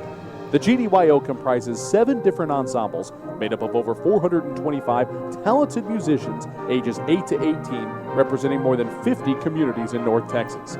You won't believe how amazing these ensembles sound until you hear it for yourself. So join them for one of their concerts at the Meyerson Symphony Center or Dallas City Performance Hall. For more information on how to make a donation, as well as a listing of upcoming GDYO concerts, visit gdyo.org. And if you know a talented young musician interested in an unbelievable experience, auditions take place in the spring. Connect with the Greater Dallas Youth Orchestra on Facebook, Twitter, LinkedIn, and at gdyo.org. Stay up on all the latest news about the teams you care about and know when your favorite games are on the air thanks to Champion Sports Radio social media. Either follow at Champion Sports on Twitter or like our Facebook page at facebook.com/Champion Sports Radio, and you will know what time your game starts, who was named Player of the Week, or what your school's alumni are doing in college. That's on Twitter at Champion Sports and facebook.com/Champion Sports Radio. Your home for championship social media. Are you studying on your own for the SAT or ACT? Follow My Test Answers on Twitter and Facebook for free solutions to official test questions. Got a question of your own? Send a message to My Test Answers and get a response for free. Got more than one question? Don't worry, we'll answer those too. With over a decade of experience in helping students prepare for standardized tests, the experts at My Test Answers will get you the answers you want whenever you need it. My Test Answers, problems solved. There's a time and a place for everything. As you'll see, projections for the next quarter are... He shoots, he scores! 2 points for team middle management. The office is not one of them. Jack, can I see you in my office? No pouting, it's your ball. Let's see what you got. But Whirly Ball is. For corporate events, team building, and private parties, Whirly Ball in Hearst and Plano is electric fun. Test your skills on the arcade games. Zip around in your Whirly Bug for a Whirly Ball competition. Or play the most affordable laser tag in the city. Learn more at whirlyball.info. Jason Ridley Agency is a proud sponsor of Colleyville Heritage Panther football. The Jason Ridley Agency offers home, auto, boat, motorcycle, RV, and coverage for all your valuable property, including business insurance. The Jason Ridley Agency is conveniently located in Colleyville, and you can find them online at jasonridley.com or call them today at 817-281-4500. The Jason Ridley Agency says, Go Panthers! Nationwide is on your side.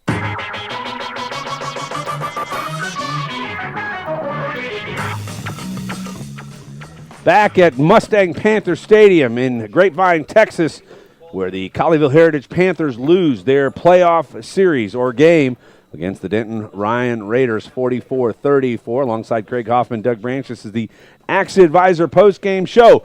And to take you through it, here's Craig Hoffman. It's a very sad sideline, obviously. Some interesting scenes after the game as the handshake line started. Jacob Sisk just sat down where he was at the 25-yard line. The senior done here at Colleyville Heritage, a tremendous career, ended it tonight, an interception and a touchdown, as he does so often. The touchdown offensive tonight. Actually, didn't he? I think he wound up with 2, actually, as he had the late one as well on the slant route. So another productive night for Jacob Sisk, but his last in a Colleyville Heritage uniform. And as he sat down, his partner in crime for so much of the year, who was in and out of the lineup tonight as he battled cramps, having to play every single snap, Ryan Philippi, there to console him. Braden Hunt kneeling down at the 20-yard line. He's been very emotional since the game ended. This was an emotional game, Doug. And we'll get to the officials' role in that, but let's for a moment stick to the players. It was a chippy game. It was a game with some really bizarre plays, a lot of twists and turns. Every time it seemed like Colleyville Heritage was done, they'd find a way to fight back, and that kind of game will cause that chippiness. It will cause that emotion. It will cause that distress. Well, I think Denton Ryan came in, I don't want to say with a chip on their shoulder, but certainly they were the team that they thought was going to win this from the get-go. And it looked like they were. 3 plays into the game, 73-yard strike over the air, and Denton Ryan was ahead just like that. Colleyville had been able to get out in front of people early the last 3 weeks and really put their foot on their throat. But this time, Denton Ryan gets out early, and Colleyville never is able to recover from that. And you mentioned chippy. Lots of chippiness, and unfortunately, in my opinion, the officials didn't do a very good job of making sure that didn't continue to go on, as as it really continued almost through the final snap of the game. Offensively for Colleyville Heritage tonight, Griffin Pickler was not the same guy we've seen the last 6 weeks. I personally attribute that a lot to the absence of Brett Boffinger. What say you? Well, I mean, obviously, looking back at the game now, they missed. They hit nothing over the top. There was not a long pass play over the top.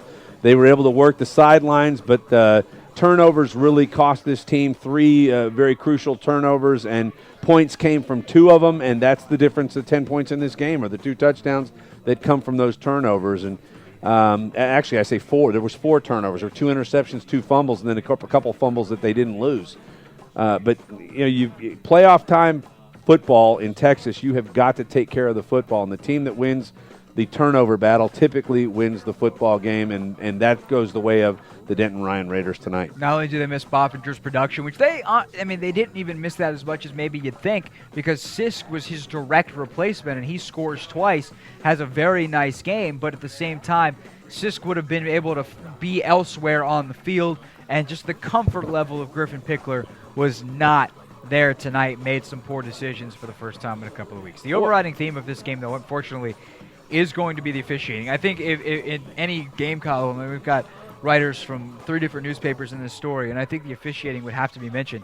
We were talking about it again.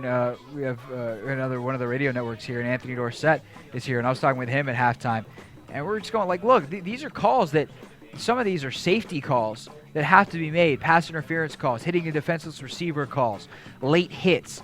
There's an offsides call that is missed that Colleyville Heritage treats as a free play, and the offside, like a defensive offsides where a guy jumps and it's in the neutral zone at the snap. I don't understand how on earth you miss that, and they do. And so between some of the chippiness and, quite frankly, a couple of cheap plays by Denton Ryan and the officials not doing anything about it, it created a very, very interesting scene here, to say the least. Well, it did, and it's an unfortunate situation. I think what really hurt Colleyville even more is the loss of basically their entire starting line for tonight, along with 2 players that started the majority of the season. And if that was why Griffin Pickler felt he needed to get rid of the ball a little bit quicker, then so be it. He may not have felt he was going to get that protection. In defense of the guys that came in, there were a couple of breakdowns, a couple of sacks, but for the most part, they gave him time to throw the football. They ran short routes. They were successful with short routes, couple of drop passes, but, they had a chance. They could, as bad as things were, they still could have won this game with 2 minutes left in it, and I think that says a lot for this team that's had a plague of injuries over the last 2 weeks. No doubt. We'll take a look at some of the stats when we get back. This is the Accident Advisors post-game show on Champion Sports Radio.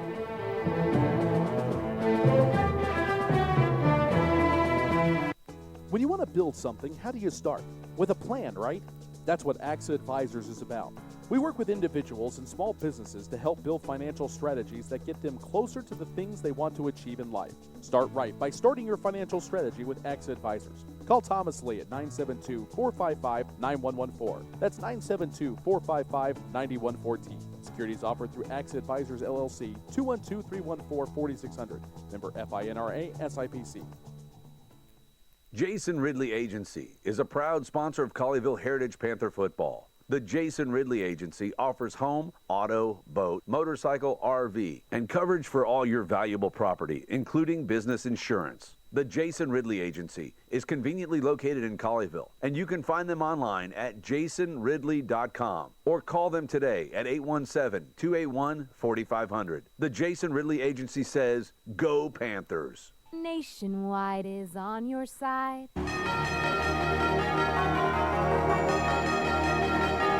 Wrapping up the Axe Advisors post-game show, I'm Craig Hoffman with Doug Branch on Champion Sports Radio. Doug, let's take a quick look at just a few of the most important stats. You've got them pulled up over there. What sticks out to you? I'd imagine turnovers, penalties, and perhaps a few numbers as well. Well, a number that sticks out, and I'm actually flabbergasted when I see it. 32 of 53 for Griffin Pickler for 388 yards. But no long strikes. They were all 20, 30-yard strikes. There was nothing that got over the top. So I'm amazed to see that he's thrown for 388 yards tonight. But 3 interceptions or 3 touchdowns, 2 interceptions, that's where it really hurts you. Rushing-wise, they just really didn't get it done on the ground to be able to open up that passing attack. But when they did run, DeMarco Corbin was successful as they got in close to the end zone. Receiving wise, Jacob Sisk, he's played defense all year, and when your guy who's your starting free safety has to come and lead the team in receptions on the offensive side, you just can't play 48 minutes of football and not be tired. And I think that showed. He running routes, crispness of his routes, but he still goes for 119 yards on 10 receptions. Your second leading receiver is DeMarco Corbin coming out of the backfield. Yeah, and a lot of those came last couple of drives. They were just basically not guarding him, and Pickler was more than happy to take those chunks. And that shows you that they were not able to really get that big play downfield. They were not able to open that up and get behind what we thought was going to be a defense, a secondary, that had the ability for you to be able to get behind. And last it did week, not I'm happen. sure they looked at the tape and said, what we can't do is let them run past us every time. Well, and you know what? Defensively, they didn't. This was a pretty good defensive output for the Colleyville team. I mean, the total yards, they only give up 274 yards. Oops, we've got a commercial running. Let me fix that. It's dead. You fixed it. I fixed it. So anyway, they go 274 yards on offense. Rushes 42 for 100. That's only 2.3 per carry. That's reasonable. It's amazing. The defense played well tonight, but because of the turnovers, because of the special teams score, remember a blocked kick for a touchdown, a fumble recovery for a touchdown. That's the difference in the game. You wind up, it literally point-wise is, and then obviously that's how you give up 44 points and not a lot of offensive statistics. You want to give a couple of scores from elsewhere? Do we have those accessible? I think we do, if I can get my special phone back. Can you think and look up at scores at the same time and tell us where Denton Ryan would possibly be next? Well, Ryan, I believe, is going to play the winner of the Waco Midway Mansfield game. So let me really quick see if I can find that as I get to scores here, courtesy of the Sports Day HS from the Dallas Morning News. I've got the full scoreboard up. Let's just run down some scores real quick while I look at this. How's that? Skyline, a final 28-14 over Plano. Trophy Club Byron Nelson gets defeated by Birdville 36-34. This game, no scores in soccer. Hit the wrong button. Well, now I'm back to the wrong scoreboard. Here we go. There we go. United wins. Ryan wins here over Heritage 44-34. Hebron 27-0 over LD Bell. McKinney North over Texas. Texas. I don't know who that is. 26-14. Let me keep going down here and see if I can find the game that we want. Carroll ends up blowing out Arlington Blue Bowie 56-14. You would expect that. Jesuit, here's a shocker maybe. Jesuit 48-41 over Plano West. Little surprised by that. Allen 63-6 over Lake Highlands, no surprise. Coppell dominates Irving 56-8. Other than Euless Trinity, I believe all of the District 6-5A teams that made the playoffs lost tonight. So Trinity, the only team moving forward. Keep working down here. Marshall won. Woodrow Wilson. I'm not seeing it on the scoreboard. All right. Anyway, I guess it really doesn't matter because we're out of the playoffs and it's over and that's it and it is what it is. And that's pretty much where I wanted to wrap up. Quickly, I wanted to do this real quick. I went through the roster here and circled all the seniors. All right, let's do it. And after seeing the emotion on that field, I think they obviously deserve to be recognized by name. It's certainly been a pleasure to cover them this year. Gerard Henderson, Griffin Pickler, Brett Boffinger, Jacob Sisk, Stephen Battle, Oliver Greco, Jake Newell, Demetrius Dunbar, Daniel Marcus, Rico Bell, Wilkins Doug, one of your favorites. I like the name. Brandon Hunt, Dwight Squire, Cade Garner, Jared No relation Vallely, to Billy. No. Squire. Carter Payne, Braxton Martin, Isaac Lee, Sawyer Lawrence, Hunter Macias. What a warrior in Isaac Lee. Yeah, Thomas Walsh. I mean, the guy was playing literally with his arm falling off tonight. Angel Anuncio, who we hope is okay. He got hurt tonight, as did Elias Charanaya in his final game. Colby Black, Josh Copeland, and Trey Smith. It's been a really, really fun season. For me, this was my first season of Texas high school football, which we all know is different than all other high school football. I thoroughly enjoyed it, Doug. Thank you. Thank you to Thomas Lee, Champion Sports Radio. I'm sure you have a couple thank yous you want to say as well. Yeah, well, I mean, first off, thanks for coming and doing this with us. Appreciate you stepping Absolutely. in. Obviously, as long as you're around in this area, I know you want to move on to bigger and better things when you can, but probably not for a while. So. Well, you know what? You never know. It's pretty big, so. Love to have you back. Enjoyed doing it. We had a great football team to cover at the beginning of the season. We weren't quite so sure. But it was fun to watch this football team led by Griffin Pickler, led by Isaac Lee, Jared Vallely. These guys go out, and, of course, Sisk and Philippi. Mike Fuller did a great job working with what he had. At one point, 3 quarterbacks playing a football game, and none of the other guys are hurt. So really trying to figure out how to get this team to work and to run on 8 cylinders. Well, they did it. They made the playoffs. They had a great run, and they finished the year at 8-3, which is nothing to sneeze at. And there's a lot of guys that got a lot of experience tonight that's going to come back and make this Colleyville Heritage Panther football team that much better next year. They've certainly got a lot of returning talent. I want to thank, of course, the administration as well. Superintendent Dr. Robin Ryan, Principal Conrad Schrader, Athletic Director Tim Ford, Mike Fuller, his entire staff. I've got to interview Mike every week. He was great. And to watch him work and watch this team grow, it was truly a pleasure, and we certainly enjoyed it. So that's it for our final Access Advisors post-game show on this season. For Doug Branch, I'm Craig Hoffman. Continue to listen to Champion Sports Radio as our other schools continue in the playoffs, and also Champion Sports Radio has you covered during some of basketball season as well, so stay tuned for that on Twitter at Champion Sports. For Doug Branch, for the last time, I'm Craig Hoffman. This has been a presentation of Champion Sports Radio. Thank you so much for listening. So long, everybody.